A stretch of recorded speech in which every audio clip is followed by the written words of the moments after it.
We are live from Berlin, Spandau for the Northern League of Legends Championship. It is with great pleasure that I can finally say it's playoffs time. My name is Alexandre Acharon Maya, and I'm not alone in the studio. With me, I have the return to Berlin, Initialize alongside Jamada. Okay. we had a bit of an off-air joke. We'll never know. You guys will never know. But yeah, he was gonna throw me on the bus for. I would never do that. Never. I would. Like you did today on breakfast when you skipped the breakfast. Okay. Sure. You set That's up fair. yourself. You That's set up fair. yourself. Thank you. Thank you so much. Welcome. Okay, it's playoffs time. How are you guys feeling? Well, I had a really fulfilling breakfast. I'm actually feeling really well prepared for today's show. Super ready, super excited. Memes aside, actually, I think it should be a really cool matchup. And I'm really excited to be here and see what our teams can do in a best-of-5 scenario. Now, we need casters for these games. Best of 5 scenario. Teams who loses goes home. No second chances, which means, let's introduce them. It is Trouble Link with the return of Hip Rain. Hello! Hey, hello. We're back. I'm back. Didn't say the return of the British guy. What? Apparently, according to Asharam, you're the only British guy in here. I am the only British person on the I don't NLC, count. So We don't count. I'm glad we finally got some representation on this show because it's well overdue. All day. Oh, it's playoffs, baby. Let's I'm go. so excited. I'm so excited. We got some banger ones as well this week. Starting with JDXL as well. Get it I'm rolling. buzzing. Get I'm it rolling. buzzing. Get it rolling. Yeah, let's get going. Let's get going. There we go. They're excited. Everybody's excited to get this rolling on. But before we do that, let's look into the last day. It was day 18 where we finally got to see where the teams would stand in the standings. A lot of these games were decisive in this day, and starting with Dusty versus Eminem. It certainly did, and it turns out that FGG and Viking are still really good at making things happen, and they just got rolling. Backlund is here to play, finalists to play. We've had a lot of questions about early in the split, but he's back to Comfort, he's back to the Silas, back to the Akali, and he helped run over this game as well. Yeah, absolutely, and such an important game, right? Making sure that you sort of dodge out on that third seeding. Yeah, because obviously X7, Bifrost, XL, they all could have ended up in third, I think, on the final day or so. So wanted to definitely avoid that. And for Bifrost here, this win against SNG technically brought them, you know, the first spot, the first seed. They had to obviously wait for their results for the rest of the day. But what a decisive performance, as you'd expect against SNG. But it was definitely nice to actually see them, you know, with a little more consistency. Absolutely. Fury's Akali. In fact, we had a lot of great Akalis today, but you know, we saw some serious pop-offs from this team. They've continued to impress. And speaking of said Akalis popping off, Cries put Riddle to the sword. It was, well, more like, you know, daggers, whatever Akali's holding. And she just runs over the game. Like, absolutely obliterated from the top lane. Did a great job from that point. And I'm sure Riddle are hoping that isn't a omen of things to come today. Yeah, hoping not exactly a preview for today's series. Now, this one was spicy, exciting, and the best game so far in the regular split. We've got to see Pantheon. You were very excited. Quick, you were solid. Honestly, he actually played it very, very well. Got the fantastic gank in mid lane, and they just sort of ran it over from there. And then we turned around to this game, didn't we, about it? Yeah, Astralis managed to take down X7, and obviously that meant X7 no longer held first seed. And yeah, it was definitely a bit of a surprising one. Sort of left scratching our heads wondering where was this level of Astralis throughout the entire split, because they were supposed to be, or at least we pegged them very early on in the split, as a top 4 team with the likes of Bifrost, X7, and of course XL. And like we see, not even here in the playoffs. They managed to drag X7 off first place, but they don't even make top 6. What does this mean? We have 6 teams in playoffs, starting off with JDXL versus Riddle, then Dusty versus Vanir, the 4th versus the 5th place, and then whoever wins from this one will move on forward. Now, look at that. Bifrost and X7 are on semifinals because they got the first seed and the second one. So they instantly jump into semifinals. Whoever wins this one will jump to the finals of the entire playoffs, and whoever loses goes to the losers bracket and have to face off whoever wins from these 4 teams. How are you guys feeling about this? It's a long, treacherous road on the bottom half of the table, especially, I think, you know, if you're Dusty or Vanir, you're looking at XL Riddle. Massively. Realistically, most of us are expecting XL to win, but you think about going into round 2, like, okay, we have to take down XL, and then whoever loses out of Bifrost and X7. It's such a tough run. And you've still got to go through one of Dusty or Veneer. Like, effectively, you've gone from having to play potentially 1 match to reach EU Masters, but due to a tiebreak, you've now gone to having to play 4 best-of-5s to get up to that potential pot spot, and that is a huge difference, and that road for XL has to start today. But Riddle, I mean, they've proved us very wrong in previous playoffs in previous years, so I'm interested to see what they have to show us today in particular. It is a long road ahead, but it's playoffs. If you want to win the NLC, let's be honest, this is a stacked ERL. This is really good. So if you want to win the entire league, you are forced to win versus everybody. So no excuses from now on. We've been talking about playoffs all the time, but what is the first game? We still didn't tell you, so that's why I'm going to say. It is Riddle versus JDXL. The Kings finally stepped down from the throne, or were kicked away from the throne to fight off versus Riddle, and that's going to be the first match. So without further ado, take a look at this.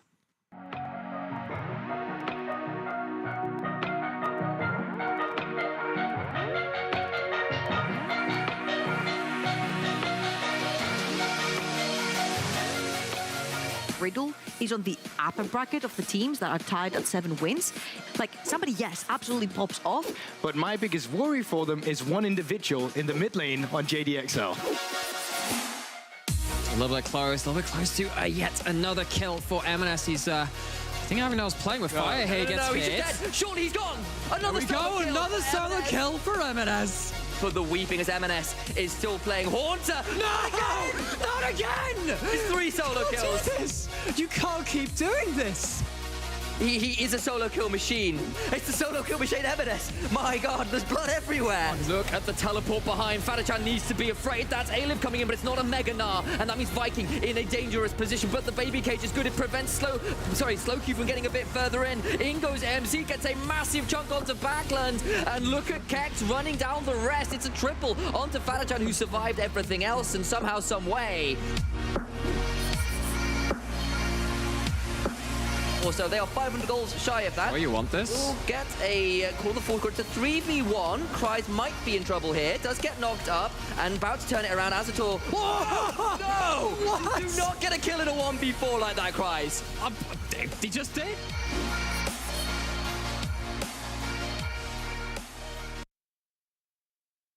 Playoffs, it is Riddle versus JDXL, and we're going to do a dive on Riddle to understand what is this team, where can they win, and what are the areas of improvement. Yeah, well, as the coach's name kind of implies, don't ban Nidda, MC typically tends to draw at least one of his champion pool bans. Whether it's Diana or Nidalee, it often ends up being the case that one of them is off the table each and every game. And that's a big deal, because what ends up happening is you have all of these overloaded drafts, stealing from Gorborg there, that little phrase, where you just end up having, you know, whether it's Zeri, Jinx, Aphelios, one of the AD junglers like Zinzao that typically gets banned away on red side, one of them always ends up being up because you typically have to focus on that side of the draft against Riddle.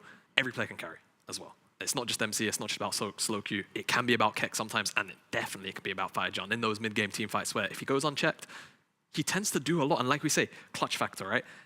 Riddle, they're kind of the underdog team a lot of the time, where they'll come into series where they're not really favored, and then they upset the apple cart. And it, you know, speaking of upsetting the apple cart, they can sort of go against themselves, right? In the consistencies across the board, it does happen where they'll maybe overstep a little bit, where the discipline just kind of goes out the window. It does, and you can sort of see on the B-roll here, like, fantastic steal from MC, but you should never be in a position where you have to steal it away. That's kind of the issue, right? It's like, you are able to carry, you're able to clutch through so many players, but you shouldn't have to be relying on that. And there is this element of the bottom area of improvement we've got down on the screen, and it'll come back up in a second or two. It's like unforced errors from this team. They are so good at, you know, finding some plays, looking for aggro plays, but it always comes with a monkey's paw curling a finger. Like, yes, you get the kill, but on the other side, someone has stayed too long and not reset. Or haha, you've managed to get 3 dragons, but you win the fight afterwards. And it's that overreaching from Riddle that's often hurt them in this over this season. This could be an unpredictable team as well. In the jungle, you have the AP, so you bring out the AP bans, but he still has a lot more in his pocket, which allows the lanes to bring other picks, unconventional picks as well. Yeah, no, I think especially when you look towards someone like Slowq, very capable of playing all of the AD assassins in the mid lane, whether it's Yasuo, whether it's Irelia. I'm pretty sure he's very capable of playing Yone as well. Not that it necessarily comes out too often, but things like that can pair up with the likes of Diana. So yeah, especially look up towards Kex as well. Capable of playing strong side picks, capable of playing weak side picks. I think flexibility between the lanes and what they can bring out, because MC's champion pool is so diverse, is what does make Riddle occasionally very dangerous. So my question is, we're looking into this team, obviously the last in terms of seeding on the standings, but they have the Riddle factor. Yes. Yes. What is the Riddle factor? Well, I will point to two things. There you go. One, two. Most fractal and unforced errors. The two combined together in a weird amalgam for this team so often. Like, we see fantastic plays. Even if you go back to the game where they had it against XL on our final day of regular season, you saw the Rumble counter pick from MC doing fantastic things to counter gank down towards the top side, get some kills, and then about 10 minutes later, he's dying 4 times in a row and goes from 3-0 to 3-5, 3-4 in a matter of minutes. That kind of inconsistency, that kind of overreaching and over-expectation of what you can push for burns Riddle quite a lot. It makes them a very interesting team, but it makes them such a hard team to get a pin on in terms of how good they're going to be on any given day. So throughout this week, I had the pleasure to sit down with both coaches, but starting off with Don Ben needed to understand what is the key strengths of Riddle and what are the weaknesses. So let's take a peek at what he said. I finally have the pleasure to meet the coach of Riddle, Don't Ben Neither. I would like to ask a lot of things, but we need to focus in playoffs. Riddle finished last seed for playoffs. They have to face a team where you guys were defeated 2 times, which is JDXL. How can Riddle approach this best of 5? I think we have a clear advantage in draft since, I mean, most people are forced to ban Nidalee and Diana against us. MC's champ pool is very wide. We have some stuff we haven't been able to show or just haven't felt like showing until playoffs. Not only on jungle, but for mid and AD as well, maybe for top 2. So we're ready to show off. And also coming in as 6th place, we don't have as much to lose as everyone else, right? People are expecting us to lose, so we're going in as the underdog. And the dog is always a good place, man. It's always a good place. You get the crowd, you get the feeling, and just as you told us, not have a lot to lose, but a lot to show off. And I know the team is good. We heard a lot of stories about scrims for Riddle, where you guys were performing really well, defeating teams that nobody thought you could defeat. Is this still the case, or is something changing in the mist? I'm not sure what Nukes has told you, but we had some interesting scrims, let's say that, in the past. I think it's going better now, a lot better, towards the end of the split. But yeah, we've definitely had some wild scrim games. Let's say it that way. Love it. Now tell me, where do you think is the upper hand of Riddle versus JDXL? Where do you think you guys excel versus XL? I think jungle. We have a huge advantage. MC is insane. If he gets to play his own game, he's just going to take it over. Like, Dan's going to be looking like a sad little kid with his lunch money stolen. MC's going to come bully him in the jungle. But that's if MC gets to play his game. He's very good when he gets to control the map and, you know, his Nidalee, Diana, Rumble, all those champs. And I think for bot lane as well, it's a bit of a weak point. Kick is jungle main on support. I think he roams a lot, but his laning phase is pretty weak. So maybe we can look to abuse that. Who knows? That is a good point. Another point that I want to bring out is Riddle, at least from what I've seen, they excel at a lot of things, specifically when they, like MC, looking into where they need to gank, where it needs to be, and getting those kills. But then eventually, you guys kind of overstep the boundaries a little bit. Like, okay, I'm going for the kill on the top, but wait, I can also go for the jungle after this one. It seems like the communication is not as good as it's supposed to be, or like decision-wise. Do you think that is a problem? Do you think that is going to happen in playoffs, or do you think it's something just for the regular split? I think my players have that killer instinct, you know, where you give them a finger, they will try to take the whole arm. Sometimes we do get punished for that, but we're trying to hone in the aggression for playoffs and make people play more controlled aggression is what I'm all about. Okay, now looking at you as a coach, we don't get to ask a lot of questions for the coach. It's always about the players. But now in the playoff scenario, it is a best of 5. How can you adapt specifically as a coach, and then specifically as a team who is so unpredictable and wild is JDXL when you're looking into the drafts? Yeah, I mean, we're expecting M&S to play out some different champs. You know, he's played 17 different champs already. We're expecting that to remain the same. You know, like he's gonna pull out some wild stuff. So yeah. But yeah, I think a dialogue with the players in between games is usually how you do it. You just ask them, is there anything you thought was a problem? And like, obviously we see the whole perspective as well. So yeah, just a good dialogue with the players, figuring out what they're comfortable playing and playing against, and being able to adapt and draft and having a lot ready prepared for the whole series. If I have to ask, like, final question, what do you think the score is going to be at the end of the day? I think I predicted 3-2 on the podcast yesterday, or 2 days ago on Riddle's show after NLC on Wednesday. So In yeah, I'm gonna have to go Riddle? 3-2. Of course. Okay, just asking. I gotta do it. We're not going out yet. At least I hope not. Okay, that would be an interesting start to start off in playoffs for the NLC. Thank you so much for this interview. Best of luck. It's going to be aired today, so best of luck for you guys today. And let's see what happens. Thank you so much. We are not going out yet. And then you hear sentences like, we have the upper hand in the jungle, we have the upper hand on the bot lane. It's courage. It's bold calls, especially considering, I think, particularly early on in the split, we basically said what made XL so special was their ability to control the jungle. They were the best team in the whole damn league at controlling the jungle. And that was largely Dan and Kikis doing that and saying the kind of things that, yes, MC and Nukes can match that, can do that better, is a big call. And coming into playoffs, you know, now's the time to prove it, right? You've got to come in and make that work. I think it's also quite telling. They said, look, we get free bans. We have MC with these crazy wide champion pools. We've got a team with crazy wide champion pools. And whatever XL can do, we can do better. And we haven't had to show all our crazy stuff. And for me, you know, saying, look, we think we can match one of the big strengths of XL and potentially, you know, multiple permutations of that, including things like the draft, is quite a massive deal for this team. I need to see them do it, though, because XL have been the crazy team at drafting. Yeah, no, 100%. I think if any team out of the other 5 that we have here in the playoffs are going to call them out on it, or would be able to call them out on it, I think it's XL. M&S alone, 17 unique champions. Right? Yeah. Right? Like, I think that kind of says enough about how confident XL are across the board, right? It's not just M&S. We've seen all kinds of crazy things. We've seen Dan on the new ones. So, like, Zillion top. Zillion top. XL are willing to pick things that are very, very out there and are very capable of making them work. So I think, you know, for Don't Ban to say, hey, we have things that we haven't pulled out onto the Rift yet. Okay, that's nice. I think XL are going to probably call your bluff on it. So definitely very bold, to say the least. But moving away from that as well, I think when you're talking about the individual matchups, you can also relate the draft to that, because I think at the end of the day, whilst you might be able to say, cool, MC and Nukes, they can match the likes of Kikis and they can match Dan when it comes to the jungle support role, but I think it's all about tempo when it comes to that. And I think a lot of that does come down to some of the draft aspects, but again, MC needs to get himself into a positive matchup where he's on something that's very fast tempo to be able to do that in the first place.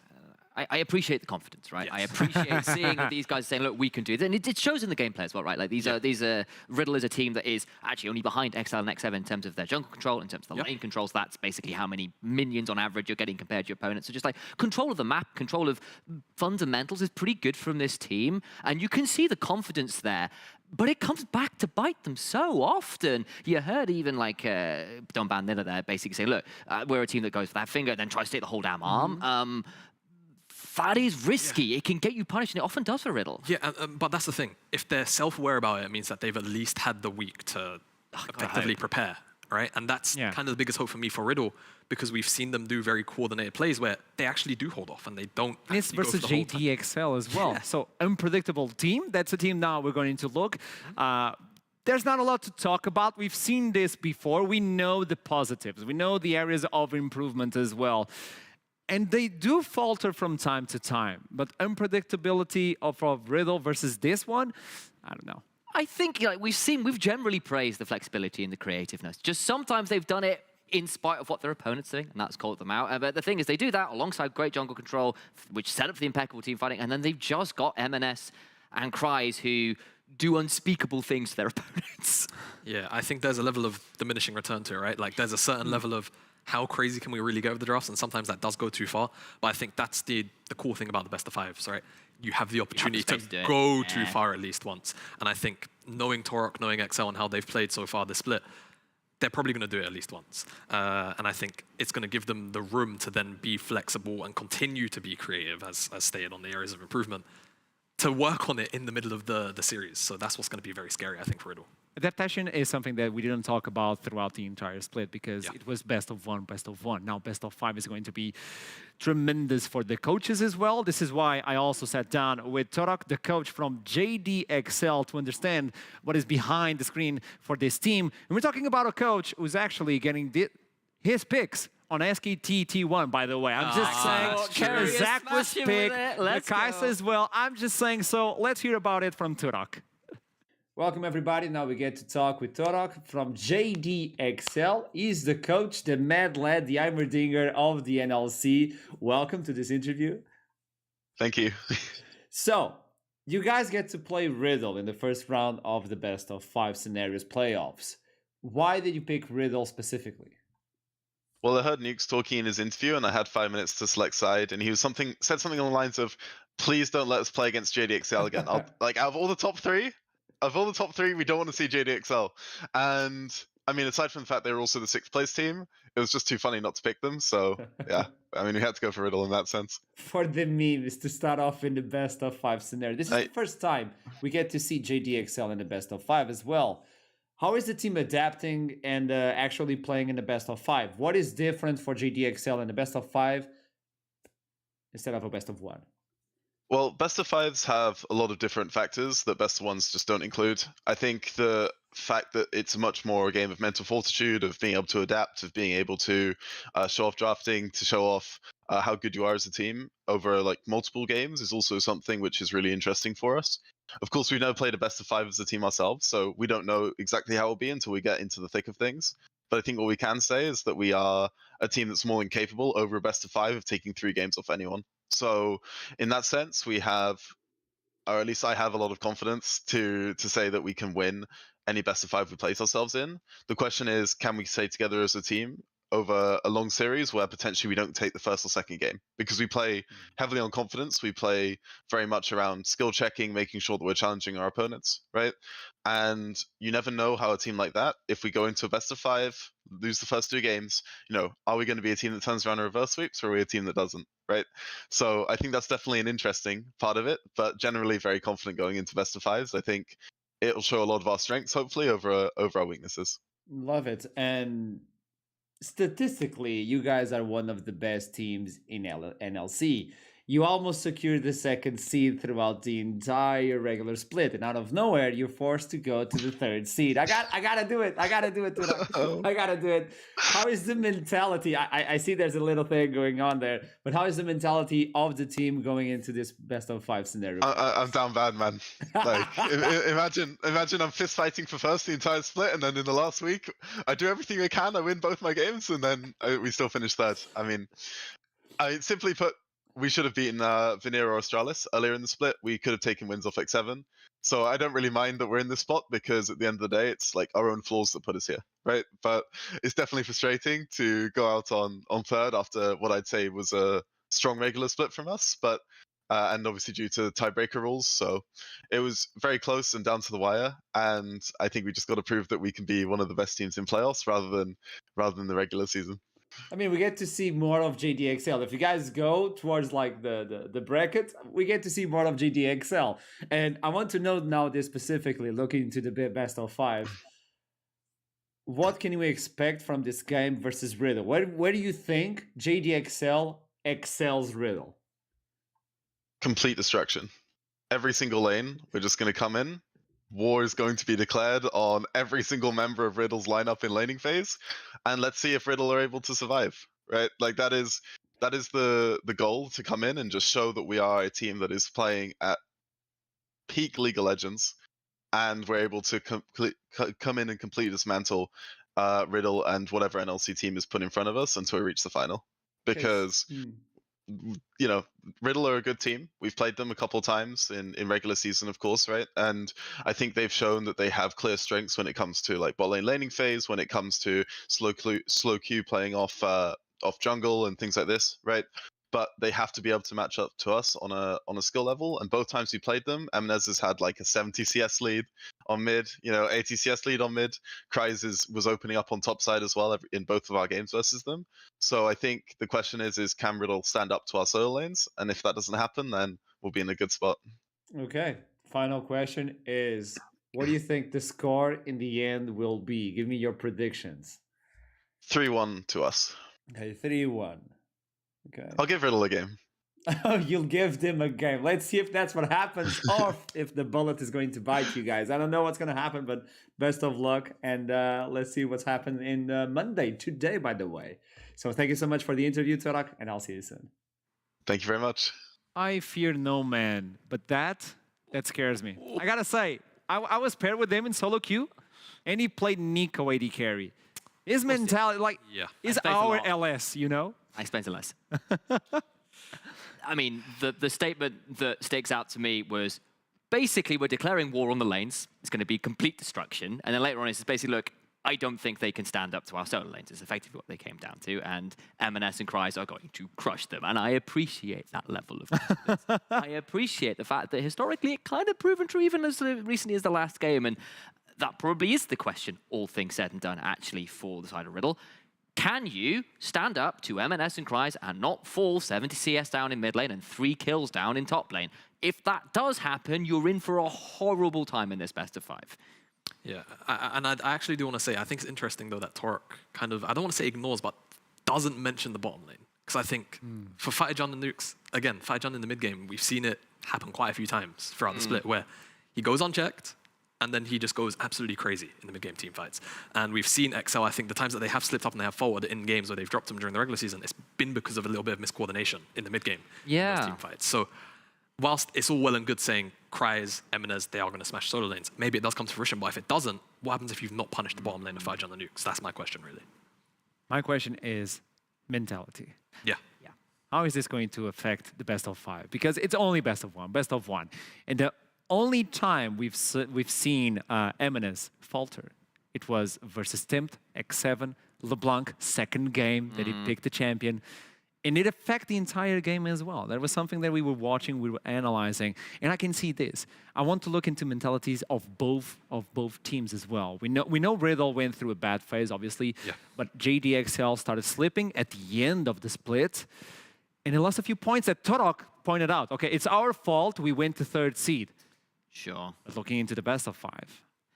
Yeah, and I think it is quite telling that Torok said we are a confidence-based team. He did outright said, look, they are a team that smashes really hard when they smash, and when they're on, they're really, really on. But there was that question mark when it comes to something like a best of 5, when it comes to when things start to get a little bit more tense, when the what-ifs start to set in about, can you stand up and be counted? Can you stand up and still play the way you want to play when things aren't going your way? And we have seen, as you said, when the mid-jungle, also the jungle support gets a little bit taken apart or is off the beat of the game, when M&S is isolated and gets punished for being his aggressive self, things can look a little bit sloppy for XL. So we need to see if that comes to fruition in the best of 5. If you shut down the solo bolo, who knows what's going to happen. But without knowing, we need to predict what is going to happen in this game. And there we go. Oh, predictions with the games already. Let's go. I'm going to dodge this one. Oh, Hip Ryan is also a crazy guy as well. Everybody's looking for the 3-0, then Jamada. You give them one like Turok, and then me and Hip Ryan are going for the 3-2. Let's start with the normal ones, the 3-0 and the 3-1. So starting with you, 3-0, okay, why? So the gauntlet is thrown down. I think I agree with Tori saying, look, they're a confidence-based team, and if they start rolling, they're going to keep rolling really hard. And unfortunately, for all that I think Hex and Slowq have improved over the split, they aren't up to holding down Kryze and M&S consistently through a series, and I think it's just going to be XL get their engines running, and they'll just run it over from there. What about you? Yeah, I kind of agree. I think that the reason why I've given Riddle one game at the very least is I feel like XL, they might get a little bit creative in the middle of the series if they get comfortable. But I do want to say, despite the one-sided nature of the predictions, don't be surprised if Riddle win today. Yeah. Not because I doubt XL, but simply because Riddle in playoffs have always at least Riddle done factor. it once. They have always done it once. They ramp up throughout the split. They have a bit of a rough early split, but come the later stages of the split, they seem to have some kind of, like I say, the Riddle factor, the clutch factor. So if they do win, it will be a 3-2. It will be a 5-game series. But I think more times than not, it's like an 80-20 XL are taking the series. And that's the thing, right? Like, there's the confidence. What happens if the confidence gets shaken, right? I'm calling it a 3-0 because I expect that the confidence will be there and they'll run it over. If it isn't, and things go wrong, I think it gets quite ugly quite fast for XL. And you could see, very rightly, a 3-2 the other way because of that. So we'll see. Looking at the 3-2, like to wrap it up, like on my side and Hip right now, I think he agrees with me on this. I was a play-by-play back in the day, so the more games, the better for us because we get to see more action, more screams, and more... I want more games. I love League, so I want to see more games, and specifically, I want to see more picks by JDXL. Who knows? They're picking every champion. If you don't pick Pantheon, there's something amiss on that team, and I'll have a meeting with Tudok and... Just don't play Katarina, it'll be fine. Trouble can finally have her moment. That would be lovely as well. That would be lovely. I'm not going to say that it's going to work, but that would be lovely nonetheless. Now, we talk the talk, we walk the walk. We need to now see the game. And as every single time, the chat is always asking, Caster, start the game. So without further ado, we should jump into Champion Select. And in order to do that, we need the light show. Let's give it a go. Start your engine.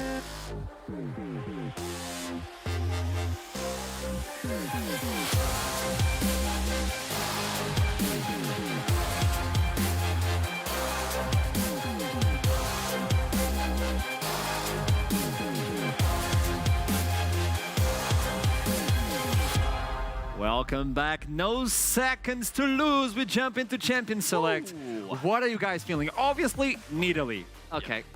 Also got to call it out, XL on red side, that's a bit scary for the counter pick options that XL have, and we had this conversation off there. Yes. Side selection was going to be big. Yeah, and I think more specifically for Riddle now, because they're going to have to blind pick at least one of their solo laners. It's going to have to be a thing. Volibear ban out of the gate definitely says to me that they're willing to actually throw away some bans towards comfort. Dan, I think Volibear is by far and away his most played champion this split. So interesting to see that one. Nidalee, of course, it's kind of a customary against Riddle. Indeed. And like, there's the Hecarim as well, because what I'm seeing from these ones is these are go buttons that Dan has often been in charge of for XL. He and Kikis tend to be the ones that are making the plays happen, and when you are kind of using those two to control the jungle, to control the plays being made and where it's happening across the map, taking off champions that allow easy engage options with your level 6, particularly Stormbringer, Onslaught Shadow is really, really good for that. Renata Jinx ban's interesting from XL there. I wasn't expecting a Renata first round ban necessarily, but she's kind of been rising in priority a little bit over the world. Yeah, she's definitely a champion that I think now that teams have had the opportunity to practice with, they're starting to get to grips with, hey, we're in a relatively heavy front-to-back meta. That's true. Zeri is available. Zeri is available. Aphelios as well, so that could be the first rotation. That's the Aphelios. Pattern does some good stuff with it. We saw like the clip that was in the highlight reel where I messed up with play-by-play. Feel very upset about that. Yes. He did very well on. But it's just, is it just a Zeri pickup? What I'll say is it's for Zamalek, who's often left to his own devices. I mean, Zeri can escape from stuff, don't get me wrong, but Kikis just doesn't spend time in lane. And that could be, I'm not sure how I feel about leaving a Zeri by herself. Yeah, because that's the thing. Typically, I think the most favored combo with Zeri is Yuumi. And obviously, Yuumi, not exactly most known for roaming unless it's with the jungle, sort of like post level 6. So I'm curious to see what XL actually end up doing with this Zeri. But over to the opposite side from Riddle, you're given over the Zeri now. There's still quite a few very powerful picks open, specifically in the jungle, because there's so much. Yeah, there you go. I think that makes sense as well. Goban, because there are so many powerful AD junglers still up and available, taking up the Xin Zhao right now makes a lot of sense. I think for MC, what we're likely to see is the default to the Lee Sin. Not too surprised about this one. It should get locked in. And you could just go with the Aphelios for the Thresh rather. I like that. So you can flex the Akali away from Cries. Slow Q is also just a very good Akali, which I think makes a lot of sense. It's once you hit level 6, you've got a lot of kill threat between Lee Sin and Akali if they can start roaming. Not a lot of setup, but get to another lane. Dangerous things happen there. It's obviously still a flex, potentially. I don't know whether it's necessarily what I'd call a kept champion, but you could do it. The Jace, however, very much is a flex because MNS played the Jace last time out, and while he died a few times, he was still up about 80 CS by the mid-game, so you could still see that one being a flex here as well. Yeah, and I think this is a really powerful R3 pick because no matter where the Akali goes now, the Jace can always follow. The Jace in lane is always going to have priority, it's always going to be able to effectively just kind of keep the Akali down and make sure that she's not going to have some of that roaming power. But that means on Dan's end, Dan is going to have to baby this lane, especially if it's in the mid lane. If it's in the mid lane, there's way more angles of attack for Riddle, so I definitely want to see if this is going to be M&S piloting that Jace, that Dan is consistently around this mid lane to ensure that MC doesn't just get free ganks off for just about nothing. As Thresh gets moved away, I think that makes a whole bunch of sense, and now Riddle, it's kind of an awkward position to be in because you don't necessarily want to take away too many supports. They're just saying, we think this Jace is going into the top side, so we're going to remove away mid laners for now. Yeah, and the problem is banning away mid lane is all well and good, but we've literally seen and chatted so often about M&S's ability to just hit random in champion select, work with what he gets. Hell, I was watching a solo queue and he was playing Kalista top and doing just fine. Like this that's the kind of player he is. He's very comfortable on a lot of different champions, and that flexibility makes drafting, especially against an XL on red side, so difficult. I still understand the Vex ban, it makes a lot of sense. It's a lot of easy follow-up on something like a Jin Zhao. It's, AP mixed with the AD, so I understand that, but you can see there's just a little bit of debate here in this sort of next round of bans, like what on earth do you ban out? You can see the Aurelia ban here as well from XL saying like, yeah, this Akali could well be flex, and slow Q's Aurelia is not something we want to leave on the table. Yeah, no, and Kex is also very capable of playing Aurelia. That's so, fair, I think it just works both ways. It makes the most sense. They're going to remove away the Syndra, so that makes me wonder whether Riddle are going to go for something a little more diving that's going to sort of round out the comp. They've already got the Lee Sin and the Akali to do it. Yeah. They just kind of have the Aphelios work as sort of like overhead support, maybe like Gravity Ultimates or Infernal Ultimates. I think for XL now, you probably want to go for your support just so you can hide the Jace flex. Plenty of options. It has to be done, yeah. The fact they've left support so late as well, I mean, it's not that unusual, don't get me wrong, but Kikis has been really willing to pick up more unusual stuff. They'll stick it standard this time around. Hard engaged, Leona does roam well. I quite like it with this. It sets up for things like the Jin Zhao and the Jace to hit someone really hard, and it's a go button again, which I really appreciate for Kikis and Dan in general. Now you're forced to open your hand. Riddle finally have to reply to what JDXL have been building so far. Do they go for the support now and think a little bit more? Yeah, I think what we might end up seeing is something like Braum. Yeah. I think you kind of immediately end up winning out the bottom 2v2 and 3v3, but instead they're going to go for the Rakan, so it's obviously the more team fighting option, and that says to me, mid-game, they're looking for those crazy dives. They need the Rakan to, help facilitate the Lee Sin and the Akali when they go in. And now it's just about, where's this Akali going to end up? Is it going to end up in Kex hands? Is it going to end up in slow queues? I would probably wager slow queues, and we see something sort of on the side of maybe like a Gnar or something that can sort of provide a bit more engage or follow-up. Old school. No, don't doubt it. I like the hover, and instead style makes a lot of sense. One of the, if not the premier weak side top laner. You can press Q and just destroy a wave however many people are up there. Debating the thing is, I'm seeing this hover, and you're not supposed to talk about it. Yeah. But the thing is, I could see that as an option. Yeah. Okay. Even the Darius could work on the top side. Shaco obviously a bit more of a troll hover, but something like the Mordekaiser could have worked here. Instead, they're going to lean on the Gwen, makes it all the way to R5, and like you say, that's going to probably be Jace mid. This Gwen here on Cries, as kind of spoken about from the interviews, XL, they're happy to just put their solo laners on these carry picks and just say, we reckon we're going to outlane you. Yeah. And that's what these lane picks to me say. And on the opposite side for Riddle, I think it's just going to be about sort of surviving on the top side, right? It's the sound lane, and then we're just waiting for the mid game, waiting for Fat to hit 2 items, waiting for the Akali's to come online at that 1 item, and they're just going to fight around the mid jungle, try and get nukes up there and involved. And it's also junglers who want to play to quite different lanes here. Yeah. I feel like Dan, I mean, you can play towards bot lane here as well, but you potentially want to focus towards your Gwen, or it could just be you leave those top laners alone and let them lane on by themselves, but mid lane's pretty volatile. Bot lane could get quite volatile with the double engages and 2 hyper carries down there. Eyes on junglers to see who they get rolling and whether they can make it happen in the first place. Don Benina was saying they have the upper hand in the jungle, they have the upper hand in the bot lane as well.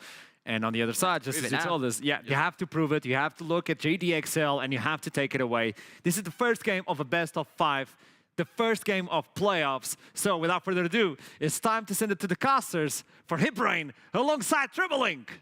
Thank you very much, Arkaram. Hello and welcome to the Caster Desk. Trouble, we are getting ready to go into playoffs. Finally, we are here, and it is Riddle versus JDXL. And in studio? In studio. You're going to mention that? Yeah, this is actually, how did that skip my mind? First playoffs in studio.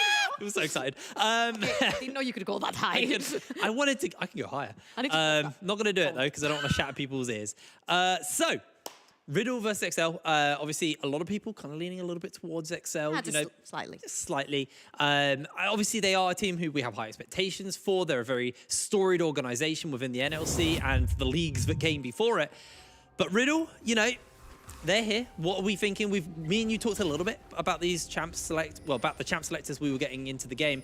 And one of the things you kind of hit on was Riddle, their team comp is easier to execute. They are kind of easy to execute. They're the typical front to back. They've got the Sion to initiate fights together with the Rakan. They can very easily reach the backline with the Lee Sin as well. So they do have a bunch of tools that will help them in the fights, whilst also having the Akali jumping in the backline as well. And this is where not an issue comes in, but it's more like the JDXL factor comes in, because JDXL don't necessarily play for the easier to execute compositions. They just play for comfort, and like also Torok said in the interview, they're gonna want to play peak League of Legends. Now, having a tougher to execute draft and tougher to execute champions as well will show up later on when you show off that skill and you play that peak League of Legends.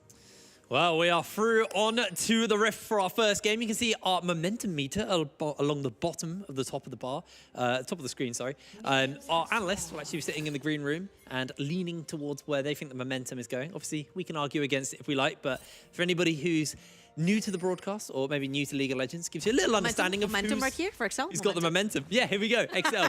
Using the momentum to, no. I'm just going to go in and try and get some vision down and keep an eye on where MC is. MC's obviously been someone who we do want to keep an eye on. You know, we think of champions like Nidalee for MC. Lee Sin? Yeah, I guess MC. Well, that's because Nidalee's banned most of the time. Great. I prefer the Lee Sin. Yeah, same. But, you know, I think they're kind of one of the key weaknesses that Riddle have is MC champ pool. I think it's a fair criticism. Obviously, Lee Sin is something we do see him on a fair amount, mainly because like things like Nidalee are banned, but we're actually having a little bit of action breaking out here. Kikis has thrown the Ignite down, and Fatikan gonna have to run away. Kikis able to get out as Zamulek goes burr.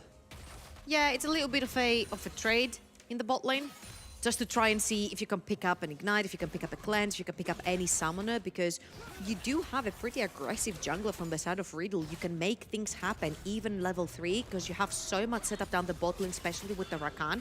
But it's the same thing for Dan as well. And mind you, because they put the ward on the top side jungle of MC, MC's going to clear his bot jungle first and then head to top side of the map. But the Sion lane is not necessarily a lane you want to play against. If you look on the other side of the map, Dan is playing towards the bot side of the map, which means that if the XL bot lane can manage to burn a Summoner, something like a Flash, a Cleanse for the bot side of the map versus Riddle, then it's very easy setup to try and even tower dive, build up the wave, get the Zinza down bot lane, and try to shut down that Aphelios from very early on. Well, as we're having a look towards the mid lane, M&S able to get a nice shove into slow queue. Kind of expect this when you've got that Jace versus the likes of an Akali. I actually don't remember the last time that M&S has not shoved a wave underneath his opponent's tower. This guy, I wish we could have a percentage of proximity underneath enemy tower. Pre 10 minutes. I think M&S would win that. Yeah, well, yeah. I'm not even going to argue against that. Now, we are seeing MC obviously doing a full clear upwards through the jungle. Is on this top side of the map. Kryze hasn't actually got a ward to work with, so does have to be semi-aware of those potential, as Dan is on the bottom side. So we'll probably see Kryze maybe pay a little bit of respect here. Yeah, the pings go down. They do see the Dan's actually coming in, and Fatikan just going to have to jump away. He's not actually going to get caught out, not going to take it. Riddle were far enough back. They paid respect to the enemy jungle and won't really sacrifice anything for that. I think this was a little bit of a whoopsie from Dan right there. He could have very well hidden into that bush or continued with the Scuttle Crab, because they had seen MC on the top side ward. They knew that he was at his blue buff. There wasn't enough big wave from the side of JDXL to crush it underneath tower. Actually, the wave from Riddle is pushing into XL, and they just weren't patient enough to either allow Riddle to push further so they can catch them midway through the lane, or then try for a tower dive. It was a little bit indecisive from the side of JDXL. No harm made. Yeah, exactly. Oh, MC just pinged that he's sprinting it down bot lane. They are trying to build a wave, but the wave is being thinned out. If they can manage to keep this cannon minion, they could potentially shove harder. And in the chance that Kikis does engage this bot lane, then MC is right there to defend them. But very clever ward presence right there from Kikis on the third brush down that bot lane and in tri-bush as well. I was also just taking a quick look at the summoner spells. If they go too hard under tower, Zamulek has that exhaust. And obviously running the cleanse that might not be quite as useful. As actually going to find the Gravitum off here onto Zamulek, but Zamulek able to get away. And MC is taking the turn around. He has been spotted from a ward, so JDXL are aware this is happening. There is one teleport only available. Oh, they find the knock-up. There's the ignite. Zamulek's going very, very low here, but he gets first blood thanks to the exhaust. MC is next up on the menu. Zamulek coming in with a double kill. Answered out with one on the side of Riddle as well. Beautiful dive and beautiful save by JDXL. Oh, you mentioned it yourself. That exhaust is so important. Diving Leona is so dangerous as well because he has so many ways to immobilize you underneath the tower. Rakan is very squishy. He cannot withstand too much damage from the tower. And even though that was a 3 versus 2 against JDXL, they managed to trade 2 for 2. Both kills, of course, going respectively to each AD carry down the bot lane. But man, it must feel good to 2v3 on the tower. And it was a little bit of a bonus gold as well over to JDXL because Zamulek got first blood. They got first blood. So you got that extra little bit of cash in the pocket. Is going to get back to the lane as well. Only really lost a couple of minions as Nukes caught out by Kikis, but I don't think they're really going to be looking for much more on this. Just a little bit of supportal combat. Looks like they are setting up, though, to try and get some pressure on this dragon. The wave's being shoved in by M&S. Slowq, though, looking to try and bop him in with a perfect execution. The flash away! The ignite is burning. M&S can just about survive thanks to those biscuits. And Slowq burns the ultimate, but gains M&S's flash down as well. You don't solo Bolo, the solo Bolo king of the NLC. That's the statement M&S does right there, but you also see the all-in potential from an Akali after 6. After level 6, Jace doesn't become any different. His ultimate is there from level literally 1, but Akali gets this access in the backline, gets to jump onto you. Someone else who gets to jump onto you is Kikis. Fatih-chan right here doesn't have flash. Fatih-chan has been caught out. Zamulek going burr. Dan flashes forwards. They find the knock-up as Fatih-chan going so low, but he's able to survive. Zamulek wants that last auto, but he can't find it, can't find the damage, and somehow Riddle get out of that one. Oh, I see what Zamulek tried to do there. He tried to get close enough to use his actual right-click auto attack, but Fatih-chan was just out of range from that right click, and he couldn't obviously Q because he was hiding behind both the Rakan and the tower, and they would both have blocked the Q. Really well played, honestly, from the side of Riddle to come out of this unscathed. And from what I'm seeing, Nukes is also holding the wave, so I don't think Fatih-chan is going to lose too much from all this mess down the bot lane.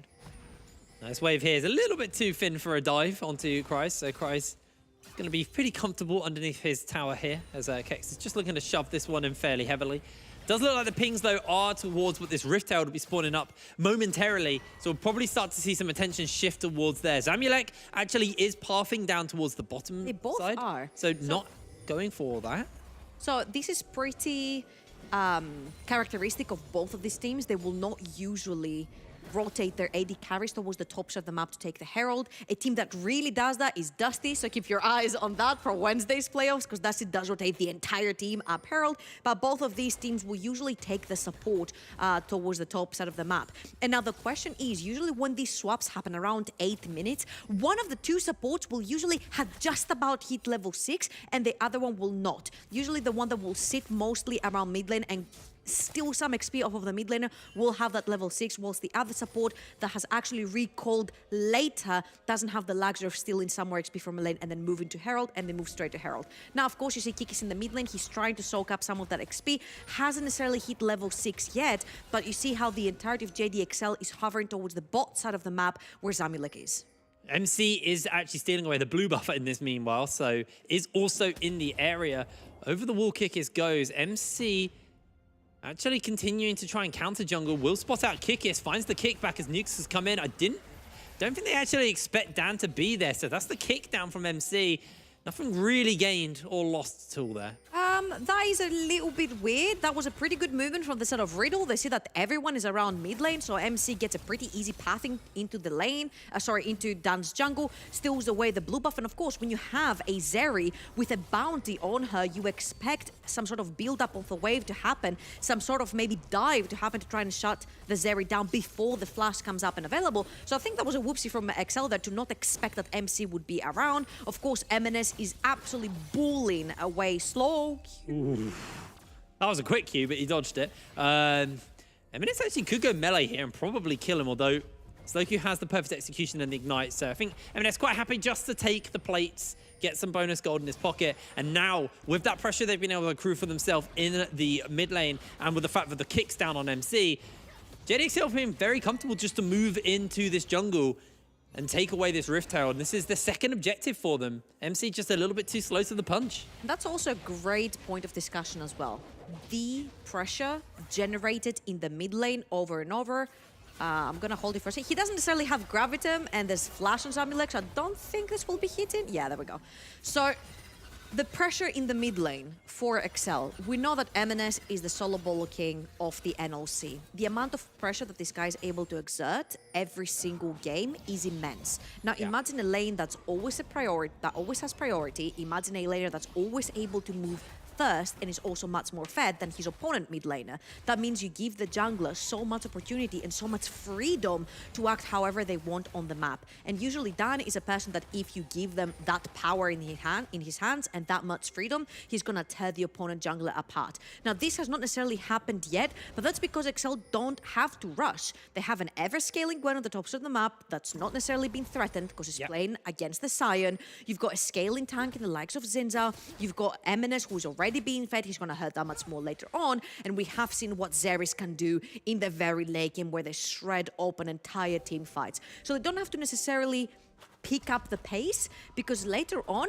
if we see peak League of Legends, as Torok said, and they play individually correctly, they can actually play the fights and outplay them and manage to survive and win.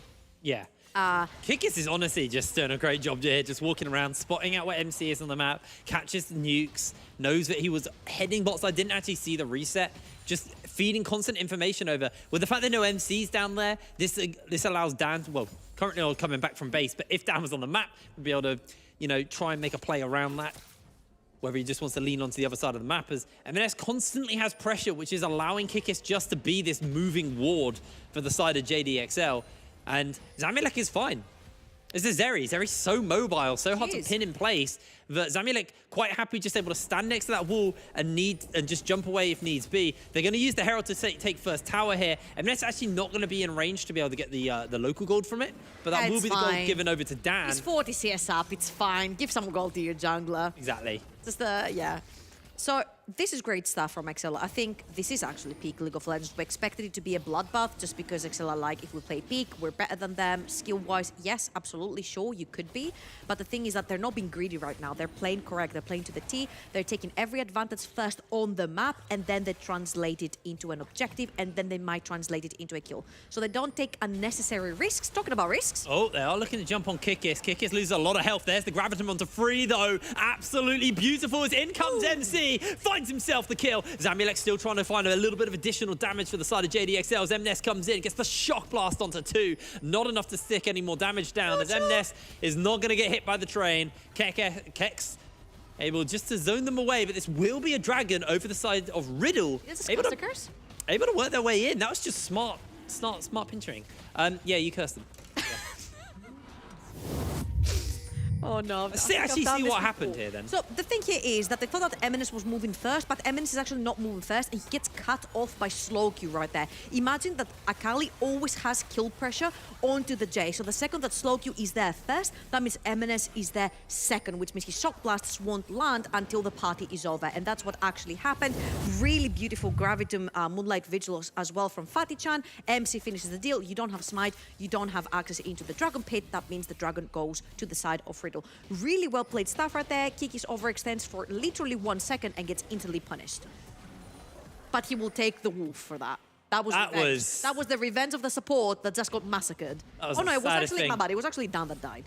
MC even tries to get the jump off as MNES actually dodging out on the knock, but is able to get charmed up. Slowkey's jumped onto him with the perfect execution, finding a little bit more additional damage. He's able to jump away. MC comes in with the flash, the kick over the wall, and secures the shutdown with the ignite. Slowkey burning low though. Shuriken flips to safety. Dan tries to land the wind, become lightning, unable to do so. Now MC's able to clear the wall. The Zenith blade connects. Here comes Kex. Here comes the backup. A pop up on the kick as who he's gonna go down. Cries too slow to the party, and XL are just crumbling in these fights. Riddle are individually outplaying XL in these small skirmishes. Champion to champion, man to man, player to player.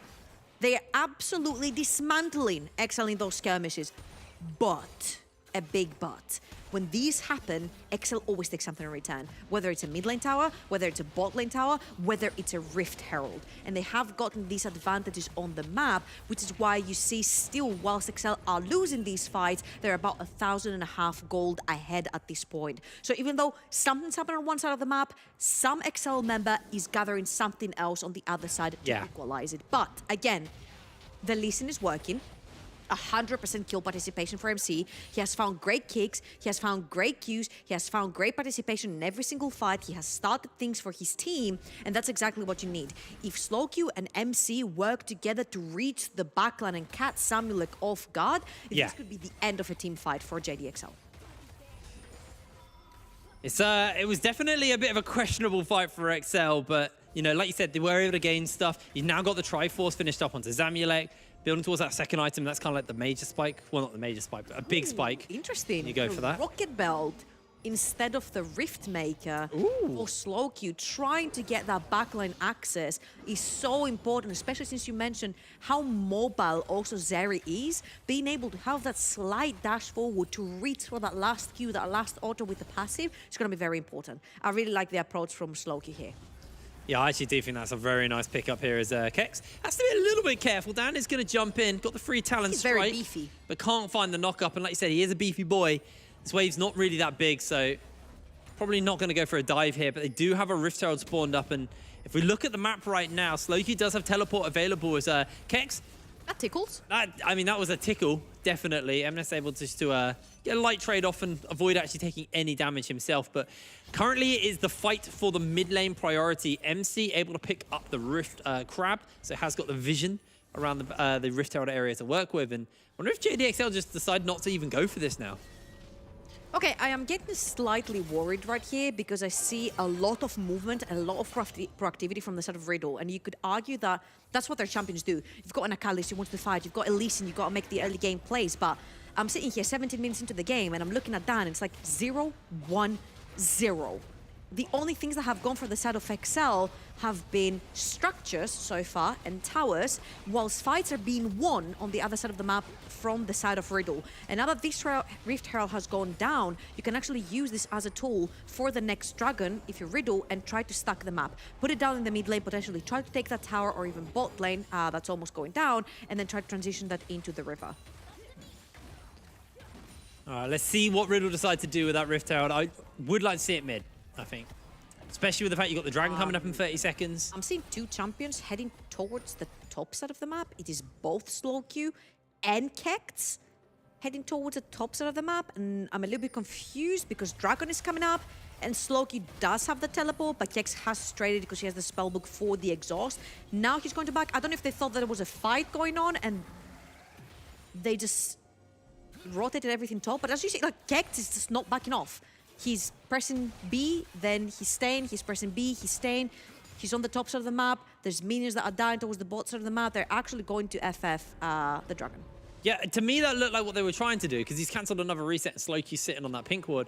I think they were trying to bait MNS into a dive so they could kill him.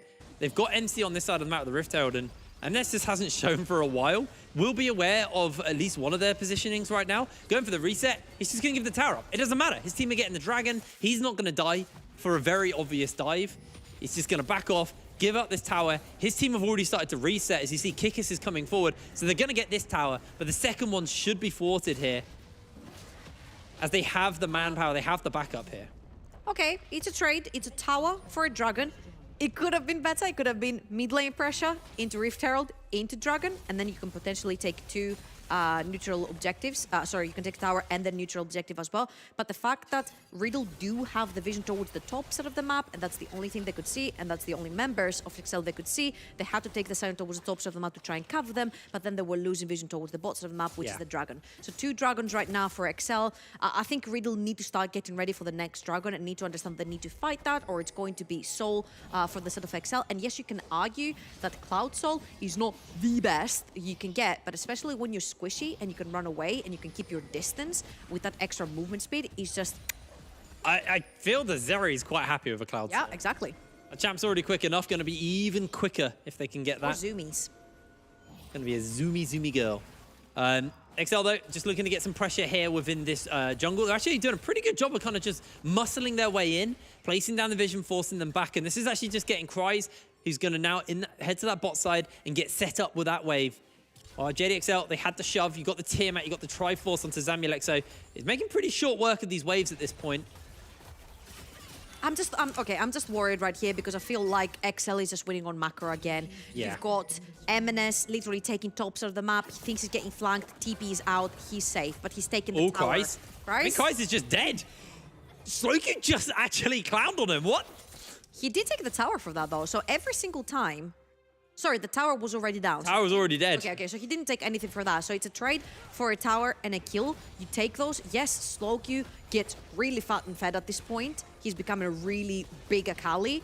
But you took a tower on the other side of the map. And again, I feel like Riddle are not necessarily matching the side lanes. You've got the Sion, he's got Hullbreaker. He should be more than safe on a side lane. You've got Flash, you've got your ultimate. But right now, Riddle are trying to pull XL in. Remember, MNS had to use his TP to get out, so he cannot join the fight. Charging, is able to hit the wall. So actually, that's going to be the Baron dissuaded as Kex kind of fumbled that play a little bit. Hey, it's like a Nautilus anchor, you know? That was a spellbook exhaust. I got... really thrown off from it. I was like, did he actually just exhaust him there? They're flashing forward. They're looking for MC. MC flashes out as well. So far, we haven't actually had that big team fight, that defining team fight. And I think it's because XL are just running around the map and kind of avoiding Riddle. Yeah, and Riddle don't feel... I feel like Riddle are getting desperate at this point. Riddle feel like they need to get something done. You don't necessarily need to get something done. Your Akali also scales to the gods. You've got an Aphelios that can 1v5 later on in the fight, and you've got two beefy members. The Lee Sin's going to be beefy, and the Sion, I don't even have to mention, because literally his HP bar is larger than Germany. So he's going to be super strong to just stand in front of the Aphelios and allow the Aphelios to free hit. All you have to do is just reply to the side lanes and allow XL to make moves on you and use the fact that you have so much dive in the backline. Once Kikis overextends to try and reach over to the Aphelios, you jump onto their Zeri, you jump onto the Jace. They have so many squishy targets. Hell, even the Xin Zhao is a target for Riddle at this point. Slowku, with an item and a half, he's got the pen in there as well. He can actually burn through Dan's HP bar. I'm glad you mentioned the items, because we haven't really done too much looking at that, as Zamulek has now finished up the Titanic Hydra, so a lot of wave clear, a lot of damage from that second item. Almost got MNS's Muramana fully evolved and fully stacked up. Cries, just 1.5 items at the moment, but pretty close to that Nash's Tooth. Probably gets it on this base as well. On the other side, you've obviously got on the Aphelios, you've got the Kraken Slayer, you've got the Mortal Reminder. Like you said, Zonya's is almost finished up for Slowku. Probably a wave or two from finishing that one up. Can't see the exact gold. I would like to actually have a look at the gold on each member, because yes, there's a 1,000 gold lead for Zamulek in the bot lane. There's a 2,000 gold lead in the mid lane. Kind of expected that one. So that is due to, and again, you're wondering like, how in the world this Akali is 2-0. This MNS on the dish has done nothing on the map because he's 0-1-0. The only thing he's done is die. He took every single tire plating in the middle. He took the tower prior to to minute 14, and he's taken top lane tower by himself, whilst also being about 80-90 CS up. We're almost at a flame horizon. We're almost at that flame horizon. It's it's pretty scary, because obviously this Jace hasn't actually really done much, but is incredibly strong. And when MNS decides it's time to join the team, go again. You're in that Baron pit. If MNS starts showing up and throwing shot blasts in, you got to get out of there, because those shot blasts are just going to chunk anybody in those pits. Yeah, I feel like, again, Riddle are getting a little bit desperate. They're trying to figure out a way, because XL are just not making moves. XL are more than happy at winning side lanes at this point, because they know that wherever they put MNS, he actually has pressure. Now, the problem is that if they put him against Akali, Akali can very easily dive him and kill him. Yeah. It's not just as easy to do that onto Crysis Gwen, because you've got the Ghost to run away. You've also got your IEI immune bubble to hide in as well. So it's much easier for Crys to try and deal with Slowku's Akali, but can he deal with MC's Lee Sin plus Slowku's Akali? Keep in mind, Crys's one death was to Slowku 1v1. Yeah. So there is still potential here. Equal in levels right now, obviously equal in items. Slowku has that Zonya's though, which is really nice. XL, there. third dragon. It feels like Riddle are trying to find fights that are non-existent. Push the mid lane tower. Put down some vision. You've got vision on the left, you've got vision on the right. get your account there, get your list in there, try to put some pressure onto this tower. I feel like Riddle are playing desperate and scared right now. Yeah. Because they don't have the necessary vision, even though they know XL is resetting, because they have just done the dragon. They don't get the necessary vision down. Therefore, they cannot push too far forward. Every time they farm, it's literally underneath the tower. I feel like Kex is stuck underneath the tower on cleanup duty. The only one who can push around is Slowq when MC is shadowing him. And then Nukes and Fatichan staying alone in the middle is very dangerous because, yes, the Rakan is very slippery and he can CC, but he's also very squishy. If he gets caught, he can die. I don't know if this is scared or just a little confused. It feels to me like Riddle are just a little confused on what they should be doing, so they try to look for a fight. But XL just respect that, and they're going, well, we're taking a dragon, so we'll just play further back. Let me tell you an easy way to pick up a fight. Dragons. Yeah, they are the best way to do it.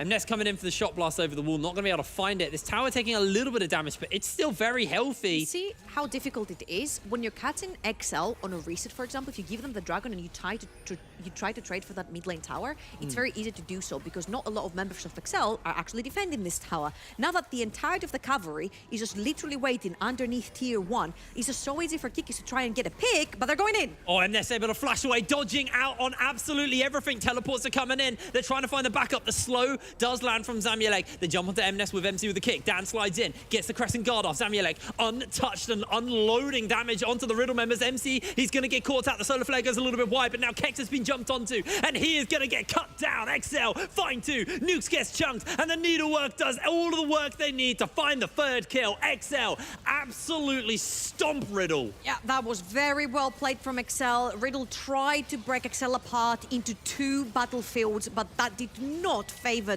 Riddle whatsoever. And again, the desperation is showing. They show that they don't know how and where to pick fights that they can win. Right there was absolutely nothing to fight for. They thought they could actually catch MNS, but MNS was breaking ankles all along. This entire game, they've been trying to catch the mobile Jace, and MNS has only died once from an overextension of his, and he was in the mid lane. So again, you see Nukes gets dodged, MC gets dodged, Kex gets dodged, and MNS is able to run away. And then while Slowq is trying to put damage down onto the Leona, Kryze is there to defend, which means that Slowq cannot play this fight. Fatichan has not even put down a single auto attack because he had to play against Kikis and crash onto that Gwen. And basically, your 2 carries have been deemed completely incapable of playing this team fight, so you have no damage. Therefore, everyone in the front line dies. That was a beautiful dodge there from MNS. Teleported into the top wave, looked to catch that wave and shove it in. They're kind of just ignoring the bot side for the moment as Kex, and oh my word, the Needlework into the Solar Flare. He pops the ultimate to get away though. Is going to dodge away on that final strike from the Needlework, but wow, Kryze is starting to hurt. Yeah, that's meant to be your most tanky member in the team as well. So when one Gwen can do this to you, it's very problematic. We mentioned it from the start. Kryze is going to get a pretty free lane. You're playing against a Sion. You're always going to be pretty farmed up by the end of the game, and he is. He's about 70 CS up. He's got his kill, he's got his assist. It's a fed, he's a fat Gwen right now. If you see that Gwen, you better run away because he is going to 100-0 you real quickly. And Kex, we mentioned how he was going to be the rock in the front line. He can't even stand in the front line right now because he gets hurt by Zeri, he gets hurt by Gwen. Oh, there we go. They jump in, they find the knock up onto Zamulek. Zamulek able to dodge away the shielding, the flash over the wall to keep himself alive, but in comes Slowq, finds himself a shutdown, instantly into the Zhonya's, tries to jump away, but Kikis lost him in place, and Kikis takes him down. Now XL on the run, the slow from Zamulek over the wall, the Solar Flare onto multiple members as Dan tries to jump in. Zamulek slides over, they line the kick onto Kryze as Kryze is still alive, trying to find a little bit more additional damage as Zamulek is starting to pop off, picking up kills, left, right, and center. 80 carry versus 80 carry, but Zamulek can't get the range, but he can close in onto MC and take him down. It's a triple kill for Zamulek. XL snap their fingers and wipe Riddle. And that's why you don't let B1 Zeri slip right out your fingers, because Zamulek's gonna say, thank you very much, I will take this and I will run you down. And XL have run down Riddle in this one. That was a absolutely beautiful fight from JDXL. Nukes is going to try his hardest to hold, but he can't as the Nexus goes down, and game number 1 goes to JDXL. Really, really, really well played from XL right there. They did exactly what Torek said. They're playing the map. they're playing peak League of Legends. Peak League of Legends doesn't mean if you are better on paper than your team, that you just have to go in all the time and try to go for kills. They played the map, they played for the objectives.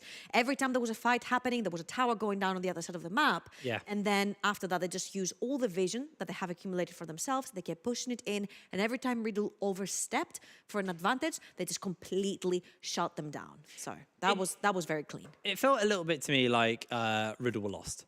I think that's the fairest way to put it in that game. You know, like you said, they kept overextending, looking for these kills, but the timing was off because a dragon was up, or, you know, there just wasn't anything really to be gained from going up there. So, you know, for me, it just felt like they looked a little bit lost. But anyway, the good thing is that they had all the likes to be able to win this Yeah. game. Yeah. I think they played pretty well in the early game, so if they just go back really quickly, we'll look at that, see what mistakes were made, fix them up. it's best of 5. They can fix them up. We're going to throw to a break, though, so we'll be back with game number 2 in a moment.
Welcome back to the NLC, and we have a lot to digest about this first game. We're going to do a post-game as well to talk about what happened, what could have been, what didn't happen as well.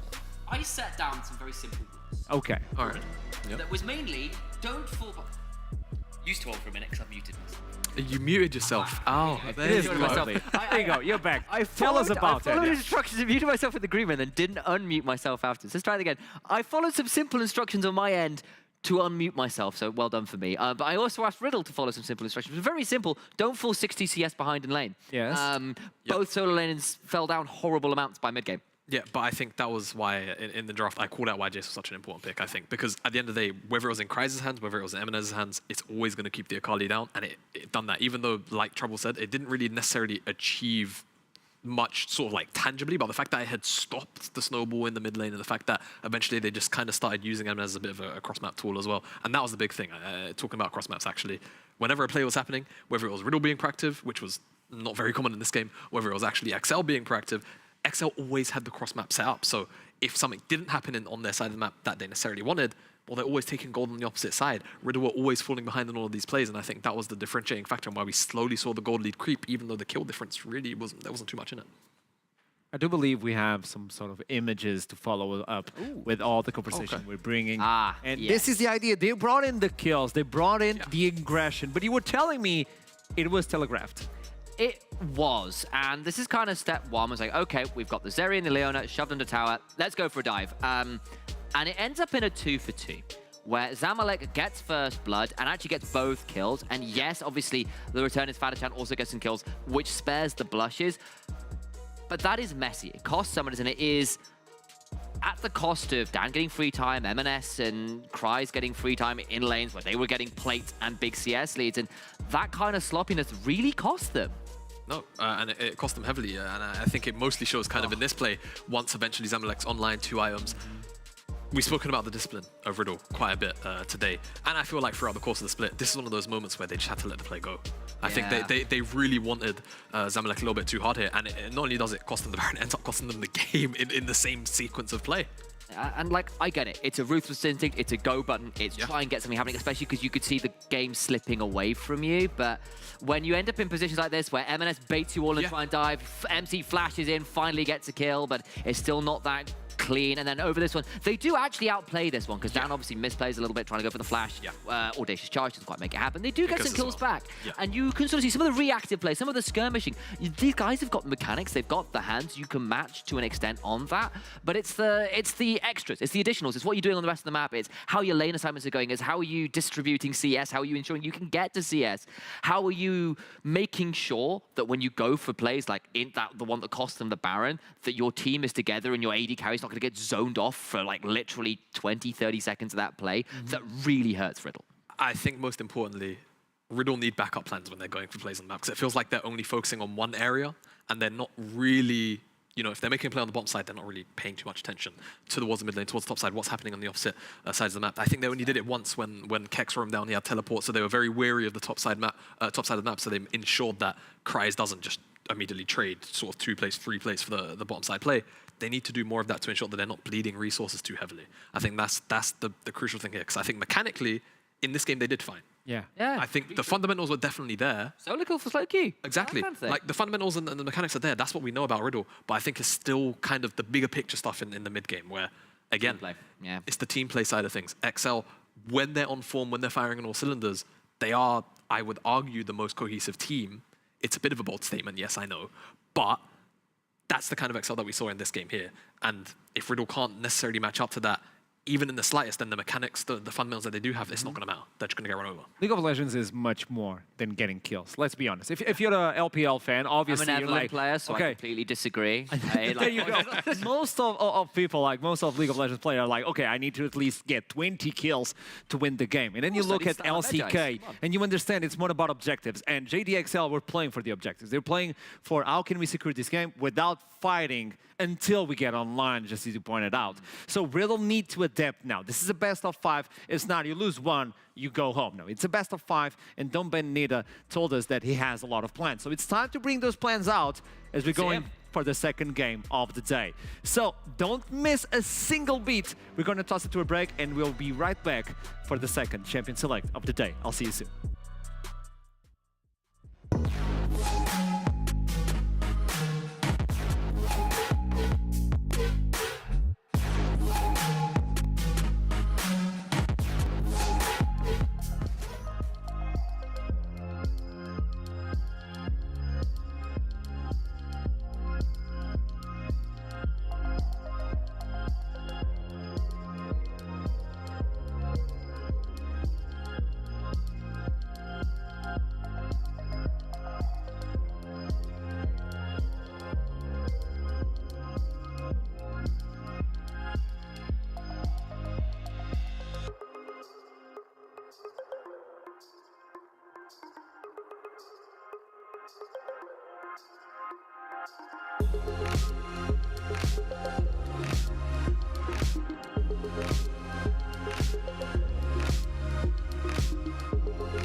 Second game of the day, and I told you guys that as soon as we got back, we would jump into Champions League. I'm not lying. I'm not lying. I'm not saying okay. What a surprise with those bans. Oh, this is fast. Okay, Wow. so Renata's off the table again for XL. Nidalee off the table again. Kex Renekton offers, of course, strictly a flex, but I think that's interesting ban away on blue side. Other side, the Zeri away from Sapalek. I don't blame them, and everything else pretty standard, but it means Aphelios was up, not picked, and it's Sapalek Varus. Well, I like this because this is just saying, okay, we have the immediate counter pick into the Aphelios. We don't care about it. And Riddle... And M&S could play it mid. Yeah, I mean, there's technically the possibility of that. And that's the scary thing again, like the game-to-game flexibility of XL is just kind of scary. So Riddle, instead of going for the Aphelios, they don't take the bait. The matchup one-to-one really sucks. You can get locked down. Okay. This rotation, however, from Riddle, this is great because already there's a lot of non-committal engage tools via the curtain call, via the equalizer, and you're always going to be able to chunk out XL at range. Now, of course, you can already say the same thing for the Varus, and this is going to be the crucial part now. How do JDXL actually round out their first portion of the blue side draft? They're going to get a little bit of engaging via the Hecarim. They're going to try and match the clear speeds, but we've seen this matchup already. Quite a lot. And of course, you've got to remember that Dan had that banned away from him first round by Riddle last game. He gets it. You get M&S on Ari, so you've got yourself a lot of... Between the Varus, you've got a bit of pick and range, and then you've got full divers required. Yes, Riddle have the range, and I had this issue with the draft the last time where they just got really outranged unless they went all in to get burst down. You could do that, but you had to go all in. Rumble, Jin, as you said, a lot more non-committal, a lot of lockdown from range. You've got your artillery line. There is a Vanguard to go through. Slowq gets his Aurelia, could go up to Kex again as well.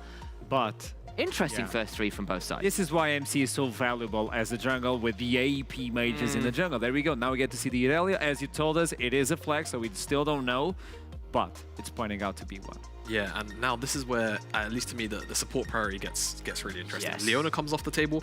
I think both these teams really want Rakan, and it's going to be a bit of a a tell on whether or not XL are willing to give it over to Riddle, because right now they don't necessarily have like the greatest direct engage tools, but some of the, again, the ranged engage that could be capitalized on by Rakan is very powerful, and I think that's why we're seeing Leona already come out. Yeah. Tom Kench just for a little bit of safety on the bottom side, because it looks like XL, they might play off the sort of dive-ish between, play pattern between the Hecarim and the Ahri.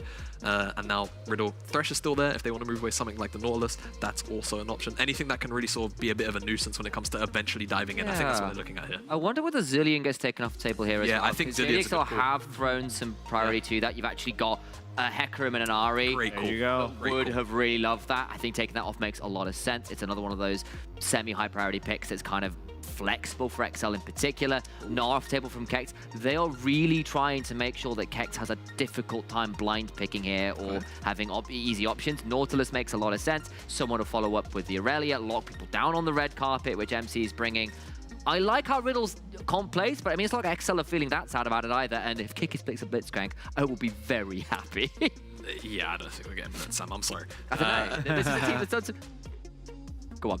Just do it. We just gonna wait out the timer? Wait, yeah, I am. I mean, I'm expecting Rakan. I'm expecting. Yeah, okay, Braum. Or Braum. Yeah, that makes a lot of sense into Jhin and. Yeah. Okay, yeah, So that's actually more sensible. Like now, over to Cries, I think plenty of options really there. If you want to go for something more team fighty, then I was gonna suggest the Gangplank or the Gragas, but they're just looking at the dive, right? And Camille, I don't think there's too many divers better that can do it from the top lane. And now for Kex, he knows what he's playing into. If you go for the Ornn, you're giving a bit of a free-ish lane to the Camille, right, in the scaling side of things.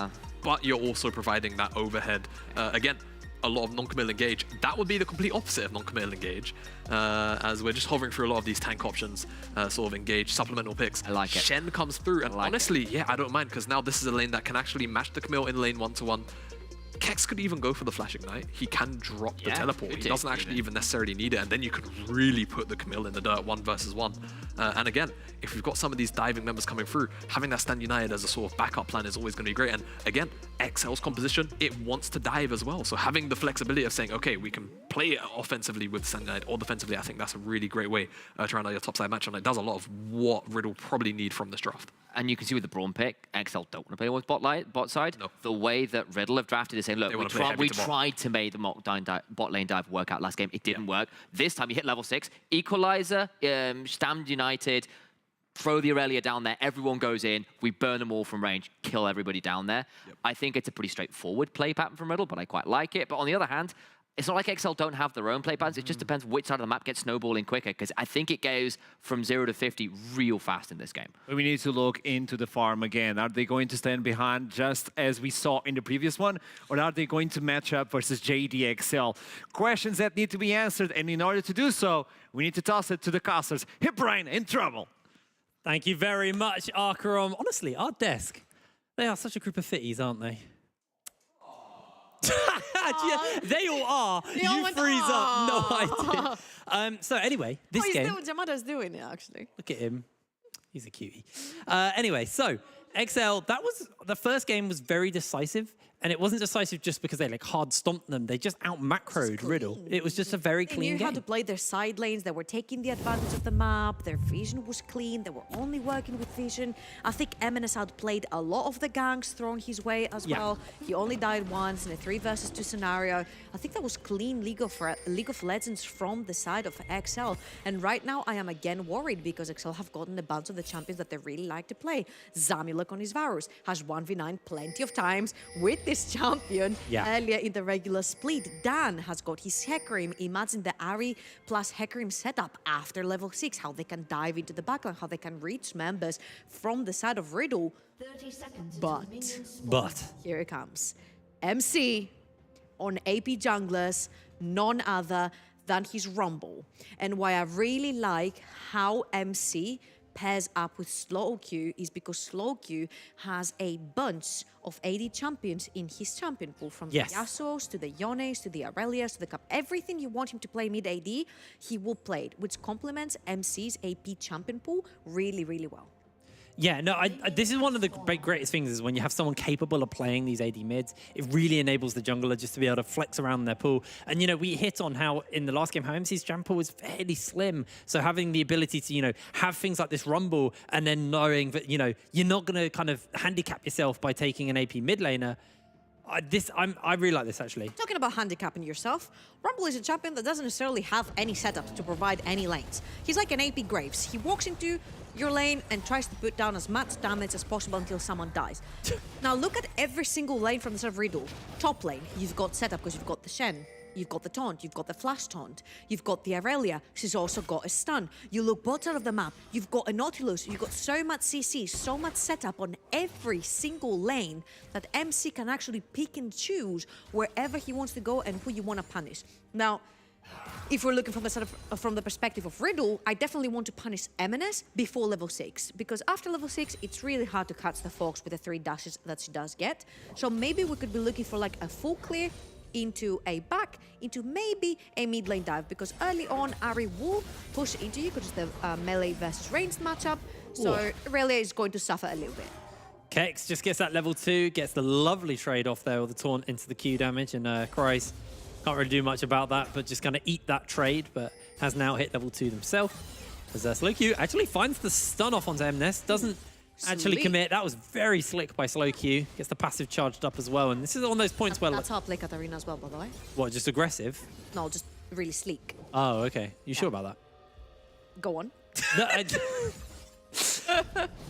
So, what we do see, though, MNS obviously did have the lane shove early, but now Slowq should be, at this point, pretty comfortable to be able to contest the waves. Obviously, you know, when the waves set up in a nice way where you can dodge out on the skill shots and the RE, it does mean that you can kind of trade on your terms, as we saw there from Slowq. But you eat a charm, you eat a bad trade, and suddenly this lane gets a little bit dicey as...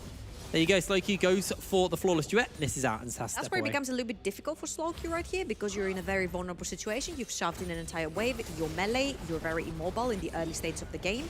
You can't necessarily push too hard, which what he does is he's trying to scout for Dan. He sees that the bot lane scuttle crab has not been taken, so now he knows exactly where the Hecarim started from and where he's going to end up. He's actually going to get spotted here, which is something that XL have been doing to MC since game 1. They've always been putting down the vision early on to try and find where MC is going to be pathing. Same thing, if you look at his rates, there is a ward down that actually spotted that he ended up on the top side of the map, and now he's had the reset going back onto the map. So he's technically a step ahead of the Hecarim, but Hecarim doesn't necessarily have to rush anything. For Hecarim, you're looking at the level 6 to pop down your Ghost, to pop down your E, and try to reach the backline together with the Fear. For MC, it's very important to have your quick back, grab a little bit more of AP into your inventory, and maybe try to play for one of these setup lanes. Right here, level 4 for MNS, very low mana, shoving in the wave. It could be a potential for an all-in.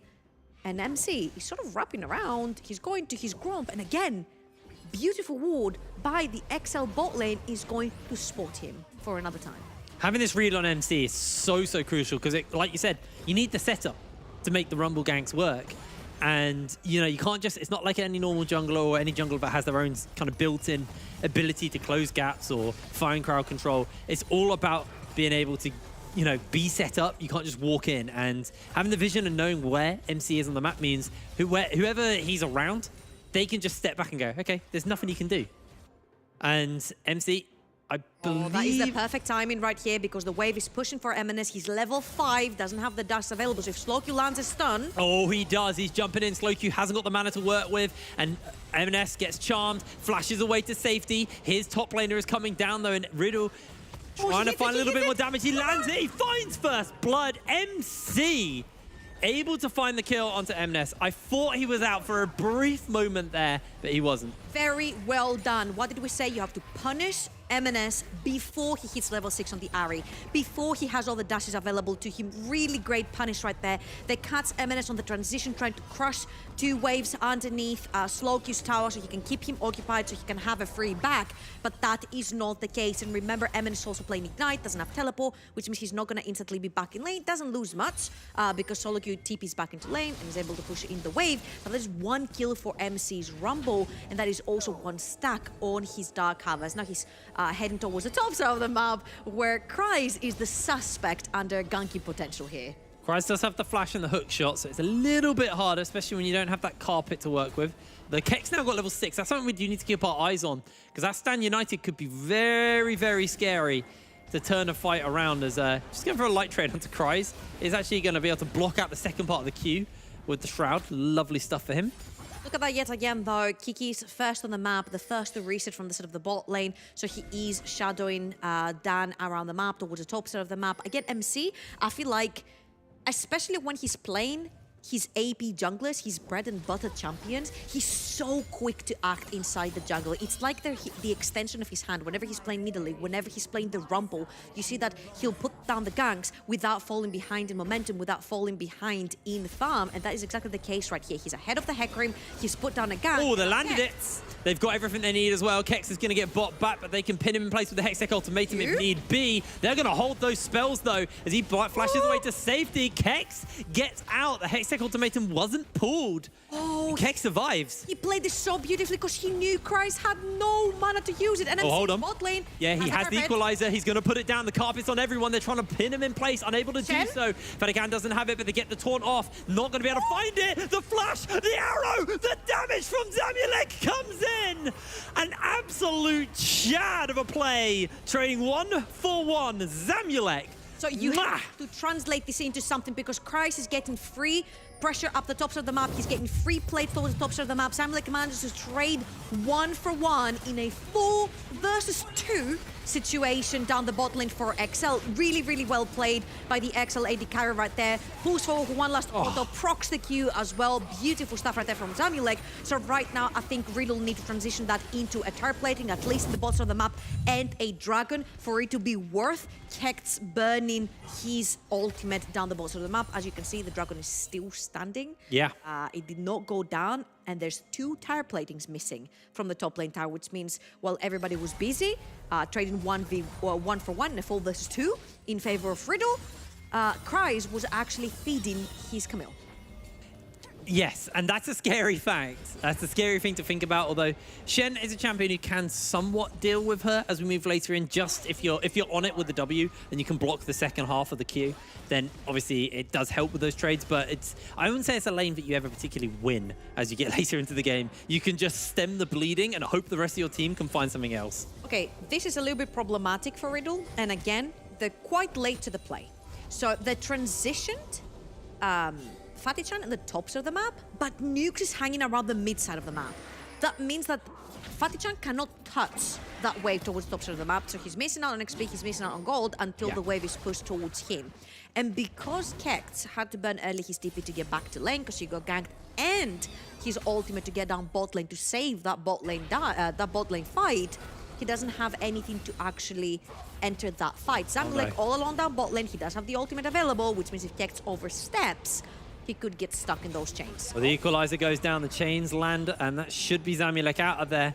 Gets the Q up. See if he hits it. Ooh, no.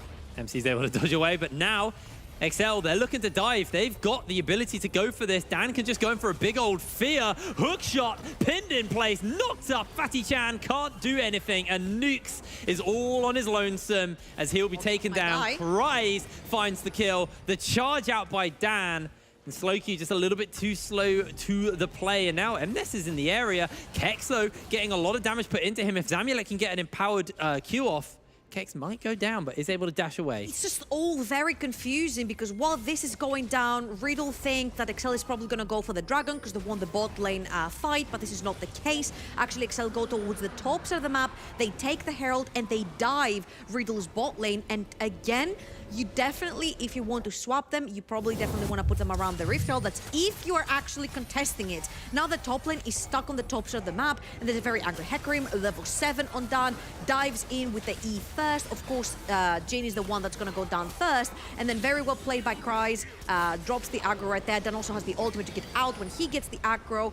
Very, very, very well played dive between 3 members to kill both the bot lanes from Riddle. That was actually very well played by Dan to hold the ult, because I feel like most people people would just see that as a perfect time to Hecarim ult, get the fear off onto them all. But he goes, nope, I'm going to hold that until it's absolutely crucial. MNES looking for nukes, but finds himself hooked up and toasted. That's one dead Foxy as they're able to lock down on to Kikis. He's trying to jump away, but the curtain has been called and Slowq has his number.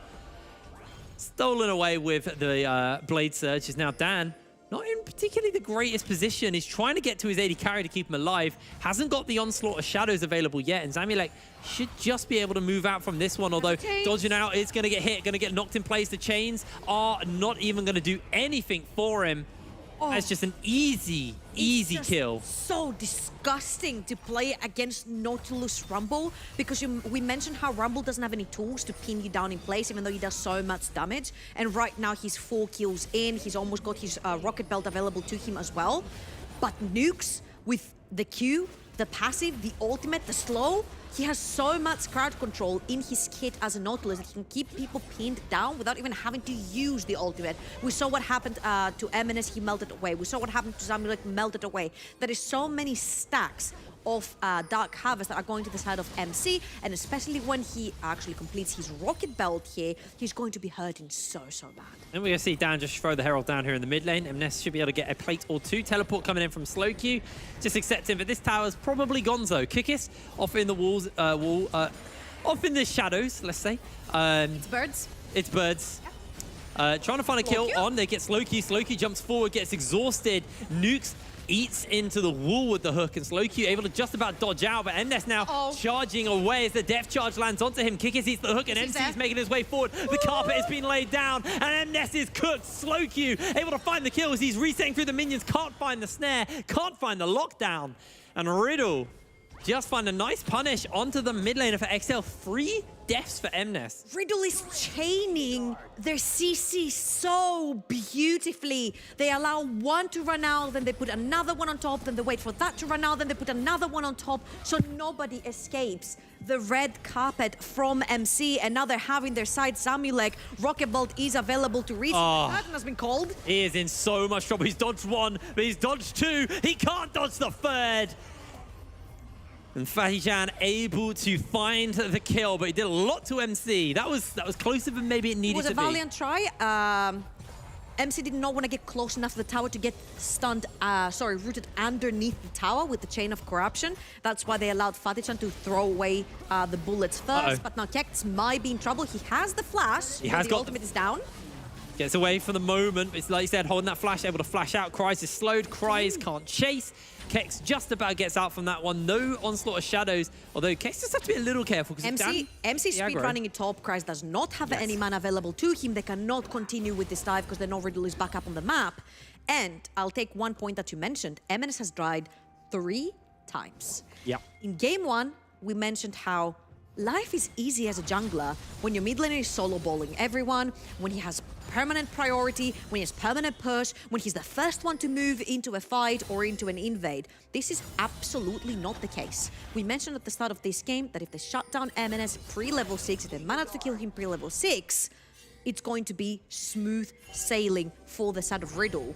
MC, Slowq, punished MNS pre-level 6. MNS has not recovered from this gang, and now it's all up to Riddle to actually play the macro.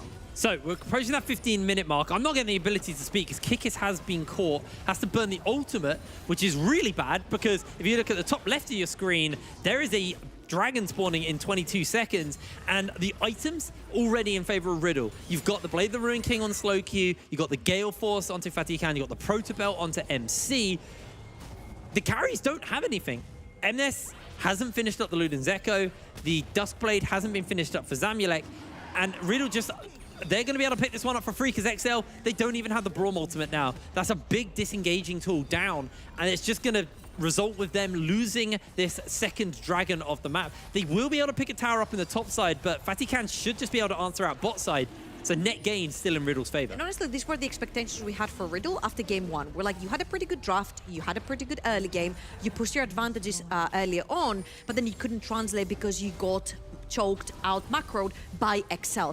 Right now, Riddle are actually playing the map. They're using very well what you said. They're burning off ultimates from the side of XL, then they're moving their vision deep, then they convert this into an objective. Slowq is playing this mid lane so well, but the tower's down. He's lit at the Vanguard's edge. He's looking to jump in, but he's going to get pulled back. Here we go. The fight is on. Everybody is burning everything. MNES trying to jump away with that Spirit Rush. Cry is able to survive. Dan in the middle of everyone, but he's getting cooked by MC. Trades out 1-for-1, however. Jungler for jungler. MNES has got the Foxfire movement speed, but Fatty Khan aims true and finds his second kill. They managed to trade 2-1, but they get the mid lane tower for the side of XL, and that is so important. Didn't have the flash. Did not have the flash available to stop that TP. And honestly, Zamilek, he should type in the old chat right now, calculated. Oh, that was the squeakiest bum moment I've ever seen. Let's see this fight again. So, a little bit questionable positioning from MC because he walks a little bit too far forward, and there's a bunch of taunts thrown right there. Eminence's taunt lands onto MC. Dan is also diving here. So you give a 700 gold shutdown to a Hecarim that has definitely been struggling in this particular game. And if he gets beefy enough, it's really hard with the carries that you do have in your team right now to take a Hecarim down. So all in all, I think it was a pretty worth trade from the side of XL. They take mid lane tier 1, they can move their vision further deep into the jungle, and if you look on the bot side of the map, that's exactly what Kikis and Dan are doing. Dan took that shutdown, grabbed a bunch more items into his kit, mostly armor related, and then with Kikis they moved the vision down further in because this is the side that Christ is going to be split pushing for himself, so they're keeping the side lane pressure alive by warding down, giving vision to Christ, allowing him to play safe, whilst Riddle is playing towards the other side of the map, and MNS is respecting that because he definitely doesn't want to ruin his KDA anymore. No, absolutely not. I mean, it's already kind of ruined, let's be real. 0-4-1 on the Ahri. Struggling, let's say. Yes, definitely struggling a little bit there. But like you said, you know, Dan getting that kill's massive for them. Someone needs to pick up the Eye of the Herald. Hello, there we go. Do you see it? MC's going to pick that one up. I'm assuming that's going to go down in the mid wave and open up the map a lot more for Riddle, as realistically, taking that tower down really gives him so much pressure. And now we're on the Infernal map. Obviously, there's less bushes, there's less walls, there's a lot of places you can kind of find good flanks on, and that's going to be wonderful for MC. See, I beg to differ. Okay. I do really like the mountain map when you have to play against Rumble because it makes the rift much slimmer, which means your equalizer is much more likely to hit. I actually favor Ahri and Hecarim in this open map because they have so many different angles that they can flank you from. Yeah. Just because this small rock sort of like block the vision that you might have with a ward, you can't have all the angles. So I really like your way of thinking because you like bigger map. MC can throw down the... Oh, what a hook! Fries, you are doomed. Kikis sends out a desperation ult to try and save his top laner. Now they can pop down the Rift Herald right here. There's only 2 members. They have to respect that it's a 4 versus 2. And definitely the bot lane from XL does not want to get dived right here, so they will respect. Rift Herald will go down. If I was Riddle right here, I would keep pushing. There's an entire wave pushing with you. The dragon is still not up, but they have to respect Hecarim. They will push. They have the TP onto Kekt. If they get engaged on board, maybe it's going to be pulled here. They're looking for it. Here we go. The charge lands. 3 people knocked up for the moment. They've got the fear. They got the lockdown. They got the damage, and that is going to be the kill. The Vanguard's edge is huge, and Slowq just looking to jump through everyone, but he's going to burn down to the ignite. MNES dodging everything, eating a charm as well. Kex is eating so much damage. MNES just needs one last dash, gets the reset. Another dash available to him. Foxfire's on. Nukes finds the hook, but MNES will continue to chase, continue to charge. Triple kill to MNES. KDA has been fixed, just like that. Ooh, and XL managed to turn a 4 versus 5 situation around, and it's all up to Dan finding the backlight dive, disrupting the 4-man wall that Riddle tried to create, 5-man wall with the addition of Kekt running in, but massive ultimates were not up and available. The Aurelia ultimate, the Rumble ultimate, Kekt's ultimate onto the Shen, they were not available, and this has been what's been creating the distance between Riddle members and XL members. So you can see Dan right here get Slowq into the entirety of the team. Zamilek is able to get Qs off. MNS has beautiful chained spells right here towards the back line, and then Kekt oversteps. He gets taunted, and this is where the bad news start happening, because once Ahri gets 1 kill, VR gets 1 more charge, which means he will continuously be moving forward. She gets another one right here onto Nukes, which means that she can move forward again. But Fatih-chan, thankfully, is safe from that because Eminence had just used his charm, but there's more. Back into the action. Nukes is nuked. As JDXL able to pick the kill up. The curtain wasn't called, but the... You find a little bit, actually. Slowkey trying to find the lockdown. He's going to take a lot of damage. Mnest actually misses out on the charm as he's dashing away, and actually they find the turnaround. Kex finds a massive ultimate. Slowkey is popping off, baby! They found themselves a shot onto Dan. One final one will be enough as MC finds the kill. XL, we just flipped this script once around. What the hell was that? Slowkey just refused to die. That wasn't a flip of a script, that was a flip of a fight, because you definitely do not want to be moving that far into the jungle versus all this AoE damage coming in from the Rumble, the Jhin, the Aurelia with ultimate is just so dangerous. And Riddle have run XL down. They don't care about the dragon. They'll take it anyway, but they don't care about the dragon because when Baron is on the map, that means siege, that means towers, that means one step closer to XL's Nexus to equalize the series. How can XL even try and contest this? They're bolting out of the base right now to try and get close. I can tell you. Zamulek doesn't have summoner spells, so he can't step up without losing his life. They see them in the pit, and they're just going to have to call it there. Although Kreis is looking for this. He finds the hook shot. Equalizer is perfect there. You cannot engage. Oh, Nukes takes a lot of damage, but not enough to go down. And the traps from the Jhin are just too oppressive as Kreis continues to chase. Looking now to find Kex. Gets the slow off into a couple of members. Jumps in with a Hextech ultimatum. He's trying to force a fight on his turns. There's the charge over the wall. They find one as Mnest is going to jump in. Zamulek finds the kill just like that. And everybody gets knocked up. They lose Kex, but that's not the end of the world. Woo! That was a lot of damage. Mnest actually looking at Chase. He's still got a couple more charges. Finds the charm. It's a 2 versus 3. I don't know if you want to necessarily take that because mid lane has a beautiful wave that XL can take advantage of and push the mid lane tier 2. So that was a really good chase right there. They dodged the equalizer, which is that big spell you definitely want to dodge, especially when you're playing in a very closed up spot, which is where XL was chasing Riddle to. They dodge the equalizer and then they're able to close out. But right here, again, Nukes, he's trying to get some vision down. Of course, he has Riddle right behind him, but he gets instantly destroyed. Now, where the problem happens is that Hecarim has no ultimate, which means he cannot necessarily find the backline, and Slowkey on that Aurelia survives so much due to Shen also coming in and putting down the damage. Finds Eminence, who doesn't have any more charges on the ultimate, and we have all seen Aurelia get 1 kill and then snowballing that further and further. Conqueror starts working, her passive starts working, Blade of the Ruin King lifesteal starts working and coming in, so suddenly a 1% HP Aurelia turns out to be an 80% HP Aurelia after 1 kill. Really, really scary stuff. Obviously, he has the Gore Drinker as well, so even more sustain, which you don't really think about. Does come in there as Mnest trying to clear out this wave. I believe mid-tier 1 fell in that replay for the side of XL.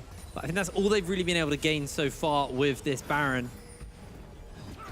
I just like how Riddle actually are grouping up as 4 members due to the fact that all of their carries are so squishy and they need nukes in the front line because whoever gets caught needs to get instantly Shen ulted. Now, what Riddle need to do is actually get their waves crushed in at the same time. They need to synchronize their waves so they crush at the same time. So even if one side of the map gets chased away from the tower, the other side of the map can actually punish. Now, the problem is that Shen doesn't have Baron buff, so he doesn't have the quickest they just find their opening. The curtain call comes down. The fear lands onto multiple members. Kikis flashes away. One last curtain call might be enough, but Slowkey is going to flash into the middle of absolutely everyone, but he's pinned in place. He's locked down. The hook connects, and they're trying to find Dan. Dan will fall as in comes the teleport. Kreis is on his lonesome, trying to find a little bit more arrow damage off as they're taking tower shot after tower shots. Kreis! What a flash into the precision protocol. He's trying to now find his way out. Has that hook shot coming up momentarily, but Fatih Khan will finish him up. Another arrow by Zamulek is huge as Slowkey is bleeding down. Riddle are able to find the tower and find the kills. Oof. So, let's talk about this one more time. Zamulek right there does not have the Gale Force. Try and get there. He does have the Eclipse. He's going more for the poke and kill build. We're used to seeing him play the press the attack, the lethal tempo onto the Varus. This time it's going to be more of the lethality to reach from far away. But again, this fight, I felt like it was all Riddle-sided until Cries showed up. And again, beautiful placement of the equalizer right there. Stops everyone from crossing to their tower. If you want to cross to go underneath the tower, you have to step through the carpet, which means slow, which means a bunch of damage, and they keep chasing. They don't stop because they have enough damage to burn through everyone. They've got 5 members right there. Now, the problem is MC's tanking the tower. MC's tanking the tower, and he's going to get absolutely demolished by Camille's Q, which is more like a Cho'Gath R at this point. Cries is going to die, but all in all XL lose from this Baron is that bot lane tower. From that push, sorry, is that bot lane tower. But this to me seems like this is what Riddle were trying to do in game 1. This was the picks and the fights they were trying to start on their terms. But this time they got a team that enables it. But now we can't even go to a single break as they're able to find a kill just like that. Cries takes down Nukes. MC does use a stopwatch. MNES finds so much damage with the Orb of Deception. And it looks like they are just trying to find a little bit more poke. The arrow could be big. Fatican able to dodge away as MNES continuing to try and thread that orb onto Fatican. The true damage part do so much damage. And that's, again, so well played. That's so 180 from game number 1. You see XL doing the Dragon. You know what Riddle says? Screw that. We're going to push. We have a wave pushing top side of the map because of Kex. We've got a wave pushing in the mid lane because of us. Faditon right there is the recipient of a very bad pop of the plant right there. But again, they take the top lane side of the map. They're replying with macro, and they're going to try to get something for it. They will not.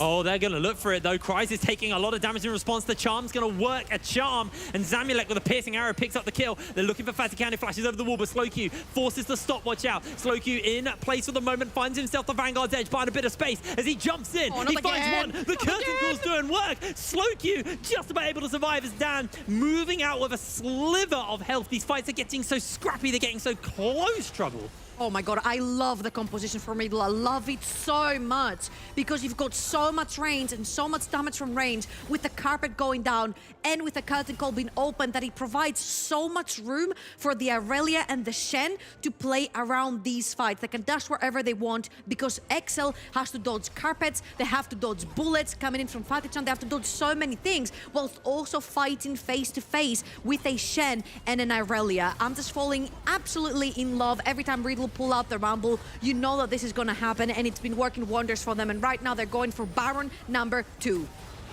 Yes, they are. Dan might look for that charge. He's got the ghost. He dodges out on the hook, but he can't get in time. Are they going to look for the fight, or are Riddle going to be able to get away with this one? I don't think they are, because in comes the teleport. Cries needs to find a brilliant hook shot into a brilliant pick. Gets the slough into a couple of MNES. MNES tries to get over. They don't land the charm, but MNES is almost going to be going down. Nukes chunked out low. MNES jumps over the wall, looks for a little bit of additional damage. They find it. It's a 1-for-1 so far. Looks like that might be all she wrote, though. Everybody were blinking health bars. Kex was looking for the taunt right there because he has the flash available, but the more you delay the backs from XL, look at the bottom of the map, it's being pinged. These minions are taking down that inhibitor tower on the bot side of the map, so the more you delay XL from back into their base, the more time these minions get face to face with that tower. And yet again, Riddle, beautiful trigger on the map. They go straight for the Baron. XL tried to reply. Yes, they kill one like they did before. This time it's going to be Nukes, but you don't care. The fact that Shen this time has the Baron buff available, that allows Riddle to move around the map as a 4-man unit, allow Kex on the other side of the map. Now he has the Baron up minions with his side as well, so you can have a 2-lane pressure point. Absolutely. Wow. Some time to breathe? I honestly... I was a little bit lost there because every time you've done breaking down a fight, another fight's instantly happened. So this is like the first time we've had a moment to breathe. I got a little confused on what we do in those moments, but... You shout usually. I shout. It'll be coming, don't worry. These Riddle are definitely looking for more action in this game, and it's been working out for them. They built themselves a 5,000 gold lead. They've got themselves 3 dragons. They've had 2 barons. And they are looking towards getting a little bit of control around this bot side of the map, because in 1 minute 40, we're going to have that Infernal Soul spawning up for them. They gave up the last dragon for a bit of a pressure play. This time... Dan is looking in the mid lane because they know Slowq is on the bot side of the map. Teleports are going to need to be pulled here. There's the charge. They don't land on the Fatican. The Fatican's untouched. The equalizer is beautiful. Cooking for everyone. one. There's the charm. M&S is going to go down just like that. And Dan, next up on the menu, Kikis will not eat the 4-shot as he dodges away, but Slowq finds himself the Vanguard's edge. Zamulek trying to flash over the wall, but can't get it. And just like that, Riddle find their openings. They don't need Soul. They find the kills. They will find this game. It's going to have to be a bloody miracle from Kryze. It's over. I don't think Kryze can 1v5 at this point, even with his ultimate available, even with his fast available. He's going to have to find something. He's going to have to find a miracle. He's going to have to pray to Rito for the League of Legends gods to come down and help him right now, because 16 seconds. 2.5 waves that are all burned up. All the mirrors are burned up. 5 members of Riddle all burned up. And Riddle destroy my prediction. They do. It's one apiece here, as there's no hero plays to be made by Kryze. 25 kills to 13. Riddle just put on a team fighting masterclass in game number 2. That was honestly beautiful to watch, because it started the same as game 1. Riddle knew exactly how to play their early game. They knew exactly how to punish, how to get that early game lead. But then on the transition, they got lost. That was beautiful League of Legends. From the way they played the fights, to the way they played the side lanes, to the way they played their vision, it felt like they reassessed how they played game 1. They're like, oh, we didn't do these things right. We still played our fights right. They kept what was always working, and they fixed what wasn't. That was so well played by Riddle. It was a massive improvement from game 1 to game 2 for Riddle, but can they keep that momentum? We're going to throw to a break, and when we're back, we'll have the analyst desk to break that game down, so don't go anywhere. We'll see you in a game! moment. Woo!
Welcome back to the NLC, where predictions are wrong.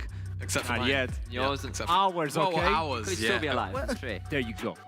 Everybody thinking the Well done, 3-0, but there we go. Riddle coming in with the main character arc for MC Rumble. This is Initialized's idea, by the way. The main character. It was an astonishing game. What can you say about this? Yeah, I mean, I think for me, the more important thing is having MC on a slightly more tempo-based jungler. 'Cause Yeah.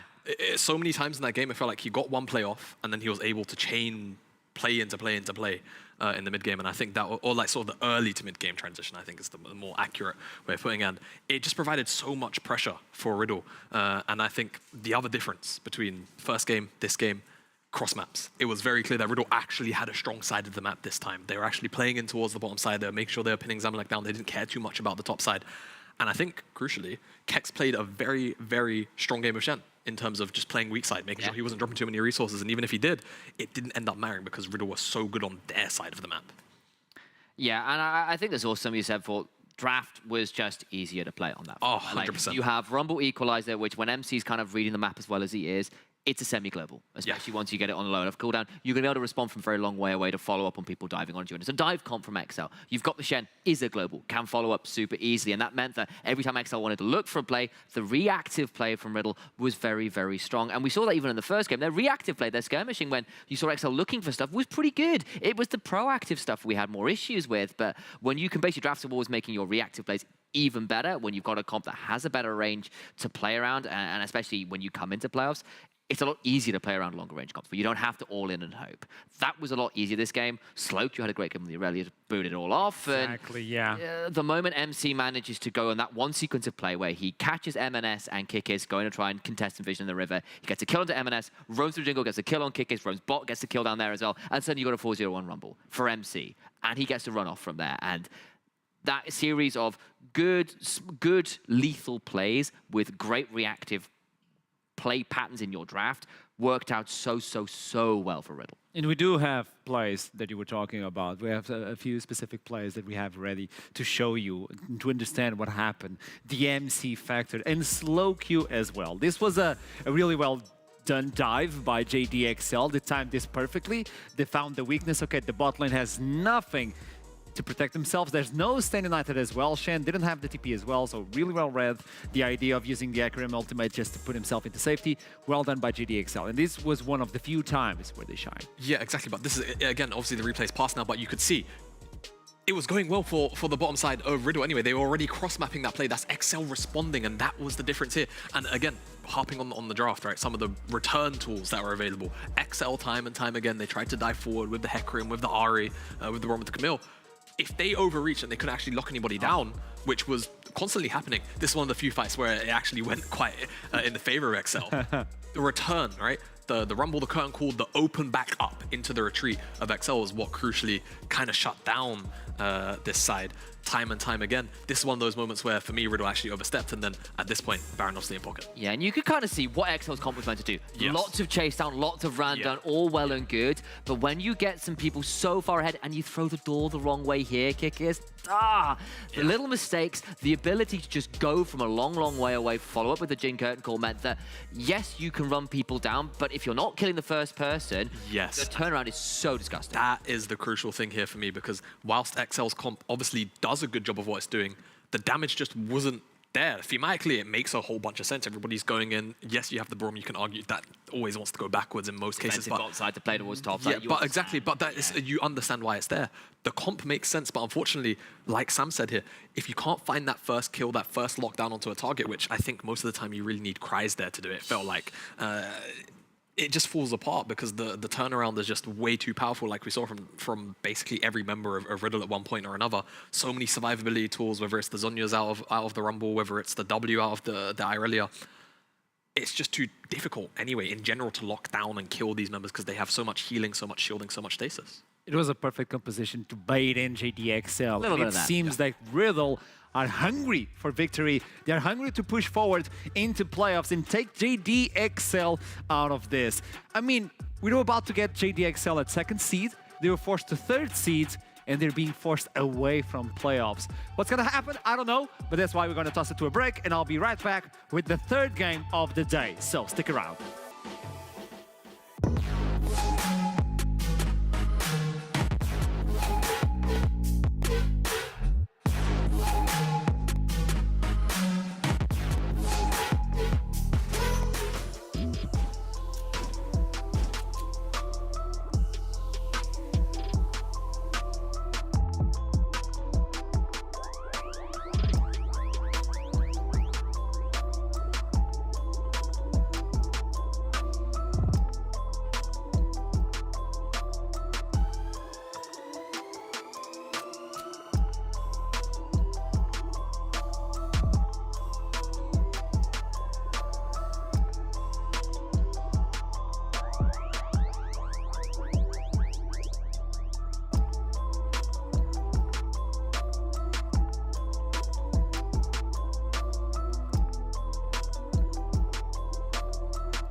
Welcome back, and the promise is a promise, jumping straight up into Champion Select. Third game of the day, Riddle with 1 victory, JDXL with 1 as well.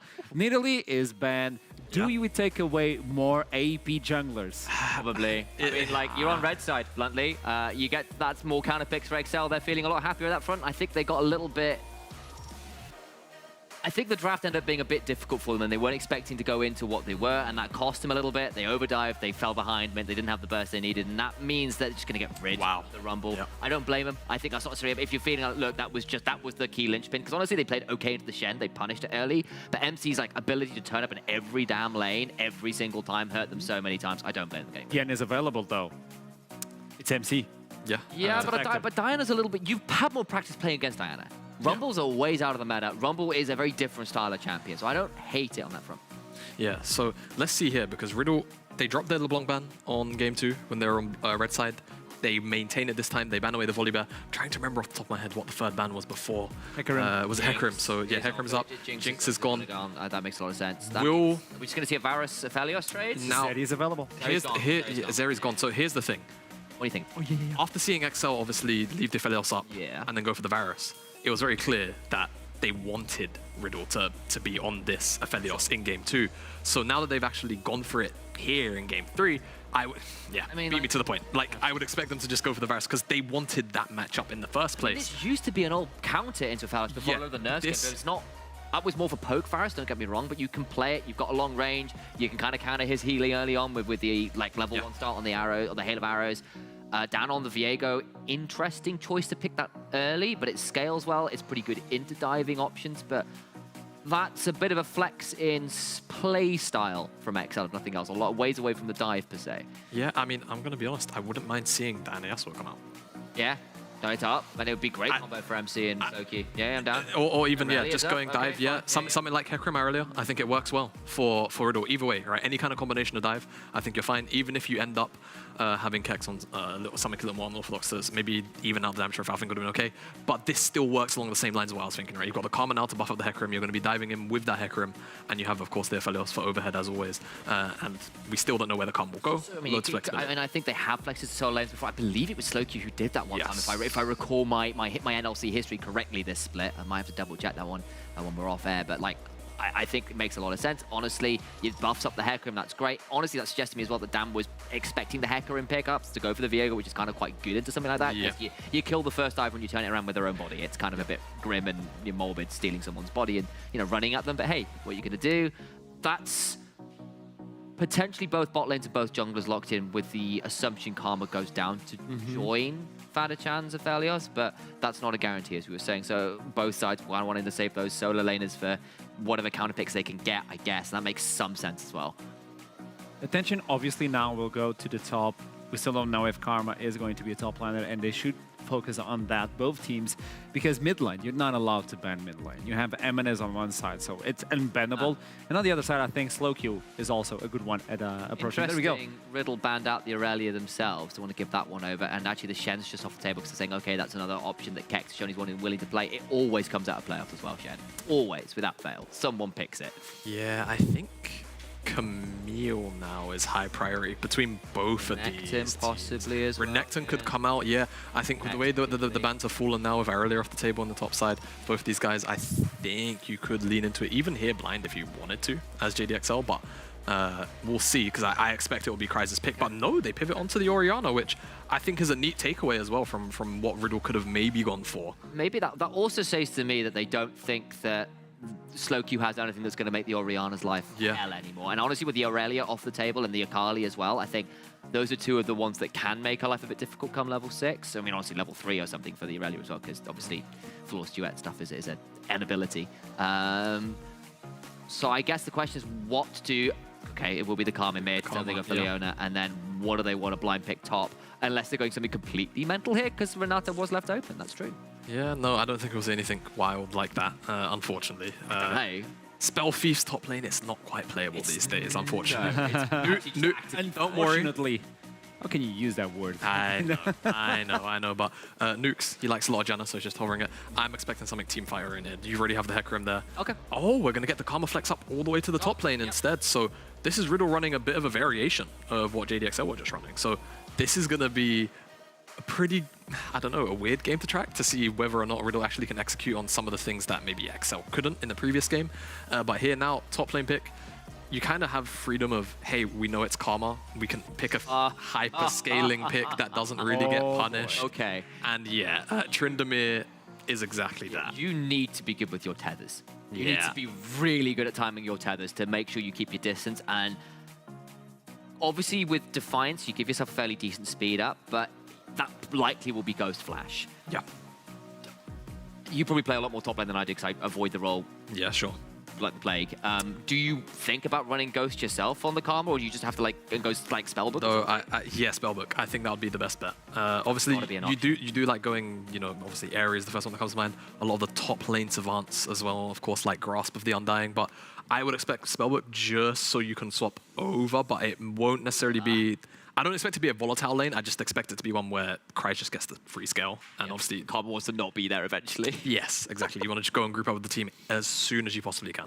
Do you play top lane a lot of times? Yeah, jungle and top. Jungle top. It's not like you have a main top laner diamond in the desk, by the way. It's no, you play Pantheon, I that find doesn't it fine. count. No, I play more than that, by the way. Yeah. But with that in mind, it is the third game of the day. Whoever wins this one will be in match point looking into the first game of playoffs. It is Riddle. It is JDXL. It is time to toss it to the casters. Hiprain in trouble. Thank you very much, Archeron. We're getting ready to go into game number 3 have one of this note series. for Yes, this I was about to bring your note up. During that champ select, that Tryndamere got locked in, Trouble leant onto a bit of paper and just wrote top lane, ouch, and then underlined it. Do you want to talk about the top lane or just wanted to say ouch? Is that all we're going to do on it?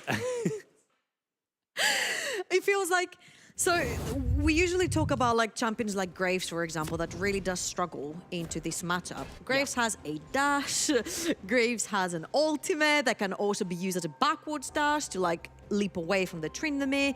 He also a lot of the times has to go flash and ghost to match the summoners for Tryndamere. And I find the Karma, specifically after 6, very volatile to die into the Tryndamere lane. And if you die once versus Tryndamere, the snowball effect occurs and you just keep on dying and dying and dying. Now, this is not even the biggest of their problems because let's play into a scenario where Kex never dies. Kex wants to group. Kex is playing Karma right here, so he can start shielding the Aphelios, shielding the Hecarim going in, providing that extra support and utility that you expect from a Karma into your team. Who stops Kryze on a side lane? I reply to you, nobody. Slowk, you can't go there with Ahri. Tryndamere will dive, he will kill you, you're super squishy. All you can do is shove in the wave really quickly with Ahri and maybe try to join again together with a teleport. The thing that's very concerning though is again, Tryndamere is a champion that plays Flash Ghost. He can even run you down level 1. Yeah, it's really scary because obviously, for anyone who doesn't know what Tryndamere does, his passive is the more he auto-attacks, builds up the Fury, Helicopter. He has Spin, he has more crit, and he has Ouch, that hurt at level 1. And Katarina spin? Yeah, true. She don't win though. No. No. Tryndamere, especially in this lane, yes. Tryndamere tends to win. I think if I had the option of Katarina or Tryndamere into Karma, I'd take Tryndamere every time. Hey, it's not the worst matchup for Katarina either, okay? It's one of the ones that you at least don't die to. That's a low bar. But man. Oh. this is one where, as we Level expected, Kryze, does he get a couple of lucky crits off? He actually didn't. So Kex actually able to trade back quite nicely. See, has that Grasp the Undying. I can't feel compassion for that.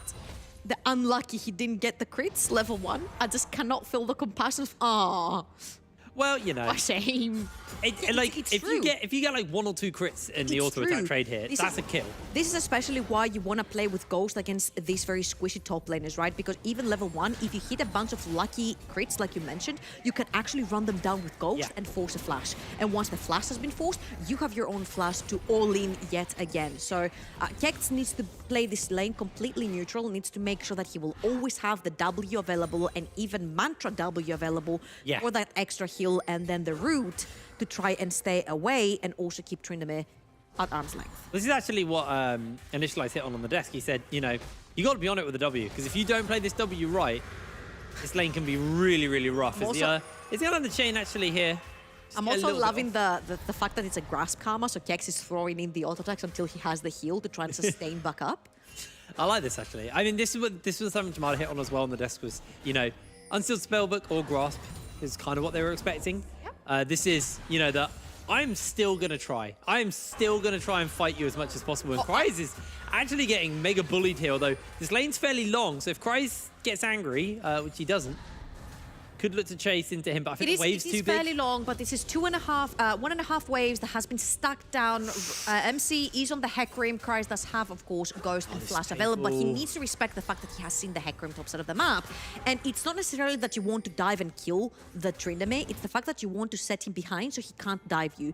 And keeping him deprived off of gold, experience, and minions does that. They're going to flash forward. Nukes is going to get locked in place with the Spectral Maw. The arrow comes down from Zamulek. Not enough to find the kill. Nukes has to flash out of that one. Very, very good management on the weapons right there. He has the Gravitum ready. He roots, he slows his opponents, and he allows Nukes to flash away in safety. So all in all, Riddle is doing fine. Yes, they've lost one summoner down the bot lane, but so have the side of XL. Look at that though. Ooh. Dan has made the whole way around. He is going to be spotted yet again onto that wood, and due to the Riddle bot lane wave pushing to XL, Nukes and Fadelson are now themselves being deprived of XP and gold. If that ward wasn't -1 there, that would have been the most big brain route there by Dan. Unfortunately for him, the Shroud ran out in time and was able to be spotted out. You can see that Kryze has actually done a pretty good job catching up on the farm in the top lane after losing a fair amount. Was able to head back to lane and to start picking up this farm. But now we're seeing Riddle actually having a pretty solid shove into JDXL, and Slowq has run down here to try and help as this wave has collapsed in, and that's just going to be the cannon wave given up, and Zamulek in for a whole lot of hurt. Maybe it's Kikis actually, as they're looking to turn it around, looking for the tether. The charm's going to connect, the Gravitum's on, they've got everything necessary, but Nukes will go down in a 1-for-1. I don't agree with the fact that Nukes is the one that starts the tower dive, because he is literally the only member without a flash available. Yeah. So you are most likely to trade 1-for-1, especially since Kikis also gets his level 4, so his anchor hurts a little bit more. So here you see Kikis stays underneath the tower, gets the level 4, your anchor hurts more. So once he gets stunned, Nukes puts the Zenith plate so he can land on the other side and run away from the tower. But I feel like Kikis played this so well to keep the anchor and pull him back so they can trade 1-for-1. XL are really, really good at playing tower dives in a disadvantage, and it shows again. A bit of damage there from M&S. Kikis actually has made his way over. Going to reset on the chicken camp. Do you remember game 1 actually started with a very not successful dive from the side of Riddle? Oh! Dan just completely disrespecting the Orb of Deception as Kikis has to hook onto the wall to get away. M&S doesn't have Shockwave. Kikis doesn't have Flash. He's bringing in the backup. Those Zamulek's trying to get out. They find the hook, and they've got the slow to work with. Maybe they're looking for the turnaround. They find the Zenith Blade onto Zamulek. Kikis is rooting people in place, but now Zamulek is going to go down. He's going to die. Riddle just find themselves 3 kills for free as they get the Shockwave. Slowq, the flash from M&S over the chains.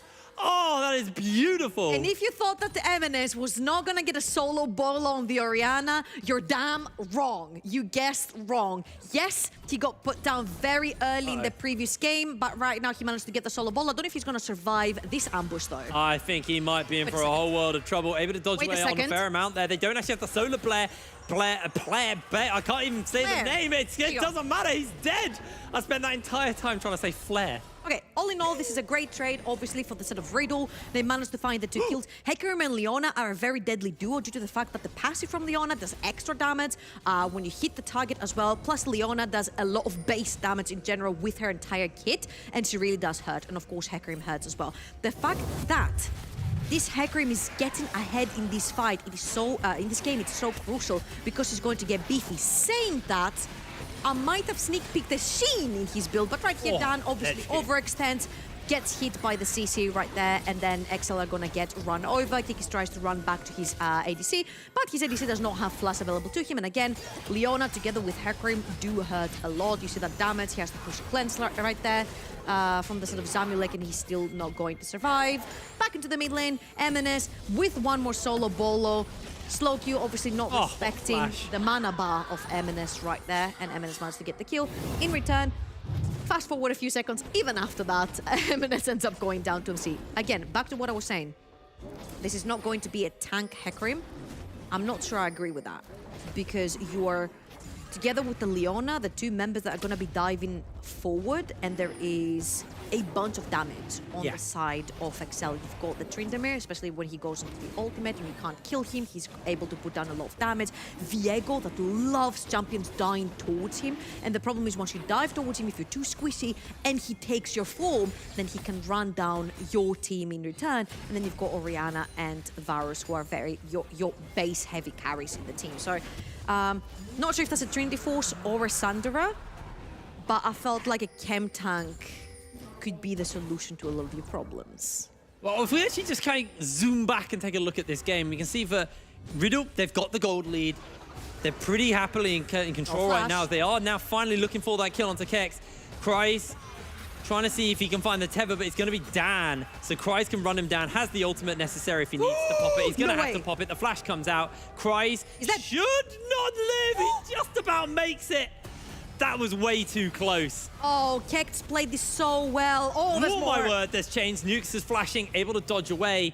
That was a very, very close top lane play. And now it's just constant action. The shockwave does land onto Slowcube. It doesn't hit onto MC. So they find a kill. This just like, there was action. There was action top lane, action mid lane, action bot lane. What happened in the end is that Riddle and XL trade 1-for-1. The top lane for the mid lane. Again, Kex. I felt for the lack of his flash, he played this to perfection. Mantra W, he dodges the stun from the Viego. Mantra W to get some more HP onto him. And obviously there is no grievous wounds on the set of XL to minimize the healing coming from the Mantra W from Kex. And then he uses his grasp last minute to take that last minute heal from the auto attack to survive. Well played, obviously, by Kryze as well to survive that tower dive and get one kill for himself. And this is where the snowball, the domino effect might occur. Because again, once the Tryndamere starts getting kills, starts getting CS and farm, and he gets that Gale Force, it's that much easier to get on you, and he won't necessarily need too much help from others. Now, I wonder if this is going to be a Karma where she actually goes towards a Moonstone, and then goes straight into something like a Frozen Heart. And she is basically the one slowing down the Viegos and the Tryndameres, running into the fight, trying to reach the backline. Well, Kex now starting to feel a little bit of hurt, although he's able to actually trade fairly effectively there versus Kryze. Kryze hasn't got his Mythic finished up. I was wondering if Kex was going for a max W right there after Q, but it's actually going to be the seal. So Mantra W is working wonders even with 1 point into it, and you can see how Grasp has helped him a lot in these trades. So every time Kryze dashes forward, he RWs to get extra health back, then procs the Grasp as well for the extra healing, pops the shield, and then the trade ends up being quite equal. This lane is going way better for Kex than I expected it to. Considering that, you know, he did have that one death, but he's handling this lane very, very well. The sustain from Grass, the sustain from W, timing it very well, and it's actually making Kryze's life very hard. But Fatikan needs to be careful, able to flash away from the hook, finds the Graviton onto Kikis, but I don't think they're going to go any further. MC very well read onto that gank. Fatichan though oversteps and loses his flash, which is very crucial, especially when you want to be pushing your lane and choking down that Varus. So they also know that MC is there right now because they did spot him. There was a ward right behind him in the third push down the bot lane. So JDXL can keep MC there the entire time, waste his time, whilst Dan is trying to catch up on a lot of gold because he's falling behind farm-wise. He's also falling behind gank-wise. MC has been the main moving factor on the side of Riddle, finding the openings, finding the kills, finding the ganks. Yeah, he'd say he's the main character of this story. As Kryze able to take a plate, jumping away, but will eat that tether, and Kex actually just continuing to trade into him. More and more grasp of the Undying stacks for Kex. I'm curious how many he's had this game, actually. Bandleglass Mirror and Kindle Gem. So it's going to be the Moonstone. It is the Moonstone build, okay. Either the Moonstone, or you could potentially also go for... I forgot the name. Which one? Well, the Sorelias, thank you. There you go. My brain actually woke up. You could actually go for the Sorelias because it really does benefit. Leona running in, Hecarim running in together with the shields as well. You give extra movement speed. You can land your charms. You can save the affiliates for very sticky situations if you have the extra movement speed from it as well. I think they're both pretty useful in the team. One for the heals and the extra shielding, and the other one for the extra speed. Ooh. Riddle. Slowkey needs to be a little careful as that Foxfire and Kryze. Going to be able to take the first tower of this game with plates as well, making sure as much as the wave dies out as possible just to deny as much gold as possible. As charge comes out from the Rift Herald, so yes, they use their Rift Herald and they do get themselves tower with plates, but it comes at the cost of losing first tower blood topside. My question remains, who's going to stop the Tryndamere? Who is going to stop the Tryndamere? Because I'm looking at the map right now and I'm like, unless Hecarim gets up there together with Ahri, who are the only two champions who can actually keep up with the speed and the ghost and the Gale Force and the spin that he has and the flash that he has basically 4 ways of mobility that he can get away from. So unless it's an Ahri or a Hecarim that can catch up to you, it's very difficult, but then that's 2 of the main components of damage and engage that you're missing from another fight on the other side of the map. And we very well know that when somebody's keeping members occupied for XL on one side of the map, something's happening on the other. Yeah, I think this has been a very, very active series so far. Now, just to keep you up to date while we're back on our faces, one of the players is experiencing high ping right now, so we're just going to get that ironed out and then we'll get back into the game as quick as possible. But so, top lane. Top lane. Ouch indeed. Ouch, but not as ouchy as I thought. Okay, so not ouch from the fact that Kex has died, but we did mention if Kex does not die, who matches the Tryndamere, and this has been a problem so far. The fact that 12 minutes into the game, he hasn't received any attention. There was only one gank from Dan that resulted in that 1 kill, but he's taken every single tower plating without the Rift Herald and the first tower prior to 14 minutes.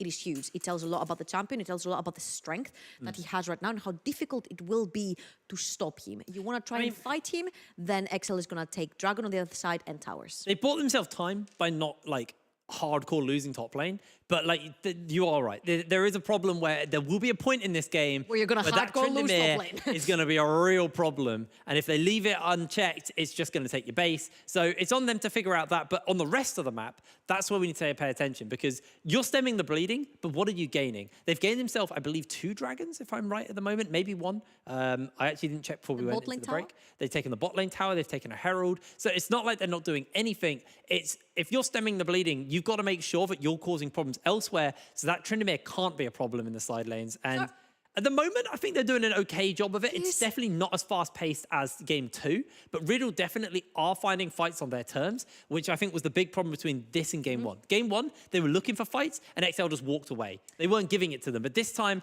Riddle are able to force them, maybe not as much as they were in Game 2, but they are still being able to force them. So Tryndamere is going to be a problem on the side then, you say. Yeah. Let me raise you my NLC reverse card and talk about something very controversial. I think that Tryndamere is a huge weapon in team fights. Yeah, I because even though he might not end up getting a kill, he usually zones 2 to 3 members, one of them being the AD carry. Yeah. And especially here that you have Aphelios, very immobile, very reliant on his surroundings to keep him safe, especially if you don't have something like the Graviton to root him in place. So if that is 2 to 3 members be zoned away by a Tryndamere, that means that it's 2 versus 4 in favor of XL. And this is why I like a very fed Tryndamere, because he can cause chaos in a team fight as well as a side lane. Yes, absolutely. But I want to raise my Uno reverse card on this one. He can zone people away, but again, he is jumping into the middle of a Leona, a Karma. You know, Fatikan has the Gale Force. You got an Ahri with the dashes. So I do feel that Riddle have equipped himself with tools to be able to deal with him when he jumps in and kite backwards if he does go over too deep into them. But it is going to be a problem, and it is something they do need to be on, because I think That's if the Riddle... second dragon you're talking about. There it is. I was talking from the future, obviously. You're clairvoyant. Yes, of course. And it's an Infernal Dragon. I'm not even looking, but it's definitely an Infernal Dragon. Oh, look at that. It's an Infernal Dragon. You were looking. I wasn't. I had my eyes closed. Wow. I haven't actually opened my eyes all day. They've been closed. I'm still and asleep. you're casting that well with your eyes closed? Yeah, I'm sleepwalking.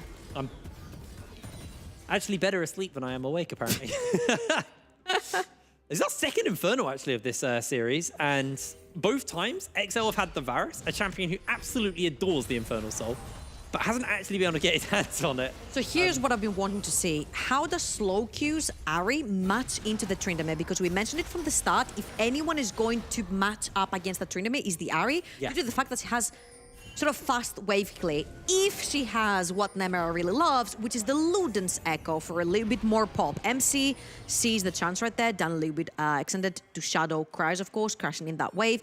But I just really like the fact that they put in Ahri on the side, because if Tryndamere dashes forward, you've got the Everfrost, you've got the Taunt, you've got the dashes, you've got ways to deal with the Tryndamere. They found a lot of CC onto Kikis, and the damage is actually just about coming. Fatikan with the Gale Force and an auto, finishing that kill up. Nothing really to gain off that, but it was a nice little kill. A little bit more gold added into the pocket of your AD carry. Cry's recognizing now that there is the 2 CC bots on that side of the map, and one of the best ways to handle Tryndamere is to crowd control him, so he's just gonna spin away to safety. As looks like the attention's shifting upwards towards this Rift Herald. Again, I think Riddle have come a long way from game 1, where they didn't understand how to play the map, to actually creating rotations that will cause them a little bit of comfort. Talking about comfort, that's got the flash, flashes towards the team, the Heartbreaker lands in, they jumped onto MNES, and now MNES is going to get run down by MC. Lands the Shockwave, and MC has nowhere to go. Tethered up, charging forward, MNES flashes over the wall, Dan flashes back in return as well. JDXL, they have to just burn everything to get out of that. Okay, so I was talking about good assignments, about good macro, and then Kex has to go and prove that I actually can cast the curse by face-shaking that top tri-burst and getting absolutely demolished by MNS and Dan. All in all, though, again, the trade turns to the side of Riddle. They're going to grab that Rift Herald and they're gonna lose a tower for it. But what Rift Herald does give you in return is tower control, since this is what you're taking it down for. With Fadichan pushing that top lane wave, they could very well try to transition at either tops of the map and give more money to Fadichan, or hold on to that Herald until it's very close to that Infernal Dragon, pop it mid, have some pressure there, and then move down the river, which is something that Riddle forgot to do in game 1. Oh my word, Slowkey does do a lot of damage. Has got the Everfrost build here. I prefer the Ludens, but I think in this game, I actually respect the Everfrost, just because you are playing probably versus Cry's against the Tryndamere, yes. Yeah, so you can lock him in place and kind of just stop him from ever like actually finding that kill pressure onto you. I respect it in this game because of that. Again, their macro and lane assignments has come a long way from game 1. It felt like the game 1 was sort of like a warm-up for them to see how XL want to play the map and how they can figure out how to match them. And so far, I feel like Riddle have been matching them pretty well. And honestly, not having the Ari there is not the end of the world, because guess what? Your Aphelios is 2-0, very close to a second item. Your Hecarim is ultra fed, has got the Sunderer down 3-0 and 3, and then you've got the Karma for some extra AP damage added there, the shields, the heals, and also the Leona for all the peeling and stuff. Obviously, Fadichan is still playing the game. That was from the pause. Catching up on ourselves. All right, so let's talk about this game, because both teams are very close. That's what I've been doing so far, Hiprin. We've been talking about this game. Yeah, but let's continue. Let's talk some more. Let's start talking so the action starts, because this is usually what happens. That's how it works. Yeah. So, what do you want to talk about? 50 seconds before the Dragon, I'm expecting MC to run it down mid lane, pop down the Rift Herald on the next wave, which is going to be a cannon, get the attention of XL on the mid side of on the mid lane of the map, and then move the pressure into the bot side where the Dragon is. You mentioned it yourself, it's going to be an Infernal Dragon, so you definitely need to start stacking them, because Infernal Soul is going to be huge. Ooh, the Everfrost missing there. Flash out by Kikis to make sure that he's not going to get caught out. And the wave's actually trimmed before they can even place that Rift Herald down, so I'm going to hold it for maybe one more wave before they decide to place it. You got a bit of time, and Slowcute actually did burn the Spirit Rush there, so that's pretty big. Does use it to reposition as nukes. Loses a massive chunk of health. Here's the Rift Herald into the Graviton onto 2. The Shockwave into 2 as well. Cry's slides through. That's just going to be 2 kills. The Undying Rage is on, and Cry's is out. Rift Herald is stopped, and XL find 2 kills. Oh, Riddle. We've come a long way to game 3, but this is Riddle from game 1. They're pushing into the mid lane with Slowcue not having his ultimate available. Fadichan way too overextended. All Cry's had to do was helicopter into this fight, dunk him once, and he was absolutely demolished. I'm not sure what MNES is doing here. He's dying. Yeah, what I can see. Bit of a weird position for MNES. It's worth. Lose his life. It's worth. They stopped the soul point. It's worth. I think they had the soul point without MNES going top. I hate to dispute you on that, Trouble, but damn, you got me. No, they got MNES. Anyway, 20 minutes in. 1 Dragon for XL, 2 for Riddle, so a little bit of a way before we do see an Infernal Soul potentially come up. But the Rift Herald's now down, and Baron on the pit, on the map.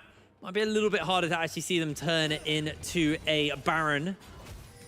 I think Riddle is again very scared of what monster this Tryndamere will be later on in the game. So they're trying to force their fights right now, but then when they tried to do this in game 1, they were forced into fights that were unfavorable to them, and at some point desperation started kicking in, and it's gonna be the same thing here, because scaling into the late game, your only carry is Fatichan, and he was taken out by one auto attack.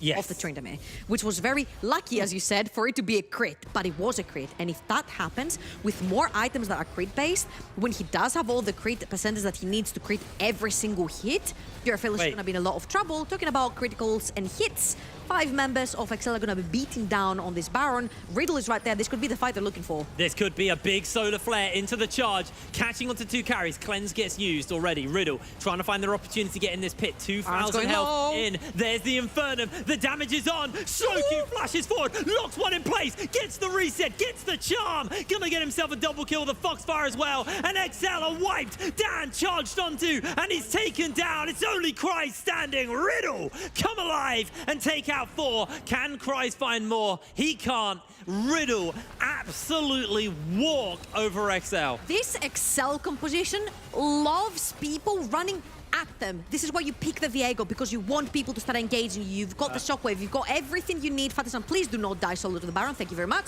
You've got everything you need for a team to dive you, and you kite backwards, peel, and survive. But right here, Riddle played this to perfection. The Solar Flare gets the cleanse from Zamulek, and once Zamulek's cleanse has been used, look how patient MC is with his ultimate. Beautiful Infernum ultimate right there from the Aphelios. And then when this is done and dusted, Slowcue dives in to kill secure some freebies, whilst MC is using finally his ultimate to take down Dan. And when a fight is already over and the Hecarim has not even used ultimate, you know you're screwed. Yeah, that was super painful for XL. It was a bit of a greedy Baron, and it was greedy of them to take a fight after getting poked out by the Baron, and they've paid the ultimate price for it. Wonderful flank by Slowcue to come in and be able to pick up those 2 kills, taking the 2 carries out of that fight, and that's only ulting onto nukes. And now with the Baron in pocket, Riddle can really put their foot down in this game and look to see what they can do. As Cryz gonna try and find a kill onto Kex, charging forward. He's got Dan, and will have those more charges up for himself. Does have the undying rage if necessary. He's gonna have to go for it. Gonna try and find himself a kill onto Kex. Kex flashes away, and Cryz is just gonna be caught on his lonesome. Ghost is used. Solar Flare flash goes down. Cryz pulling 4 members away, so but wasting a bit of the Baron time, I guess. Oh, I think this actually worked into their advantage, because it's meant to be Riddle taking towers, but JDXL are using the pressure that's generated on the both sides of the map from Cryz to try and turn this around, but MC... There's the chains coming out, they get the lockdown, they get all of the crowd control necessary as MC finds the kill. Kikis is gonna go down as MC secures himself a double kill. Hiprin, I don't believe what I'm seeing right here. Riddle is the last team that qualified the playoffs. The last team. XL finalists of EU Masters 2021 Spring, almost taking down K-Corp, the back-to-back EU Masters champions. This cannot be happening. Oh, they find a Shockwave. MS has to use the cleanse. Dan locks Kex in place. Dan's able to get away. But remember, we're in the loser bracket right now. One best off. It's 1 best of, and that's it. Your chance at EU Masters, there's not that many spots going. And it the realization just hit me, you know, and I've got like oh my god. Okay, let's recompose ourselves. Yes. It's not a huge lead. It's only 3,500 gold lead on the side of Riddle. But Riddle are good at working with these leads. I will just say that MC has been playing his butt off this series. He has been the moving gear. We said it from the start. He knows exactly where to be, how to be from the early game, and how to convert these early game leads to late game leads. And honestly, Riddle have come a long way. Now he can try to dive in. Doesn't even have to. They can catch Samuel. He's on the side. It's a lone Varus on the side of the map.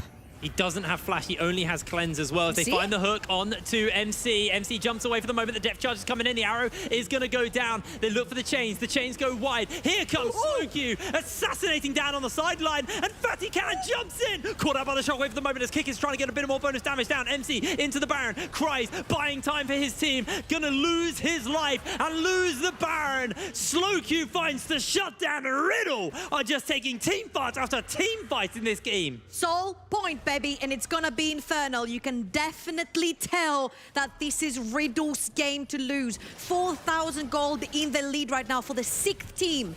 Last team of the playoffs, taking on to JDXL man-to-man. And again, MC, I think he overextended a little bit here, obviously, trying to find Dan. If you do find Dan right there, smite down, you can take Dragon. No 50-50s, no contention at all. MC, of course, very beefy boy. He has his Frozen Hat as well, cuts down the attack speed of his opponents, and it feels like JDXL are all over the place. They're splitting up. Their carries cannot move through the choke point because of the Aphelios and the Ahri. The Karma has proven to be so useful as well for this composition. The healing and shielding that's coming in from the Moonstone, from the shields that Karma provides herself is just so detrimental for Excel. I mean, also to kind of hit on, you know, the Karma, it's been doing amazing actually stopping Cries in these fights.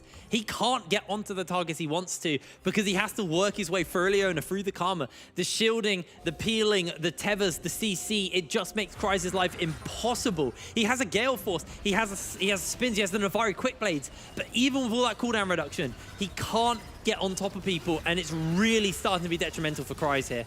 I just feel like at this point, you cannot match the damage that's coming out of Riddle.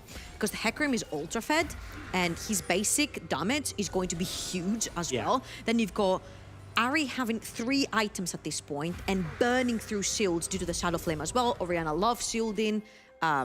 And on the other hand, you also have a shield from the Eclipse from Zamulek. So the second you pop in these shields, you get the maximum magic penetration, which means it's going to be hitting you down much harder. And the Qs from Karma as well are affected by that. And then you've got Aphelios, the 1v9 late game AD carry king that there is in the game together with Jinx. So I feel like XL are going to have to start playing the map a little bit more.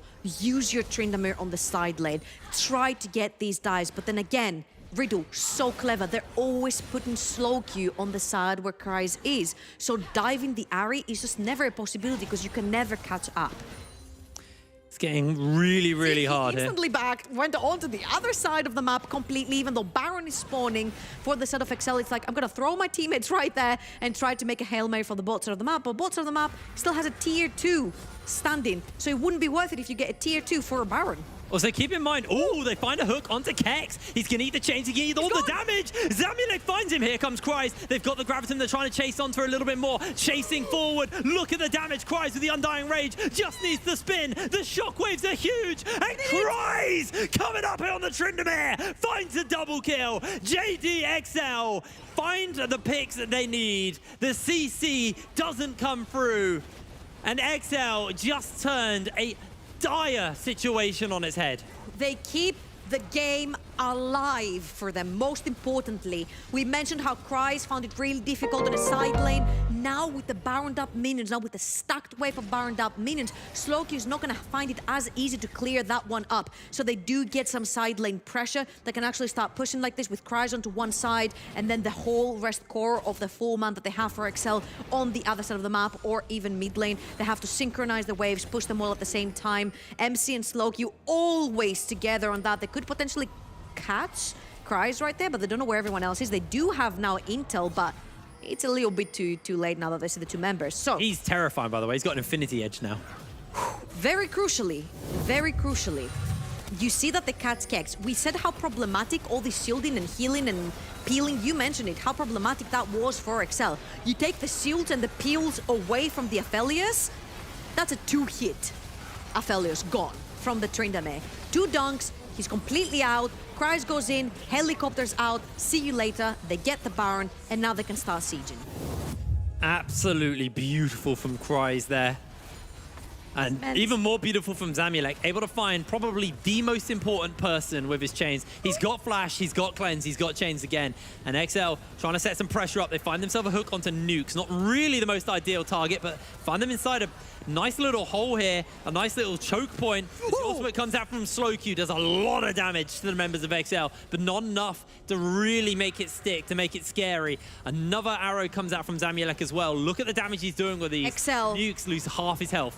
XL is protecting the dragon. If the Infernal Dragon goes to Riddle, it's game over in the fights. It is going to be absolutely. They're charging in. They're trying to find onto MNES. MNES looking for the shockwave. Only hits onto one. Slowq trying to kill Zamulek, unable to do so. Christ has the Undying Rage. The hook, the Zhonyas comes out as they're chasing for another kill. Here come Riddle. They're turning it around. 2 quick kills. Picked up the flash for the charm. Zamulek flashes out himself. Looks for an arrow. Does a bit of damage to Kex, but not enough to make it stick. Smite MC has got himself the smite. He's around. Dan not up with his smite. He's dead. Soul. XL is just going to have to give it up. This is Infernal Soul on a team that's already winning the 5 versus 5 team fights. Wait. This is a dire situation for XL. XL are going to take mid lane tower with whatever is remaining from their Baron and bot lane tier 2. But right now, Infernal Soul. The second you walk up to Riddle, that is so much extra damage that you're going to be facing. And right there, Slowq missed most of his abilities, and they were still able to win this fight. Yeah. 8-0-6. If there was a main character in the team, that's him. Oh man, it feels like he's starting to hand over though to the rest of the team. You're seeing the damage come out from Fatikan. Slowq got the Shadow Flame, the Everfrost, the Void Staff, and the Zhonyas. Like you said, missed most of the abilities. The Foxfire and Electrocute was enough just to absolutely chunk Zamulek out of the fight. Zamulek, though, something you don't really want to sneer at because has the setup with the Chains of Corruption and has some serious burst damage. But MC looking to run him down. He's jumping in. Zamulek is going to be blown up just like that. MC finds the pick, and now he's chasing onto Kikis. Kikis able to get away, but look on the bottom side of the map. Cries trying to push and trying to deal with the waves. They've still got MNES who's able to clear through these waves very, very quickly. And again, the second Fatichan gives the go button, he had the chakrams and he got the sniper, which means go, I can reach your range, however much deep the Hecarim goes, that Aphelios with the sniper and the chakrams can actually reach. And that was so beautiful to see. The second the weapons changed for Fatichan, the go button instantly happened. That is peak communication that's going on in Riddle right now, and they know that Tryndamere is behind them. They know. That's beautiful League of Legends, baby. They knew he was there, but Kryze was waiting for a potential opportunity. He's just spinning around the map, trying to get as much pressure as possible. Tense. Level 18 Tryndamere. Highest level in the game, almost full build as well. Sitting on 2 components to finish up those final 2 items, but Kryze really feels like the one who will make the difference here for XL if they can find the win. But the 5-man death ball, the team fighting unit that Riddle have become in the second game, going into this third game, has been absolutely superb. They've been playing amazing in the fights. Super crisp. So, what do XL need to do to actually win this game? They need either Kryze on a side lane when there's no objective up and they can match the waves and they can try to use him as a pressure point and then take a tower on the other side of the map. The only problem is that the only outer tower that remains is in the lane that Kryze is pushing right now.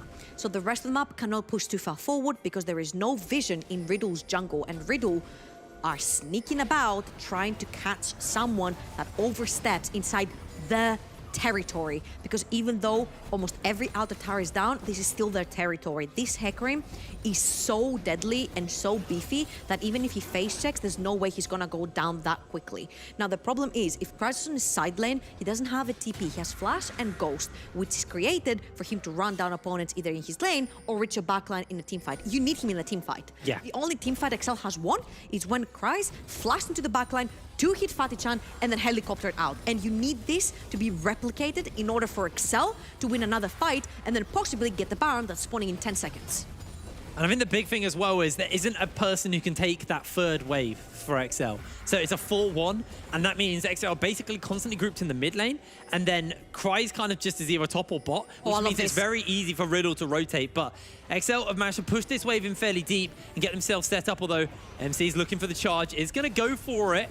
Just gets a little bit of damage as he gets locked down by the chains, actually. They find a lot of damage. The Inferno comes out, the charge goes down. Dan uses the stopwatch. He's going to flash away from the charm. MC's bleeding out, but he's able to survive. Kick is also low. Hook lands onto Nukes. Not the target they need, but the shockwave is big. And Cries, Gale forcing forward, chasing member after member. The Heartbreaker, the kills, the damage, the charm from Slowq. Zamulek will fall. They lose their AD carry, but they keep Cries alive. And he's the one to do the damage to the structures. The tower will go down. The inhibitor will be next to fall. XL can't chase for more, though. They can only take that. One overstep is all it takes for any team, and XL are going to pull the trigger and absolutely dismantle you. Cries is so instrumental in these fights for XL, but he needs to have both of his summoners, and right now he does not, which is going to make it even more difficult to reach the backline later on when they fight for that Baron again. Riddle, very crucially, did not lose Hecarim and did not lose Slowq, which is two members that are complete nuisance to try and do Baron against. And again, MC goes a little bit too deep. You see that Fatih-chan cannot necessarily put down too much damage, and even though the Infernum hits, XL instantly split apart so they don't get hit by too many of these AoE bullets. And then it's a back and forth constantly. Once Cries does get on you, Flash, Ghost, running everyone down together with Dan right there. They love doing that, especially when you have Ghost onto the Tryndamere, dives into the backline. Everyone's trying to run away from you, but you actually can't. Again, very crucially, if Hecarim stays alive, it is so difficult to try and do any objectives because he has a very easy way in with the ultimate that's now really low cooldown, especially since he's level 16. Yeah, absolutely. Got the Schroeder's Grudge as well, so those spins are actually going to slow you down now, which makes it even more fun to play into Tryndamere. Full build, almost. Got just that Zeal item to finish up, which I assume is going to be a Phantom Dancer. Very crucially, keep your eyes on Cries. No Flash, no Ghost. How is he going to get onto Fatih-chan? They're going to have to pull a huge miracle. Kikis is going to have to somehow find the Aphelios. They have got Shockwave on Omnes. And grouped up right now, Riddle have to be very careful, pay a lot of respect towards that as Dan's just clearing out some of the vision. Nukes is actually taking a lot of poke from Zamulek. Zamulek really starting to do some work here on that Varus. XL are gatekeeping the Elder Dragon, which is actually going down to Cries right now because he can actually solo it. They're gonna they have vision. They're looking for Dan. Oh, you need to go. MC can't get close enough. Kikis is just zoning him away. He has the charge. Okay. This could be the game-winning smite. Here we go. Chains are on. Hook to follow. In comes the Moonlight Vigil. Slowq trying to get a bit of damage off, but MC needs to get over this wall. Has the charge still available, and I don't think he can do it. Riddle just have to give up the Elder to the side of JDXL. Baron is up as well. It's so hard for them to contest. You just lose the Baron as well at this point because it's impossible. They fear Cries' Tryndamere at this point, plus Eminence had a fantastic flank from the side, puts down the ball, no one can step over to try and put down any DPS, and this comes due to the lack of vision that Riddle have to respect. All their vision laid on the other side where the Baron was, and instead of actually handshaking the Baron for the Elder and defend their base as long as the Elder buff is active, they actually lose both. That is so rough for Riddle. This game felt like it was there in their hands. Actually, you said about 20 minutes ago, it's theirs to lose. And just like that, XL went bet. Serpent Fang actually is a really big pickup here. Zamulek's 5th item is going to be that Serpent's Fang. Really effective into the amount of shielding that Riddle are going to be using. So I really like that pickup. And it is actually, sorry, it's the Lord Dominic's Regards, or Mortal Reminder, I can't remember which one's which. Mortal Reminder for Crysis' final item. So they got anti-heal, they got a bit of the shield busting, they got the Morello to do that as well. They go Shadow Flame to provide more magic pen as well if somebody's shielded. They have so much stuff to do with the shielding, actually. This has become a game of who can keep focused the most, because it's been a game of back and forth from the very beginning, and The fact that you're picking a peel/kite composition from the set of XL is that you're expecting your opponents to make mistakes while engaging. And Riddle have made back-to-back mistakes, which have resulted in them being in this dire situation, having to defend against Baron and Elder on XL. I really thought Infernal Dragon would be enough. Oof. A lot of damage from Fatican, but a lot back in response. Kreis is keeping the mid-wave shoved as well to make sure that his team are able to use this Baron effectively. This tower getting shot after shot from these two cannons now. This will be the end of the bot lane tower. The inhibitor will be quick to follow, and XL might just be closing in on their final shove here. This could be game number 3. This could be match point over to JDXL. Riddle have everybody alive. They have all their ultimates. They almost have every summoner spell. With Fatican's flash comes up, it's now or never. It's do or die for the side of Riddle. They do not want to lose the momentum. How long is the Elder up for? Because I think it just ran out. XL tried to make Riddle pull the trigger. Remember, they're playing a kiting composition. They love teams pulling the trigger and engaging them. But now MC can try to find the flag. MC charges over everyone. Slowq jumps in. They get the charm. They get everything. The shockwave goes wide. Slowq finds the first kill of the fight, but Kreis is able to spin out for the moment. They're trying to chase onto him for a little bit more. He gets another spice. No, he can't. MC finds the kill, and Slowq jumps in forward with the chance, with the Foxfire. Finds himself another kill. Doesn't reset on the Spirit Rush. And now is only 2 members of XL standing. XL Riddle is going have bot. just wiped them. They're looking for it. They're going bot lane. We're going to have a base race on to decide this game. They've got a wave inside the base to work with as well. Riddle, they have so much ground to make. I don't think they can make it in time. They've had one back from Kex. The chains are almost back up for Zamulek. And now it's just going to be the reset from XL. A couple more seconds until members are starting to come up. 25 seconds on M&S. XL, they need to find this miracle win here. They need to find this miracle turnaround. Riddle just did it to them. There's the chains. Just to lock down, just to slow, just to buy a bit more time. M&S in 12 seconds. The tower is going oh so low. They find the lockdown, they find the charm, they find the kill! Riddle, 41 minutes on the clock, are going to be able to take this game. Match point to Riddle.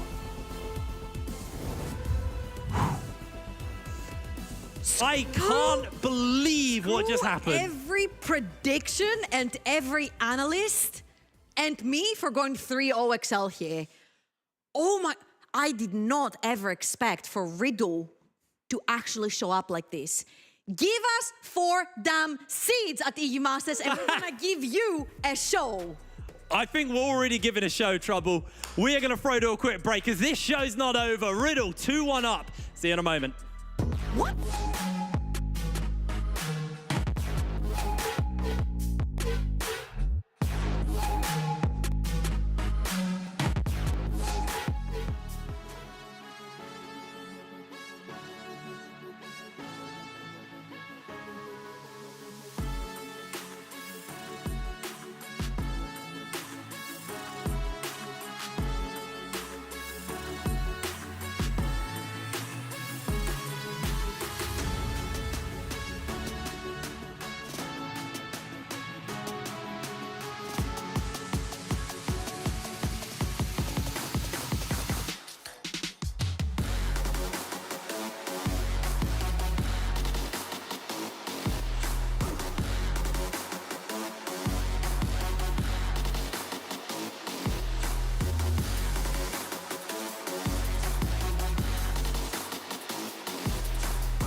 there's a world where Riddle might take this series. You told us that. Yeah. And I think we're living in it right now. Yeah. Whilst I didn't outright predict it, Yeah. I did say before we kicked off things with Champ Select all the way at the start of the day, don't be surprised if Riddle win, because they're just simply as well. They are the kind of team that will just come to a series and just get down to business. They're hungry. Yes, and that's the crucial thing, right?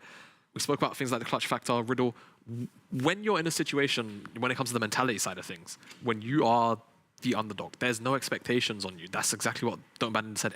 Everybody was expecting XL to win this series.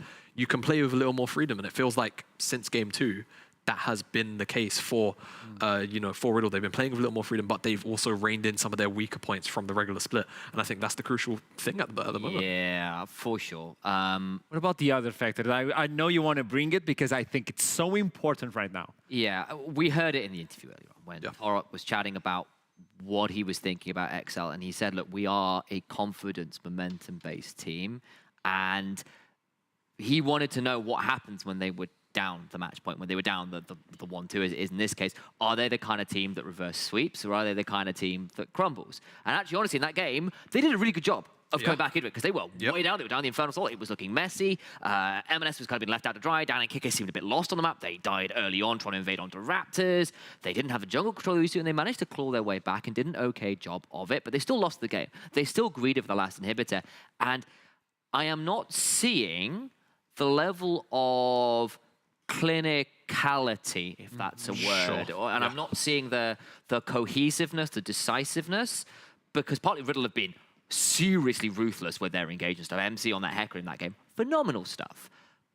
But the other side of it is actually XL, good clutch factor, good hands, try and get your way back into it, but there is still these worries that what are you as a team that is so used to being ahead, that is so used to controlling the jungle, that is so used to getting these leads? What are you in a situation where you're now down match point, where you're actually the team that's having to deal with unusual picks that you normally the team that are bringing them out? What then?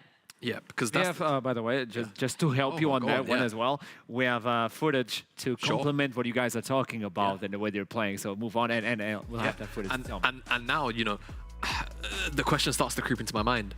For XL, what do they feel like the issue is at the moment in this draft, right? Is it sort of the things that we spoke about in terms of what we got from the interview, where it's like, okay, we are a confidence-based team. Right now, confidence is shook. Because I definitely feel like there were brief sequences of play during this game where XL looked fine, but for the most part, this was about Riddle playing better. And now you have to analyze yourself. You've got maybe 10 more minutes, if that, to say if that. What's the issue? Is it the drafting? Is it the way that we're setting up our early game plans? Are we giving up too much on one side of the map? What is the problem here? Because from the get-go in the draft, I thought they had a decent setup. They had obviously the free scaling Tryndamere. They had what I would call a strong side bot side in terms of the matchup. They had a lot to play through, but they just didn't really get the ball rolling, unfortunately. And Riddle, with all the dragon control, eventually the soul just became a little bit too much. So now, what do you actually prioritize here for Riddle, for JDXL? Because you've tried multiple different styles throughout this series now, but Riddle, I'll say it, in the last 2 games, they've just been out-handsing XL. It's not even necessarily been about the macro. Well, I think this is also a game, I think this is also a game where Turok will be challenged. As a coach, you now have to keep the mentality of the team ahead. You have to look into the draft. You have to predict what is happening. And I gotta tell you, Slowq is not the same person today. No. In MC, I think he's like, okay, Riddle are playing League of Legends. I believe JDXL are playing Elden Ring. Yeah, I mean, that's part of it, right? Because actually, M&S has had what? Like, I've seen like 1 gank towards mid. How many times have we seen MC around there? Turning things around for Slowq and getting things rolling for the Ari, the Aurelia, these picks that can follow up on what MC wants to do. And MC has really been so clutch, but he's been backed up by his mid laner in a way that I think actually, where Dan and Kickers, we've normally just applauded their ability to take control of the games. Riddle have fought tooth and nail to make sure they have remained in control of both vision around mid lane and vision around their own jungle. And actually that meant that they don't have the same platform to work their lanes off that JDXL are so used to, and it's really, really hurt them, because then Riddle have been able to say, okay, we're going, diving mid lane turret, and they're like, XL just aren't ready for it. They are on the back foot, they're being that step behind, and it's really, really hurt them. And I think there has got to be an element of maybe draft towards something that gives you a little bit more ability to tussle early and make sure you can contest those early skirmishes. Viego's not really that.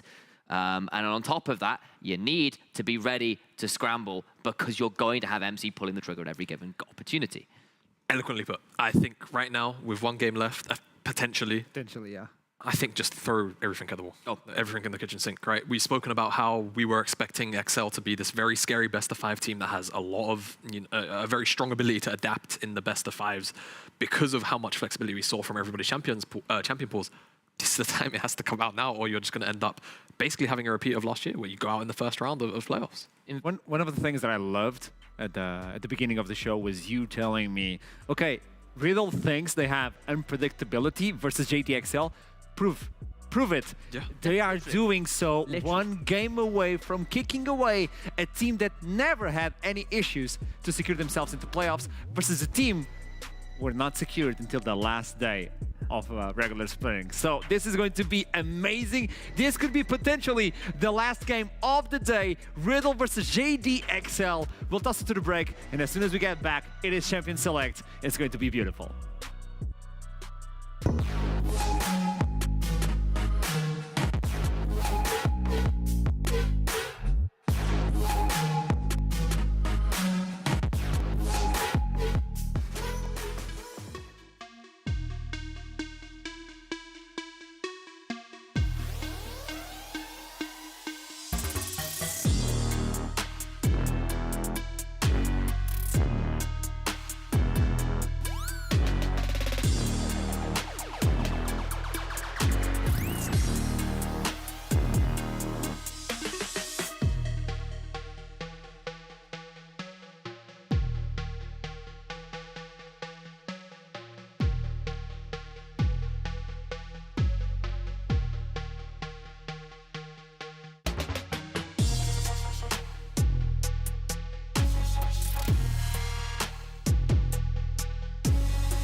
Welcome back to the desk with no time to lose. It is Champion Select for what could be the last game of the series. I'm going to say this constantly because this could actually be the last game. Okay, give me go buttons for Dan. Give me something that can brawl early. Give me more ways to make sure you have control of your river early on. My days. Stop MC getting these rolling because he has been trouble. Can you stop MC though? You draft priority in lanes, I think. You draft something for Dan, like you say, that obviously, you know, has a bit of a go button, but I think, importantly, it has to be able to skirmish in the early game. Jin Zhao. So, yeah, I think Jin Zhao's probably the pick I would look for here if I was JDXL, and then I'm drafting fully for priority here, and maybe MC and then the rest of Riddle read into it and say, okay, maybe we go for something like the first pick on that. Yeah. But I want to see MC on something that, again, Triple jungle. 3 junglers. has a lot of tempo for one, but also is very capable of standing up to these kind of skirmishy junglers. But with so many jungle bans down, maybe they just lean on the Xin Zhao first pick. I don't think it's a terrible idea. Either you'd pick the Aphelios here, because then you get Jinx. Oh, the Jinx! The Jinx has slipped through. Jinx has been up, so you go. They go to the Aphelios and you Jinx over to Zamalek because you know that JDXL don't play through bot side, and Jinx on a weak side is definitely audible. I mean, Akali is an option. Akali's a flex both MNS and Cries. There's the Jin Zhao. Okay, I'm okay with that for JDXL in terms of you've gotten one of the critical solo lane picks you can flex plus down on the Jin Zhao. It is a bold call. Yes, I think bold is a polite way of putting it. But in fairness, like the Jinx might just get through here because you can leave it at this point to either the third pick because the Aphelios has gone through and it didn't get picked. They're feeling okay with this. Yeah, I mean, what do you do? I mean, sure, Lee Sin on MC, it makes the most sense now that Xin Zhao's off the table. I think he's looked more suspect on Lee Sin than this is the thing. I really think that the angle here was Xin Zhao first pick. We'll see whether or not. Agree. Yeah, I really think it had to be the move here. Let's see what the lock in here actually is with the Lee Sin though, because you've already got the Aphelios. Do you just want to go for the fresh to have that safety? Do you want to go for a solo laner? You already see the Akali. Do you really want to blind your support? Loads of options still there. They're gonna go for the Gnar. Okay. We've seen it banned out, I think, every game today. At the very least, we've not seen it today since the first game. So like XL have always banned it away because they didn't want to give that up, and it was supposed to give easier options for Cries. But this way, it does leave potential oddities up for Nukes to find a good preferential matchup here. It has to be Jinx. It has to be the Jinx. We're going to have supports and likely, I'll call it mid laners, but of course the Akali is a flex, so we'll see how that goes. That's the solo lane still to be picked around. That's going to be the champion pool of supports being hit down. Oh my! Okay, I mean, you just banned Jinx Varus here, sure. Yeah. That's all. That's got to be your bans. That's just saying they don't. I mean, Zamalek could then potentially go towards a Ziggs, but that just tells me they don't want to play through bot. They don't want to have the Jinx. They want to be able to force towards their solo lanes, and I think Riddle have read that the entire series long. They tried to make it work the first game and didn't quite make it work after that. But otherwise, Zamalek has been a point of attack for a lot of this series. That is genuinely one of the most mind-boggling draft decisions I think I've seen all year. And I mean that from the bottom of my heart. Well, that suggests they don't play Jinx. They don't play around it well. Sure, but it's just the strength of the champion. It doesn't matter if you're not going to play around it well. Eventually, Jinx will Jinx. That's the whole point of the champion. So, maybe like you called out... They want a Jin? Maybe. I mean, sure. It's a Zamalek special. Sure, but I mean... Okay, fine. Because they've seen the Varus. Oh, they've seen the Varus 2 times. They just don't care anymore. I mean, this is the... Okay, Ezreal. Okay. So this is basically saying we want to weak side this. I mean, I agree. This is a weird option, but it basically means they hard want to focus through solo lanes. And in fairness, that has been XL's win condition the whole damn split. If you're going back to comfort, you're going back to comfort play patterns, I get it. It's just concerning the global meta that is so antithetical. Okay. There's a lot of IQ here that I don't get it so far, but okay. If it works, it works. That's the important part. Considering who XL are, I understand. Yeah, it was available. You have to pick it. Okay. Goldberg is laughing at home now. You know it's happening. I think you don't threaten the Renata early with that pair. Goldberg might be upset that he's not on the desk right now to talk about the Renata. Yeah, I mean, again, so much dive already there from JDXL. Right, 3 of the 4 shown champions are likely going to be coming into us. Here though, yeah. I mean, sure you need AP, but you're always going to be able to find AP. And now you have the ability to shut down a lot of the mobility that is there for JDXL. Every single champion on JDXL has a dash or some kind of blink. Stack the passive a lot. You're going to stack the passive very frequently. As the Vex, you can always follow up with whatever Lee Sin's doing, whatever the Gnar's doing. You provide yourself with a bit of also like sort of primary engage too. I like it. I mean, you could lock Zillion here. It's in an XL special. I think. But I will also say there's a very real world where Cries takes the Akali top, they counter pick for MNS. That Cinder was banned a lot. He gets a hold of it. That's a lot of pick now for XL. You could a lot of AP as well, man. Yeah. Yes. Even Ezreal is kind of hybrid, you know. So this is the thing now. Merc trade value is so high for so many of these members for JDXL because you're shutting down the Leona by doing it. You're getting a little bit of base MR to ensure that you don't get blown up. I'm not sure how much I enjoy the Syndra pick. I think the call really was to put the Akali in the mid lane and just pick something up for Cries to counter that Gnar. I agree. Yeah. For the record, I completely agree. What I will say is this is I'll call it a winning jungle 2v2 for the mid and the top. Where you hit level 6, you will absolutely blow up either the Lee Sin or the respective solo laner. You can make that happen. And if you are basically saying, I want to find a way to get our solo laners to snowball and get ahead and be a win condition the way they haven't been over the last 2 games, this is a way to do it. I just think it comes at cost. Let's spice things up before we send it to the casters. Who do you think is going to win this game? By draft alone? Yeah. Riddle. What about you? I'll go XL. I'll hold. All right. So things are awkward as we're going into what could probably be the last game of the day. Riddle versus JDXL. It's going to be spicy. It's going to be good. It's going to be with Trouble and Hiprain. It's going to be spicy indeed. Absolutely. And good. We're getting Arkarom's opinion on this game because he said probably the last game. So that means he's leaning Riddle. Okay, I'm inclined to agree with him. If the games are like this, I want 5. I don't care who wins at this point, I want 5. I'm inclined to agree, but I also feel like Riddle have really earned this. I think they have worked so hard to get this momentum. Their team fighting has been flawless. You know what's so surprising? Go on. I love how you mentioned their team fighting because it felt like it's like a really good team in football, right? Where after first half, you go back in, and then your coach sits you down and you're like, this is the weak points. That's the plan on how we fix them. Yeah. Whoever sat down Riddle pointed out what went wrong. Riddle seemed to be the best students in that school that's called NLC. Because they have fixed every single problem that we pointed out in game 1. Their team fighting was flawless from the start. Even the Ducky is jamming because of the playoffs. He's vibing right now. Because this could be the last game, right? So why not vibe? Their macro has been matching XL's macro, which so far in the NLC has been one of the best macro teams we have. Yep.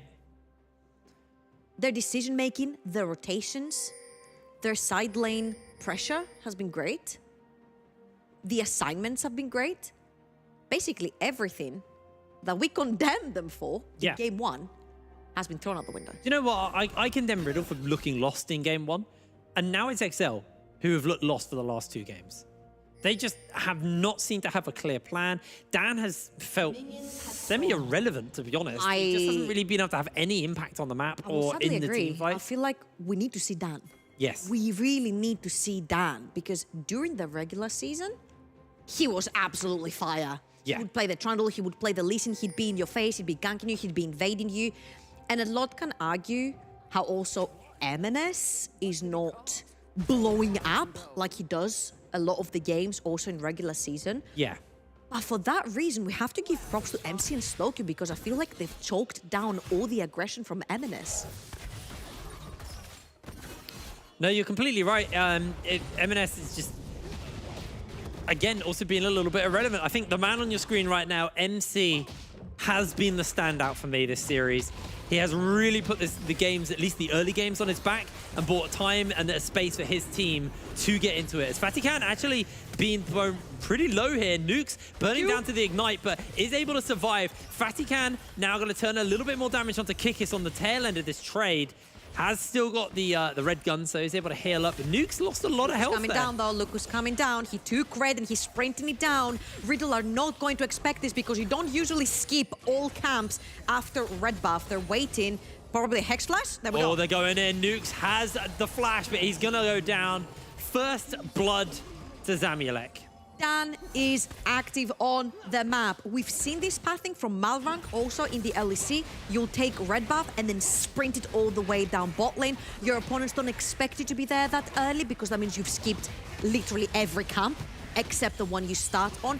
Really good stuff. The fact that Zamulek and Kikis had blown up every single summoner on Nukes helped wonders, and then they actually capitalized on him. Now, MNS pushing in mid lane really hard, abusing Slowq. Bot lane, Kikis and Zamulek have done wonders in the early game, shoved in the wave, have put Fatichan behind. Yes, they burned every single summoner, but that resulted in a kill that goes to the Ezreal that scales really well later on in the game, especially when you've got that tier stacking from so early on as well, and you also get a free back without losing much on the map. So starting this game, very well done from XL. We wanted to see something from Dan. That was the level to gun ball. That definitely was, but MC has now picked himself up a massive tempo advantage over Dan off the back of that. So it's now on Dan to make sure that he either continues to keep this bot lane in a very comfortable position or does something with this. As you can see, Kikis has been kind of unable to move around the map and now is moving around towards the mid lane, and SlowQ is just going to have to play really, really far back, heavily chunked out. And, you know, a gank bot lane has now bled heavily into the mid lane, and M&S pretty happy just to take over this lane. And I feel like this is maybe why they prioritized going for the Leona here, because I was mind blown as well. I see the Gnar, I'm like, you can insta-lock Aurelia, you can insta-lock Camille right there, you can insta-lock the Jinx even if you want to go for later on fights. But if you go for the Camille or the Aurelia, you stomp top lane, you put the Akali in the mid, and then you can go for something like Ezreal if the ADCs are banned, right? They went for the Ezreal nevertheless, but I feel like the mind and the thought process behind this thing is that, I think Initialize mentioned it on the desk, Kikis has not been seen on the map very much. We've seen nukes, but we haven't seen Kikis. Yes. And Kikis and Dan had been a duo that would roam around the map and create complete chaos, having M&S priority as well. Amazing ward there by Kex, by the way, just spotting out Dan, so Dan's not going to be able to find a cheeky gank onto Kex. He's our Odo Amne of the NLC. Yep. Weak side king. Definitely doing a good job on that one, as M&S not going to be under any threat. And now it's actually MC who's, while he's keeping up in the farm area and getting ahead that way, is actually struggling to find any real openings to get into this game. But, you know, it's very early. It was one very good gank, as SlowQ actually losing out pretty hard here. MC needs to be careful. Forced to flash. MC looks for the kick forward, does land it, but Dan jumps in. They have forced him to flash out. Dan chases in forwards. Now SlowQ with the personal space gets the fear off, trying to find a little bit more additional damage. Can't flash in. Gets himself the turnaround kill, and Dan secures another one in his pocket. That's a 2-for-1. The wave, I think, is going to be slow pushing towards SlowQ, and there is no...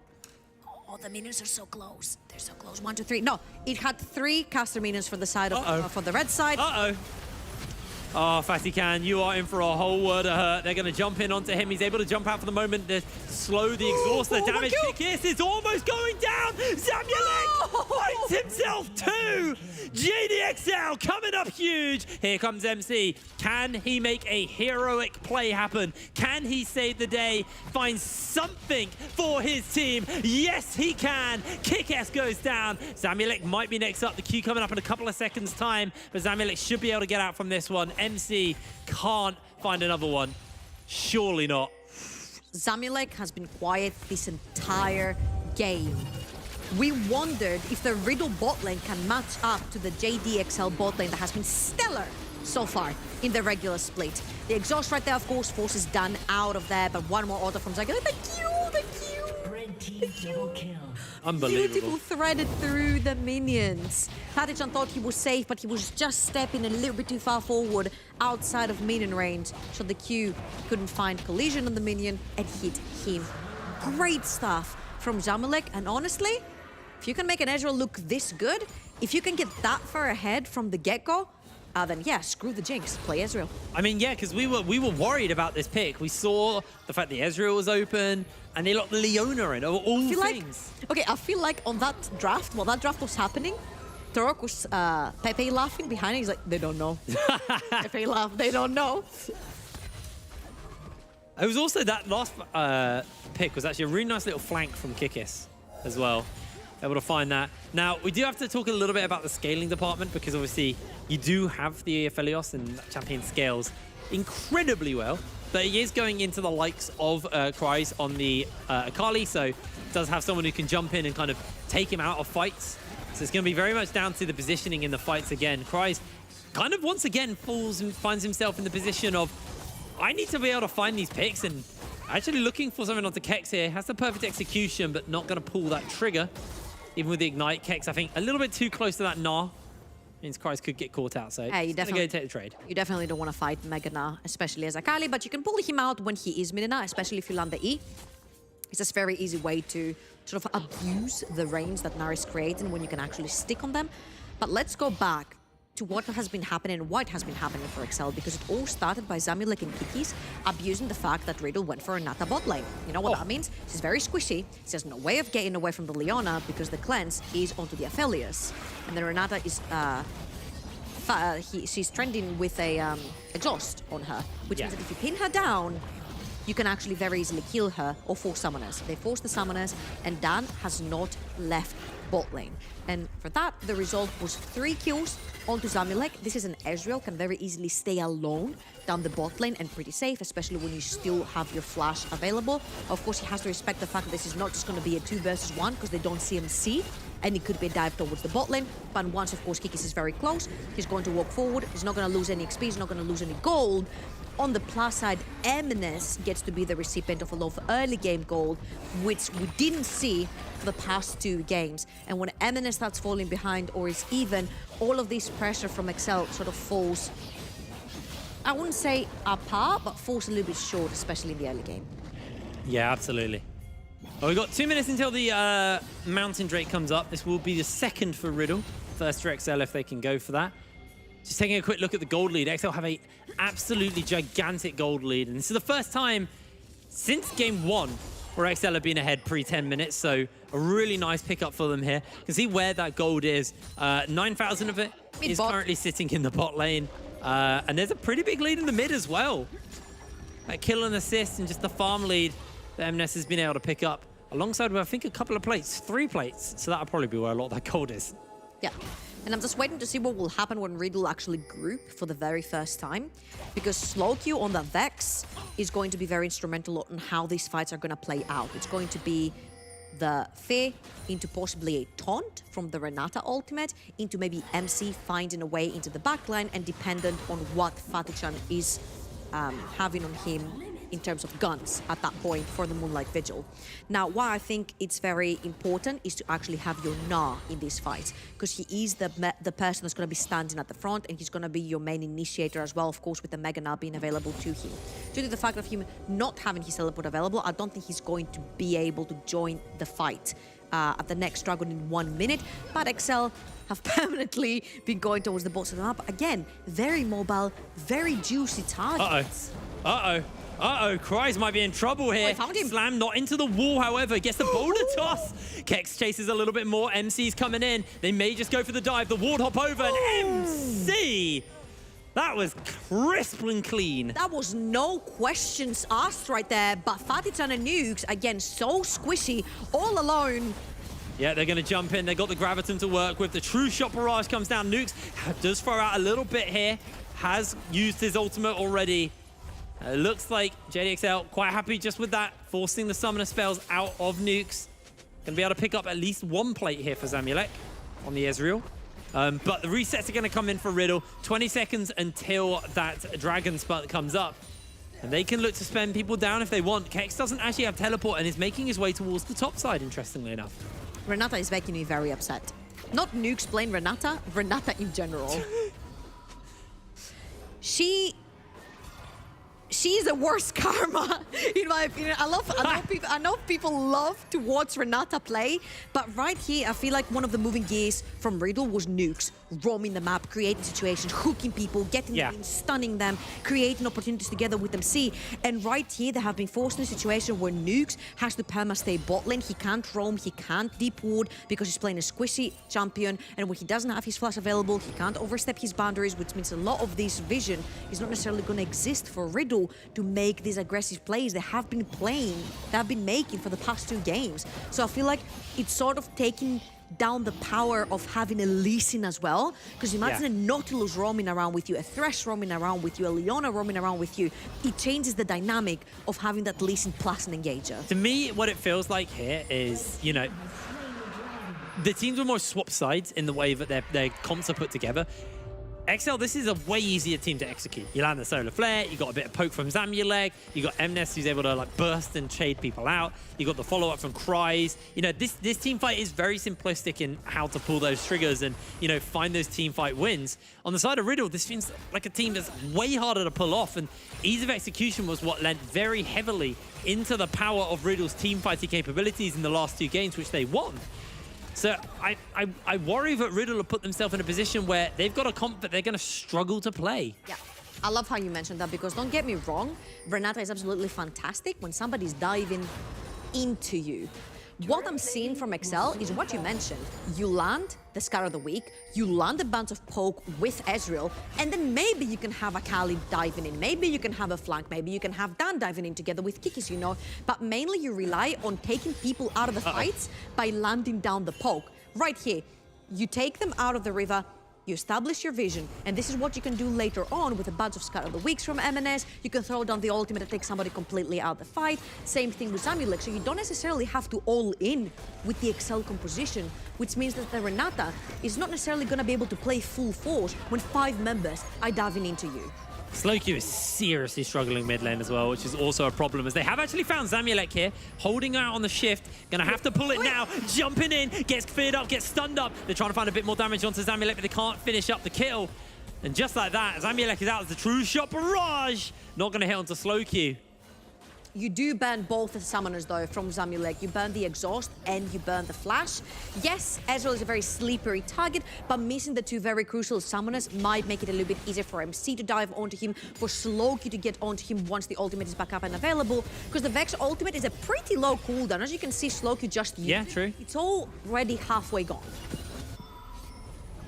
Oh, Dan, let's be a little careful. Kex is in Mega Gnar. Starting Rift Herald up, actually. MC, with the backup of Kex, should be able to pick this one up. And XL, you know, they've done well to get themselves ahead.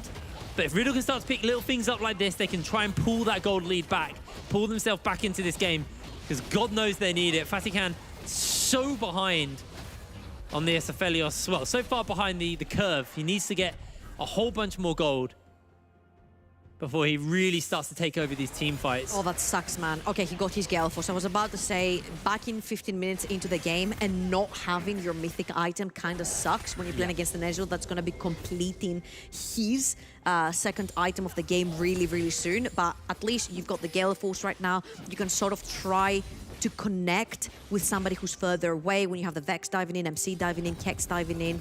And try to create opportunities for your team. Now, don't get me wrong, I think Riddle's composition is not the easiest to play, especially when you're playing in so many sort of keeping you at arm's length scenarios, like the Scar of the Week from the Syndra, like the Zinza or Ultimate, like Ezreal literally playing from his fountain and throwing Qs at you. And then the second somebody reaches the backline, this is where you also have the Leona. They've taken that 3-0 from the Ezreal as well, and they have completely converted it all over the map. I think Cries is going to actually get away from that one. That was a lot of action. We just missed out, although Nukes is hunting Cries down. Has a couple of people backing him up. Looks for a bit more damage here. Still holding out on that ultimate, and Fatikan actually finds a free kill there. Really nice little pickup onto your Aphelios. We were talking about how he needs this gold. Getting a kill onto the top laner. Lovely stuff. 2 flashes and an exhaust to kill a 10% HP Akali. Yeah. For next fight, I think this is going to be very crucial, because landing your Mega Gnar is going to be very important in 1 minute time when Kex is going to want to join the fight.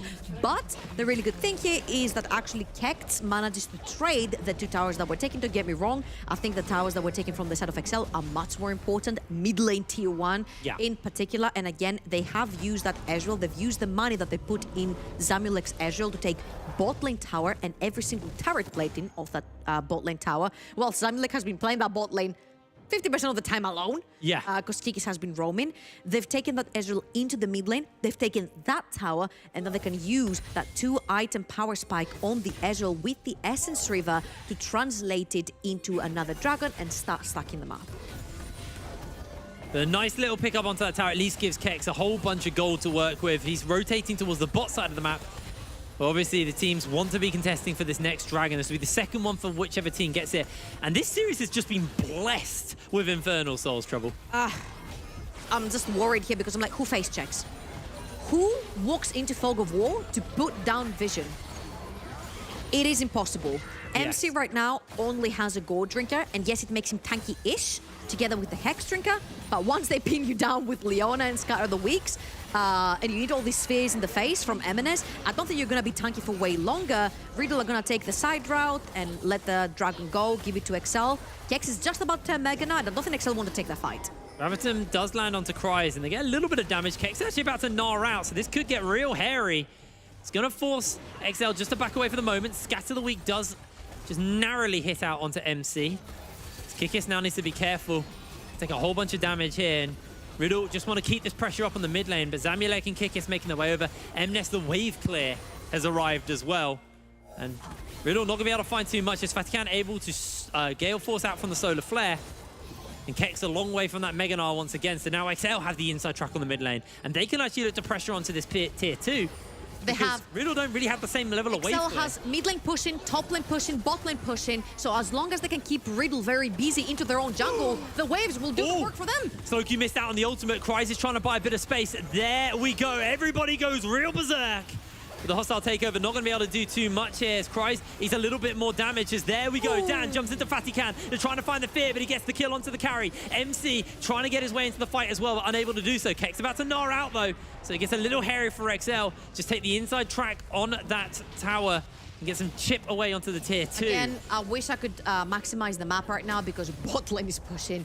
Mid lane, all the minions die to that tier 2 tower, which means Riddle has lost all this gold and experience that they could have had, and they lose one member as well. Yeah. So you see how I'm not gonna bother talking too much about Renata here because it's generally not my favorite pick, especially when you're playing with Aphelios. I feel like Aphelios needs a little bit more protection, if you will, around him, and Nukes has not been able to provide him with that because he has been running for his own life.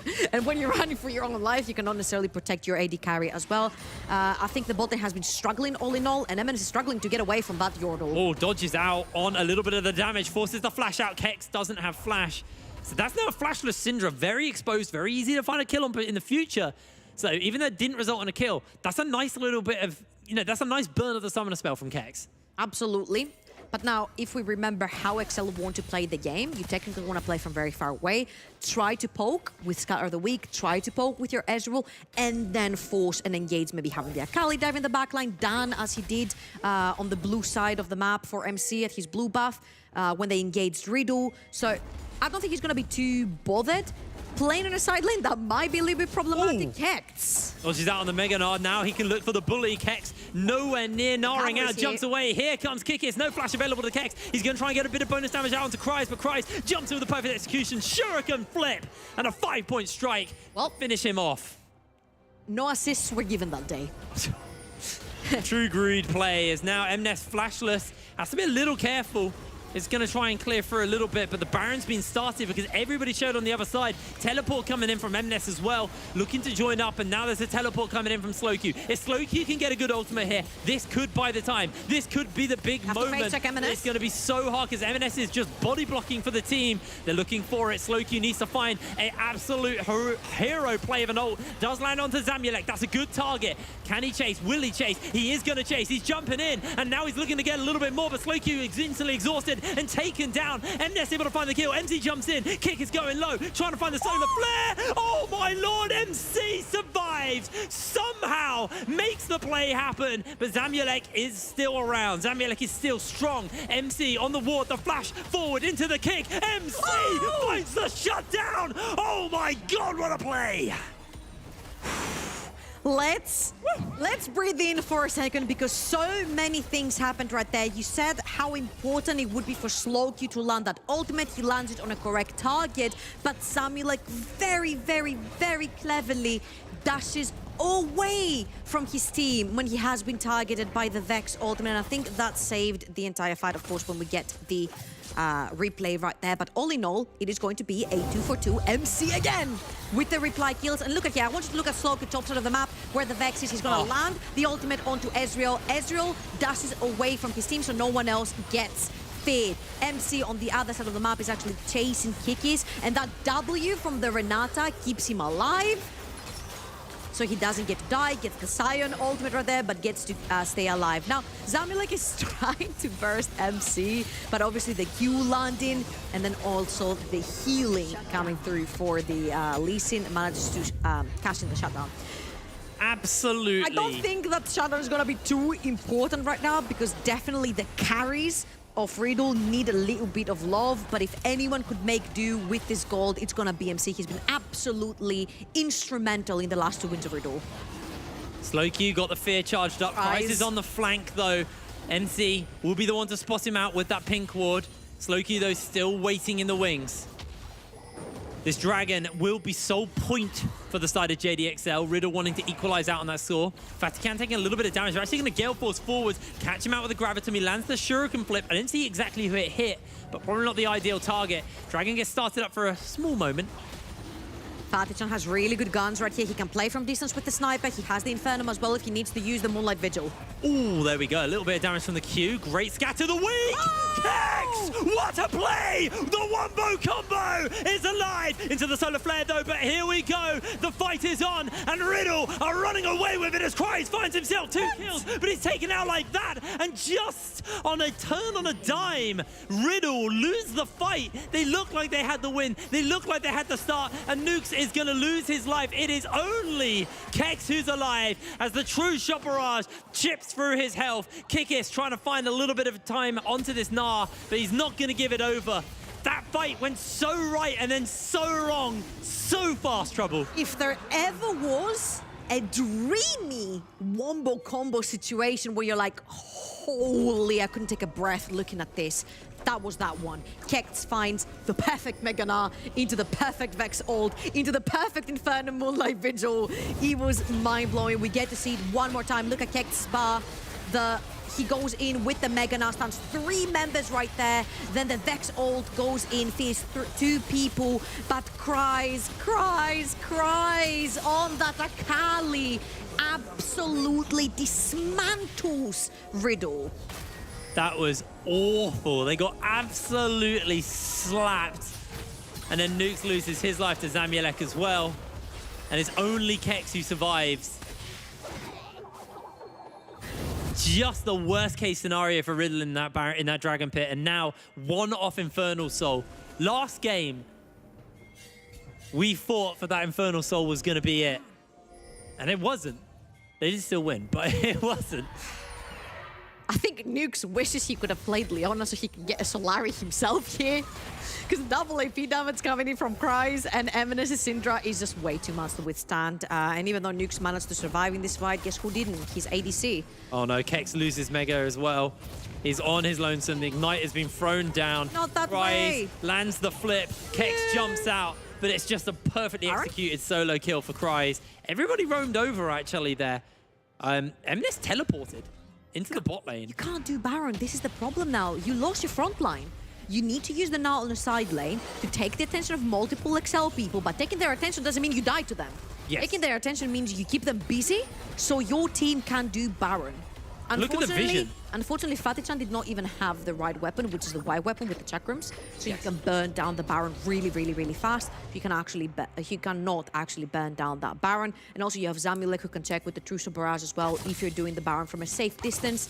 Now, can MC and Slowq actually shut down Kryze's Akali? Oh, well, they found the fear. They're going to be able to get a lot of damage off onto Kryze. Sits invisible for the moment, but he's finished up. Shut down by MC. Mid laner down. And now the pings are going out. They've got such great vision around this area for the side of Riddle. It's now just being cleared out, but they had a nice little bit of breathing room. They knew that XL weren't ready just to start that Baron. So they find the kill, buy a bit of breathing room, and that tower can go down, and that can bust the gold open a little bit more because it's still quite close gold-wise. Riddle need every little dime they can get their hands onto. The second they see Eminence on the top side of the map, they're going to take complete control of the mid lane as well and push down that tower because they know they're playing 4 versus 3. And if they need it, Eminence doesn't have TP, but Slowq does to assist them. So they're going to take 2 towers in terms of 1 from the side of XL and 1 kill. This is a very advantageous trade for the side of Riddle. And again, we're seeing the same story we've been seeing the entire series. When Riddle is doing well, it is MC and it is Slowq pairing up. Keck -1. Yes, absolutely. Although this definitely has been a weaker game from Slowcube than the rest of the games we've seen Playing today. Vex. He is playing Vex, yes, to be fair. But there's the Banshee's Veil picked up along with the Lunars and the stopwatch. So Slowcube's pretty safe to jump into the team once again. It's just on the follow-up. They need to make sure they time it with Kex's Gnar. They need to make sure they time it with the damage from Fatican. They timed everything perfectly, and Christ still destroyed them. I'm having my doubts. I agree with you on the Frank. Renata. I agree with you. I just think the Renata was the big problem. If that was any other support, I think that fight would have just been a complete whitewash. Like, imagine if that was a Nautilus. I think Nautilus was banned, but a Braum would be amazing in that situation. You know, there's so many kind of these engaged supports, like a Rakan. Could you imagine a Rakan in that situation? Braum versus Unleashed Power? Scar of the Week? Ezreal? Yeah, true, true. Okay, we're not gonna do the draft for them. Renata has to work because Riddle wanna close it right here. Oh, they get instantly bought back out, but there's the fear onto Kryze. Kryze dodges away on the kick, though, as here's the Solar Flare. Fatican able to dodge away with the Gale Force. Hostile takeover. Not going to hit Dan.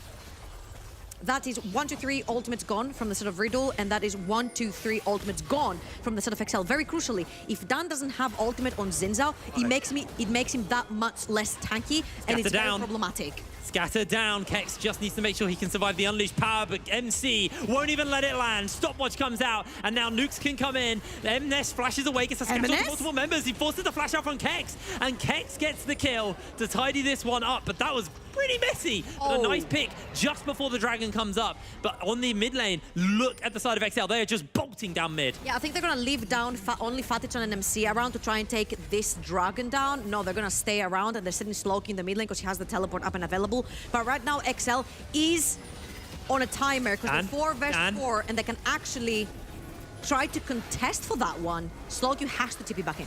Yeah, it's just done a little bit of work to do with the wave. Teleporting in. This should be the dragon picked up for the side of Riddle. They actually get the speed off. They're looking to chase. Amulek slowed down by the Q. Forces a lot of damage out onto Kex. But here comes Fatican. Forces the Zhonya's out. Kryze jumps in. Finds an execution. Solar Flare hits no one as Kryze slides straight back out. He's going to get punished. They find the kill. Ultimate goes a little bit wide by Slowq. Zamulek shifts away to safety. They continue the chase though. MC looking for the kick. Misses out. XL. Be from MNS behind them. Alive, but here comes MNS on the flank. Looking to find that opportunity. Big scatter of the week. Could save the day for the team.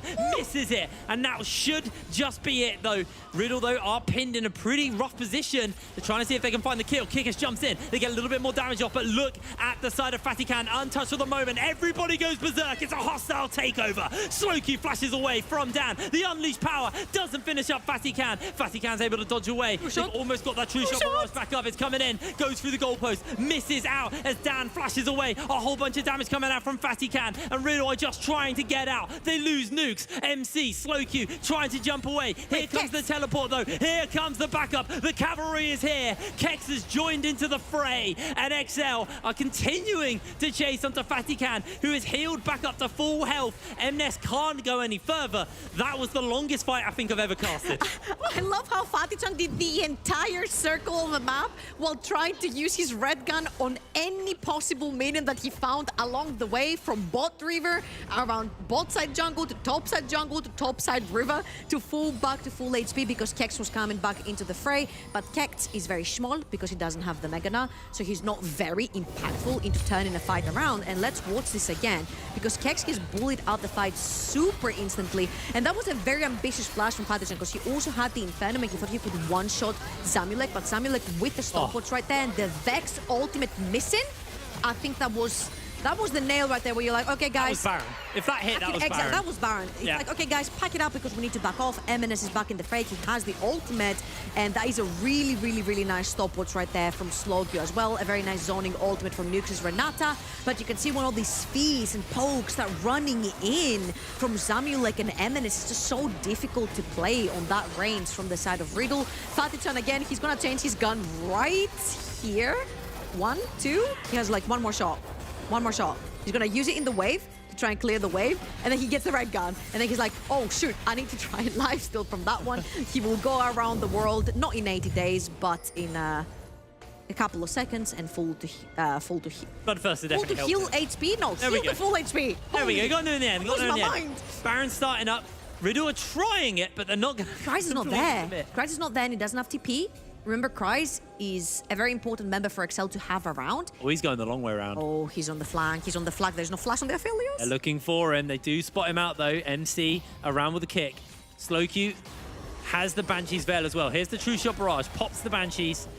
And XL actually just have the inside track on the mid lane. Kryze is going to pop this Blast Cone as well to make sure they can't just use that. And this tower may just pull us an inhibitor tower. Might be the inhibitor if they hang around, but Kex is about to gnaw out. This is his moment. He has to make this work. It's only Kikis though. Everybody else is scattered. Kex is going to chase for more. They knock him into the wall. They take down the support. That's the engaged dead for the moment. And it just looks like Riddle are happy to pick that one up and walk away for the moment. Zamulek continuing to find a little bit of poke over the walls as Kryze is going to catch the minion wave. XL, are they going to contest further? I feel like XL can play this. I feel like XL can play this. Kryze can go to the top side of the map, push that wave out, and then TP back in. But they don't think they have enough time to do this, so they're going to sacrifice top lane, inhibitor tower, and go for that Baron. So they have no vision. Look at Slowq. Slowq is going to be the big one here, trying to stop on the flank with that big ultimate, with that big fear. Zamulek takes so much damage. Kex eats the Shuriken flip, the True Shot Barrage. MC's chunked out pretty heavily. Great scatter the weak. He's on mega. M-Nest. They've got members coming up, and everybody's back on the map. Dan trying to make the hero, waiting it out for a little bit longer. Catches them out. He goes berserk. Kex pops the back. Dragon secured. Baron secured. XL will lose their jungler, and Riddle secure Baron Nashor. I can't believe it. I can't believe it. I can't believe it that we're having yet another one. Yet another one. This is a game that's been back and forth. Not the entire game. The entire series has been back and forth. Just to remind the stakes right now, if XL lose this, they're out. It's done. There is no more NLC Spring Split for them. No chance of making it to EU Masters. And no chance of making another miracle run for themselves. XL have gone from one of the top teams, one of the teams we had the highest expectations for, to being potentially out in the first round of playoffs. And Riddle, the last team to qualify, the team nobody expected, they can catch Kikis are going here. This is really toe-to-toe bad. with them, and Kikis has been caught alone. Like you said, this is awful. This is terrible for them. If they lose their support, Kikis is the engage for the side of XL. Dragon secured, both teams on soul point, and Kikis is running to the wind, but he has nowhere to go. He has no one to save him, and Slowq can continue to chase in. Ult? He may have to do it. Slowq, I think one thing to hold that ultimate is here comes MC. So at least someone's getting the kill. I think this is a lot of wasted time off of the Baron that Riddle are holding. True, I'll give you that. And Kryze is flanking Fatichan and Nukes. It's a very squishy bot lane that could get stomped by this Akali. Oh, here we go. Akali's jumping in. Fatikan gets a massive shield off. The fear's going to get blocked out for the moment. That's the end of Fatikan. Slowq trying to find the kill. Able to get it. That's going to be the end of M&S. Dan now trying to kill him. Nukes has his back, though, to make sure that Dan won't get the kill. He's got the Guardian Angel. Slowq got the fear back up. Shields on from Nukes. And now Dan looking to kill him. Nukes is going to kite him away for the moment, but Slowq looks for the fear. The personal space is huge. The resurrection from the GA is here. And in comes MC, the main character for Riddle. Finds the kick, and Slowq will slowly take Dan down. The resets from the Baron's coming in. Baron may be wasted, but Riddle have pulled themselves back in well and truly. Gold is dead even trouble. Honestly, if you're XL, you take this. You take this because since you threw that fight and Riddle took Baron, we had Kikis being chased over inside their jungle. It took so long, a beautiful flank from Kryze to delay the Baron push even further. And what have really Riddle gotten from this Baron? Nothing. They haven't gotten a single tower from this Baron, and that was a beautiful flank right there from Kryze. Absolutely assassinates Fatichan together with M&S. Clutch stopwatch on that Vex ultimate, because had that hit, he was gonna be dead way before he actually was. And maybe Akali as well, because the range could reach Kryze as well. But of course, it's a back and forth right here. Slowq that personal space are going to... Listen, every Yordle needs their personal space, especially this one. Such a good shield. It caught him mid-dash and saved Nukes' life. Riddle, honestly, have seriously impressed me with their team fighting. They are playing incredibly smart. They're playing incredibly cohesively. And we criticized them for having a hard-to-execute teamfight team. Can I make an and they're working it work.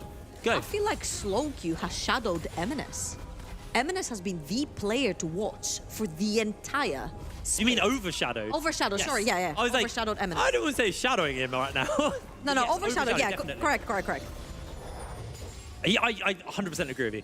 Slowq has looked absolutely incredible. He's been activated in playoffs. He's been absolutely activated in playoffs. M&S, we had high expectations for. We really did. He's been the mid laner to watch, like you were saying, Trouble, but it's been a rough playoffs for them. And remember, this XL is an XL who we haven't seen play a best-of series. So expectations are on them. This is a very storied organization. And we were hoping to see more of that version of XL we've seen so many times before. But they are struggling in this best-of. They are being tested. They are being pushed.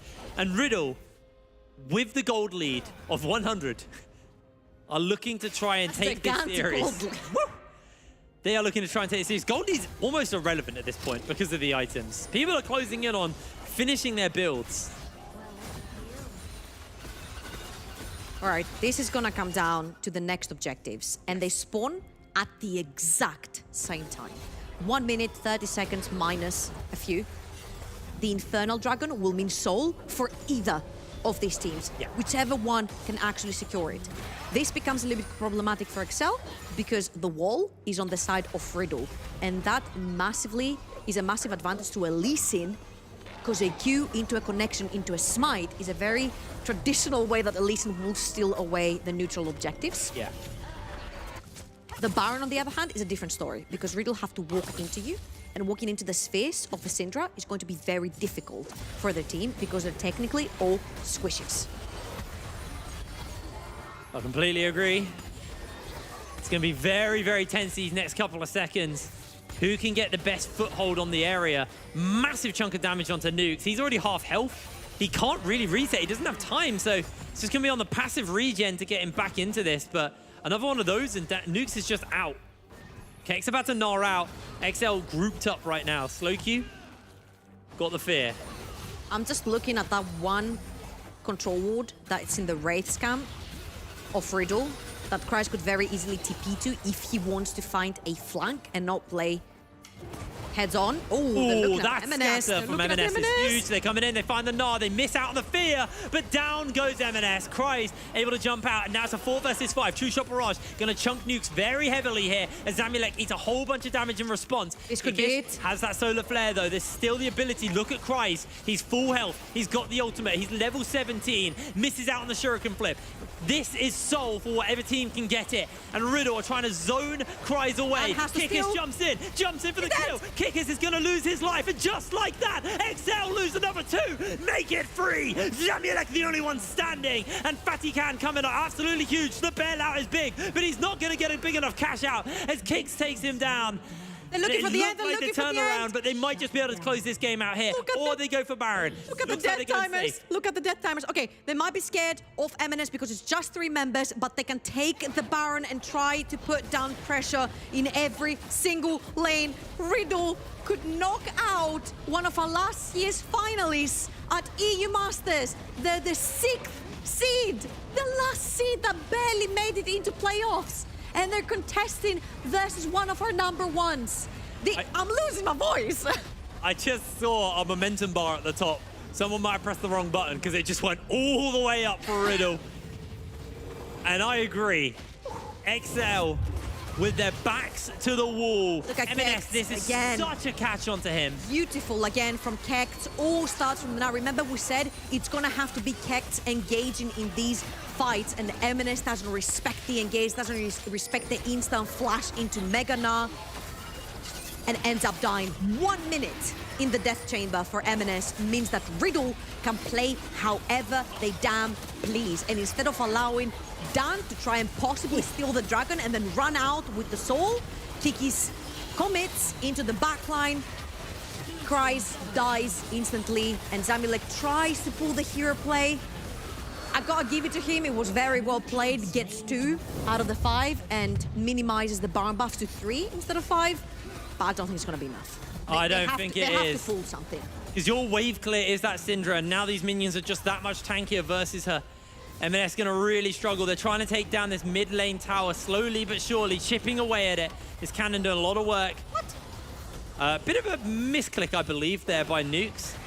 Whoops. Burning out on that hostile takeover, but the tower goes down nonetheless. The Scatter the Weak does not do enough. Shuriken Flip goes wide. And Riddle, Soul and Baron closing in. I love how Slowkey's playing far back, waiting for someone to come forward and then instantly jumping on with them with the ult.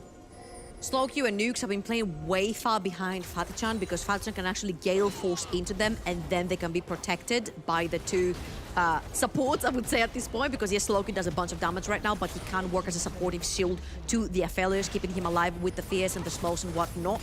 I think this might be where XL want to put their final stand, but the Meganar is not going to make it easy for them. You need to wait until Kex is Minina to try and pull something, pull and engage. You see Slowq in the mid, try to make something happen on the bot. Look at the raids bar. Kex is going to go into Minina now. Might be the time to pull an ace up your sleeve. It's their one and only hope. Slowq's keeping the minions on the inhibitor in the mid lane. That's getting very quickly chipped away out, while this tower is as well. 2 minions now to get buffed up by Slowq. The inhibitor goes down in the mid lane. There's a big wave someone needs to go deal with, and that cannon gonna finish up the next inhib. Slowq continues to shove waves in and force people over. The scatter the weak by MNES only lands onto a couple of members, and here we go. Healed up for the moment.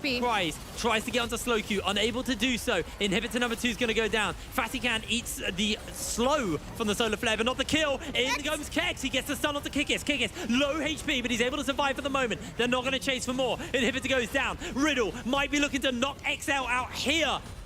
The team who everybody had such high expectations on are about to be knocked out. It looks like Riddle are just going to call it. They're going to step away. They don't want to throw this. The restraint of not throwing everything on the finish line. You've done enough damage. You've taken both inhibitors on the bot side of the map, coordinate the 2 waves, push top side of the map, take that as well. Put the final lane, the nail in the coffin, have 2 super minions from each lane running into XL's base. And you know what? Your most fed member is Amulek. With minions all in his face, these Qs will never hit any target from the side of Riddle, which means that your base damage, your main carry, is not able to use one of his main abilities that does damage. And you have another option as well. You don't have to go top. Elder sporting a 1:40 as well, so they can play it slow, they can wait it out. The minions are going to do them a lot of good here, but I think, like you said, with the amount of minions, it just makes it so hard for Zamulek to actually be relevant on the Ezreal. Looks like they're sending a couple of members towards the top side. 2 Yordles. Yep, both the Yordles. So like, you should be able to deal with this. Someone's got to go deal with that bot wave, because there's going to be 2 supers fairly soon over there, so it looks like that's Kryze's job. Vatican's just going to catch this mid wave, full build, and crucially, Vatican has now got the Guardian Angel, so Kryze needs to one-shot him twice to actually be able to do much here. And they're actually teleporting in Slowq, so this might just be that final shove. They spent the gold, they've refreshed all of their resources, got the pots ticking. They might just want to run it down mid lane. They can wait for the bot lane wave to push together. They can run it down mid lane, or 45 seconds for the Elder Dragon. You play this very patiently, or they might be looking for a pick here. Zamulek! No, he's dead! He's been burst out, shielded, jumps away to safety, gets a bit of heal, but Vatican, Gale forces into his face. Here's the hostile takeover, doesn't quite hit. Everybody gets redemptioned up, and in jumps Slowq and Kex. It's an absolute slaughter as XL are wiped from the Rift, are wiped from the NLC. Riddle have done it, the upset of the season, as our academy team in XL in the playoffs have been taken out. Riddle put on an absolute showcase in this best of 3-1 to Riddle. Woo! That was incredible. Rock said in his interview, I heard Nuke say something of, please, we hope XL doesn't pick us. You know what? XL hoped you didn't play them. It was the Uno reverse. That was amazing. That was absolutely amazing. That's our 6th seed. We haven't even seen the best of the best play, technically our 1st and 2nd seed. I'm absolutely flabbergasted right now. Absolutely flabbergasted. Were you master slots? I don't know, man. I'm just saying. That's a discussion for another day. But let's be real. Riddle really showed up today. They came ready to play. They came prepared. Everyone had questions about MC's champ pool. It didn't matter. He had enough champions. And that final game, you noted it to me while we were watching Champ Select, 3 jungle bans in phase 1. 3. MC had an absolute corker. He You know was what? the MVP of the day, 100%. I feel like he definitely was the main character, but I feel like mid jungle duo for Riddle stepped up massively. Slow Q absolutely choked MNS in lane. Same for MC versus Dan. I feel like our mid jungle duos in the NLC are so good. I cannot wait to see this jungle duo versus something like Viking Buckland that have been playing together versus Haru Tempt that have been playing together. We have some of the best mid jungle duos in the NLC, and I just really want to see them go head to head. I mean, the playoffs, that was only the first one. There's so much more to come. But we are going to throw to a break, and when we're back, we'll actually be speaking to Torque and Nukes from their respective teams about that game and that series. So don't go anywhere, because we got the post show after this. What? Oh my word.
Welcome back to the Northern League of Legends Championship. First day of playoffs, and we are already completely mind blown away for what happened. It is a 3-1 in favor of Riddle.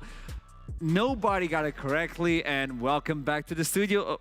What is happening? I'm not sure I'm awake, because I'm pretty sure I just saw Riddle get a 3-1 over XL, and I don't think that can have actually happened. not after AZ. No, There's a universe. We talked about this. I will half claim that at the start of the day, I said, do not be surprised if Riddle win today. Whilst I did, and I will admittedly hold my hands up and say I did predict XL to win 3-1. Yeah. I'm not exactly surprised that Riddle came out in playoffs and took down a team that is supposed to finish higher than them. Like jokes aside, completely agree. Like, this was always a thing We knew that Riddle had the clutch factor, the lethal mindedness to go and make plays like this. Right. On the other side, XL, we did hear they might beg some questions about what happens when they get pushed too far.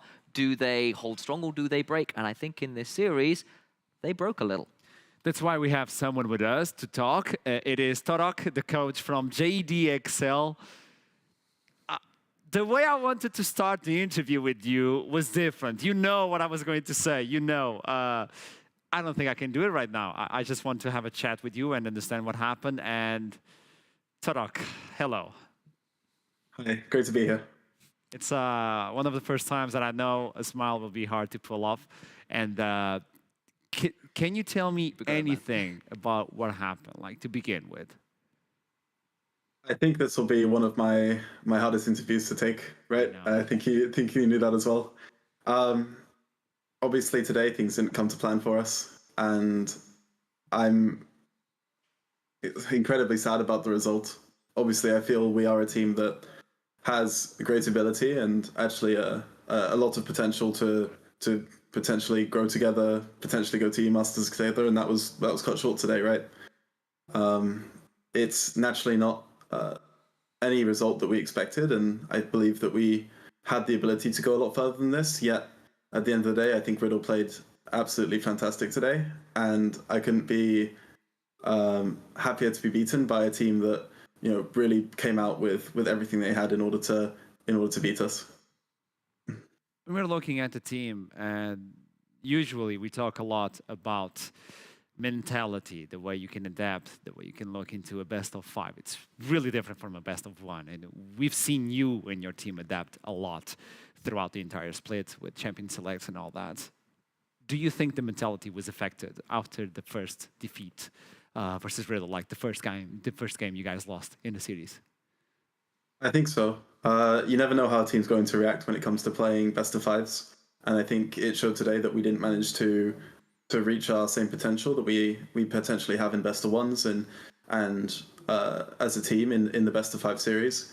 I think after the first loss, it was incredibly difficult for us to bounce back as a team. I think we managed to pull together in Game 4, and I think we showed some of that JDXL spark that I know we have. But of course, it really became a difficult series when you're fighting back from 2-1 down, right? I did believe that we could have won that last game in Game 4. I think we made the right adaptations in order to come through in this series. But I mean, it's League of Legends, right? Every team starts off at even, and even if we get ahead, that doesn't mean you're going to win the game, right? One last question from me, because I know you want to make a question as well. Yeah. For me, and this has got to be the hardest question that I have to ask for you, dude. You know I love you. I'm gonna put it out there. I really like you, man. And the thing is, when I talk with you, you told me in the interview that the way JDXL play is to skill check the enemy. You guys have been ruthless the entire split. You guys have been on the throat of the enemies non-stop. But today, as soon as Riddle put the pedal to the metal, it feels like the team was afraid of fighting them head on. You guys only fought when you had the advantage in terms of items, when the composition was perfect to play. And that's not something we've seen from JDXL so far. Do you think the team crumbled in fear of what Riddle was bringing? Was this something that you told them? What happened to the courage that we saw throughout the entire split for JDXL? I think in Game 1, we came in with our usual mentality. We came in ready to fight, and we came in ready to take the series. Unfortunately, as the day went on, naturally, I think Riddle found some really crucial break points at the beginning of Game 1, getting like the kill on Minsu. Eminez right to start things off. You know, working forward from there, playing like a really aggressive game, and I think it was really beautiful to see how aggressively MC was playing jungle in Game 2. I think it managed to shut down what we usually like to do in our game, and you know that's really impressive, right? I think Riddle came in and really showed us just how strong of a team they can be. Of course, I'd like to think that on our day we can fight back and skill check them, because I've seen us do it versus every single team in the NLC and across in Europe as well, right? So it's not a case of maybe not being able to do it versus Riddle, but maybe not being able to do it today. In this moment, I think we weren't able to pull together as a team and bring that spark that I know we all have. And I think we got so close in Game 4 to reigniting that fire, but of course wasn't enough in the end. Yeah, I'm really glad you brought up sort of the jungle aggression from MC? Because obviously that's been a challenge for Riddle across the split a little bit to make that consistently happen. Obviously MC turned up quite well today, but from your perspective as a coach here as well, obviously you guys, Dan and KK, is fantastic at controlling the jungle. You as a team, fantastic at controlling what's going on the map. And it felt like that kind of fell apart just a little bit today. So I was wondering if you had any thoughts, kind of, obviously it's really fresh, I'm sure, and there hasn't been a lot of time to think about it too much yet, but what you kind of felt happened around your normal ability to control the jungle, control the map that we kind of are used to seeing from you guys. Yeah, absolutely. I think the way that Riddle managed to play around our usual win conditions and how we like to play the game was really impressive, and they managed to be a step ahead of us in games 2-3.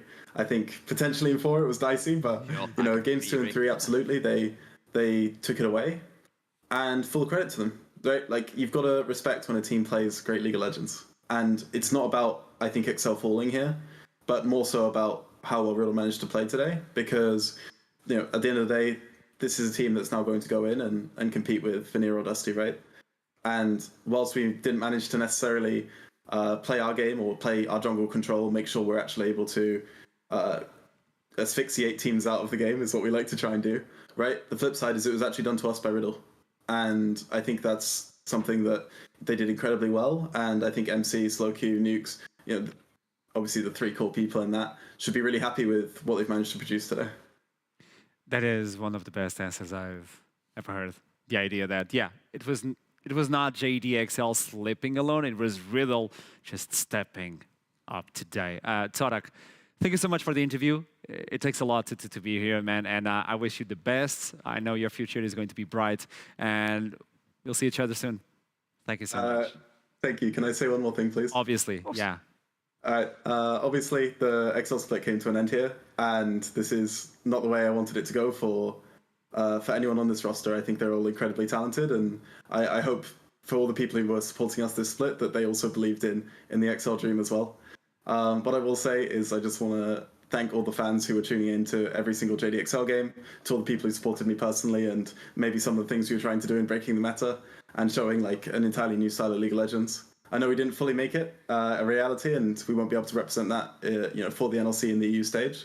But I know for a fact that when we come back in summer, we'll be, absolutely roaring to go. And I don't think there'll be any team that wants to face JDXL in week 1, because we'll be the hungriest team in Europe at that point. So thank you so much to all the NLC staff and our fans, because it's been absolutely amazing being a part of this journey, and I hope the NLC crushes it in EU Masters. You're still our LS. That's what I'm going to say. Yeah. Torak. Thank you so much, man. Thank you, guys. Have a great day.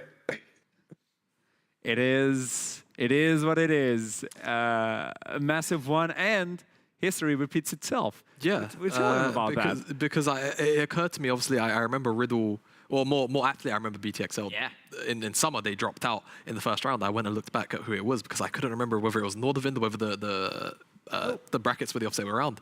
It was actually Riddle that knocked out XL last split. But it's not the first time this happened. It's not the first time it's happened, and it was the same topside, Kex, MC, Slowq that did it. So MC stepping up as well. Like, yeah. It just turns online in those series. There's someone that belonged to that team, Nukes. I think Nukes was on that team, and I think Nukes is also with us. Hello. Hello. Welcome to the post show for the winners interview versus JDXL. Tell me something, Nukes.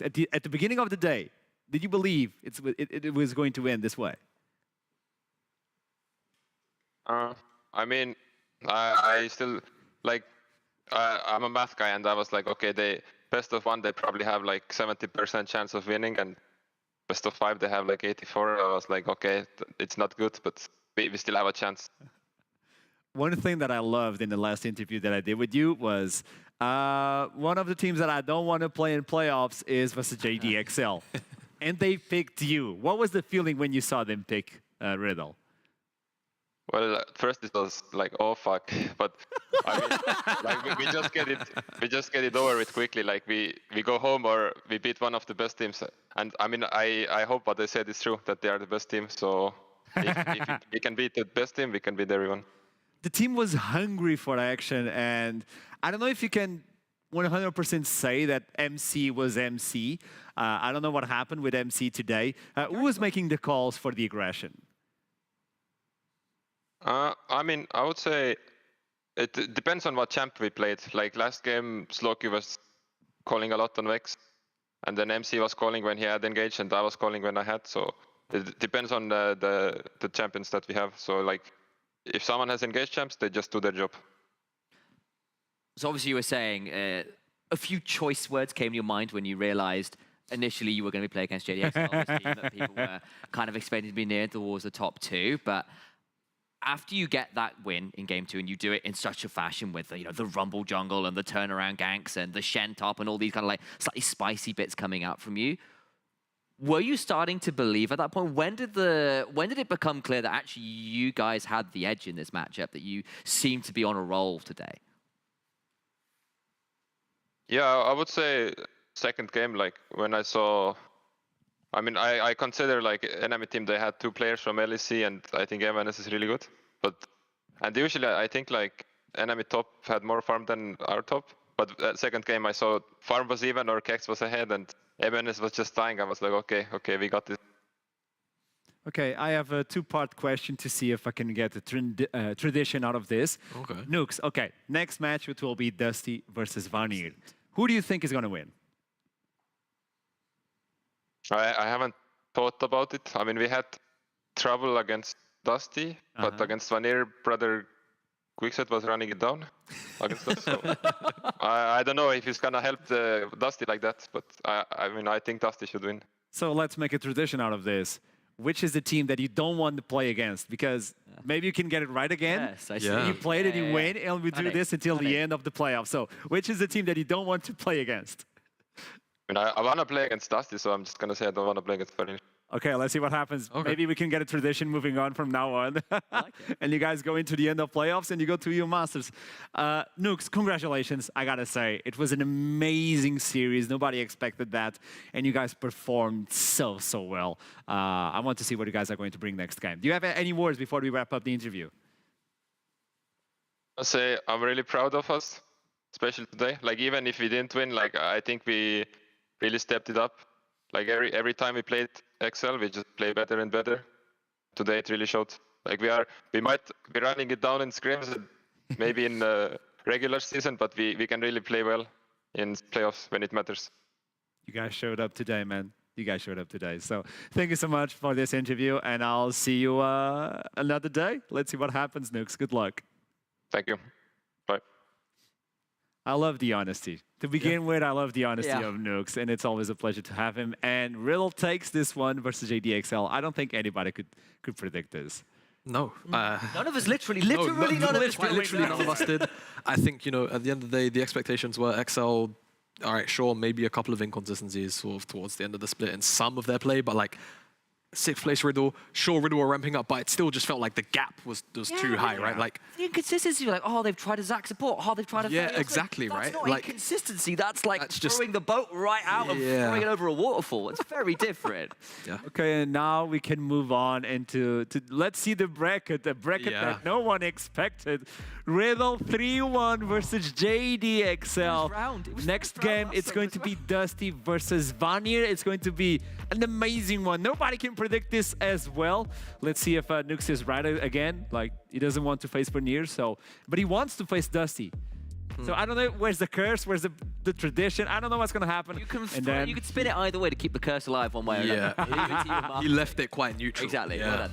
And then to wrap it up, we'll have Bifrost versus X7, and that is going to be the first round of games for playoffs. And NLC is bringing the hype, is bringing the good action, and this is why we're going to transition into Price's play of the day. And this is when we get to see the most beautiful play of the day, the one that actually took away our hearts. I don't know if you guys have any of those. I have a couple thoughts. Really fast before we play it then. I think it's going to be one of the ones from game 2, because I think the Rumble Aurelia combos were just beautiful. It was gorgeous. It's going to be a Kexel in game 4. Fair. Okay. I don't know which one, but it's going to be one of them. I don't know which one it is. It's by Maestro, so let's see what happens in this play for the Price's play of the day. Let's see it. I love how we both just go, yes. This one does make a lot of sense, doesn't it? It does. It was pretty amazing stuff. And it was a big turnaround because it's when they greeded for the inhibitors. Honestly, it looked like they might have found a way back in, and they managed to run it all the way to end the game afterwards. MC's Hecker in this game was just too good. Just MC throughout. Main character. Yeah, I mean... So the entire split, the regular split was like it's the training arc. It's the training arc. Yeah. There are just some players, and we say this in like obviously clutch in terms of individual moments, but there are some players who will just clutch in terms of scenarios like playoffs, like finals, like big series like this. And MC is guaranteed one of those players. You look at him across his career and what he does in playoffs is just unreal. It's the reason why we keep bringing him up even when the numbers in the regular season are a bit bad. You look at people like Perks, like Bjergsen, like a lot of those big ticket players, they turn up when the chips are down, when it's important, and MC today absolutely smashed it. It's the Spartan heart. It's the never give up, never surrender. This is how you want to get a Pantheon jungle, isn't it? You know it. It's not a good pick though, but you know it. Obviously, we're going to wrap it up today. Riddle versus JDXL. They take the W 3-1. Nobody could have said or thought about this, but this is what makes NLC really interesting and one of the best, if not the best, ERL in Europe. We'll wrap it up for today, and I'll see you soon on Wednesday.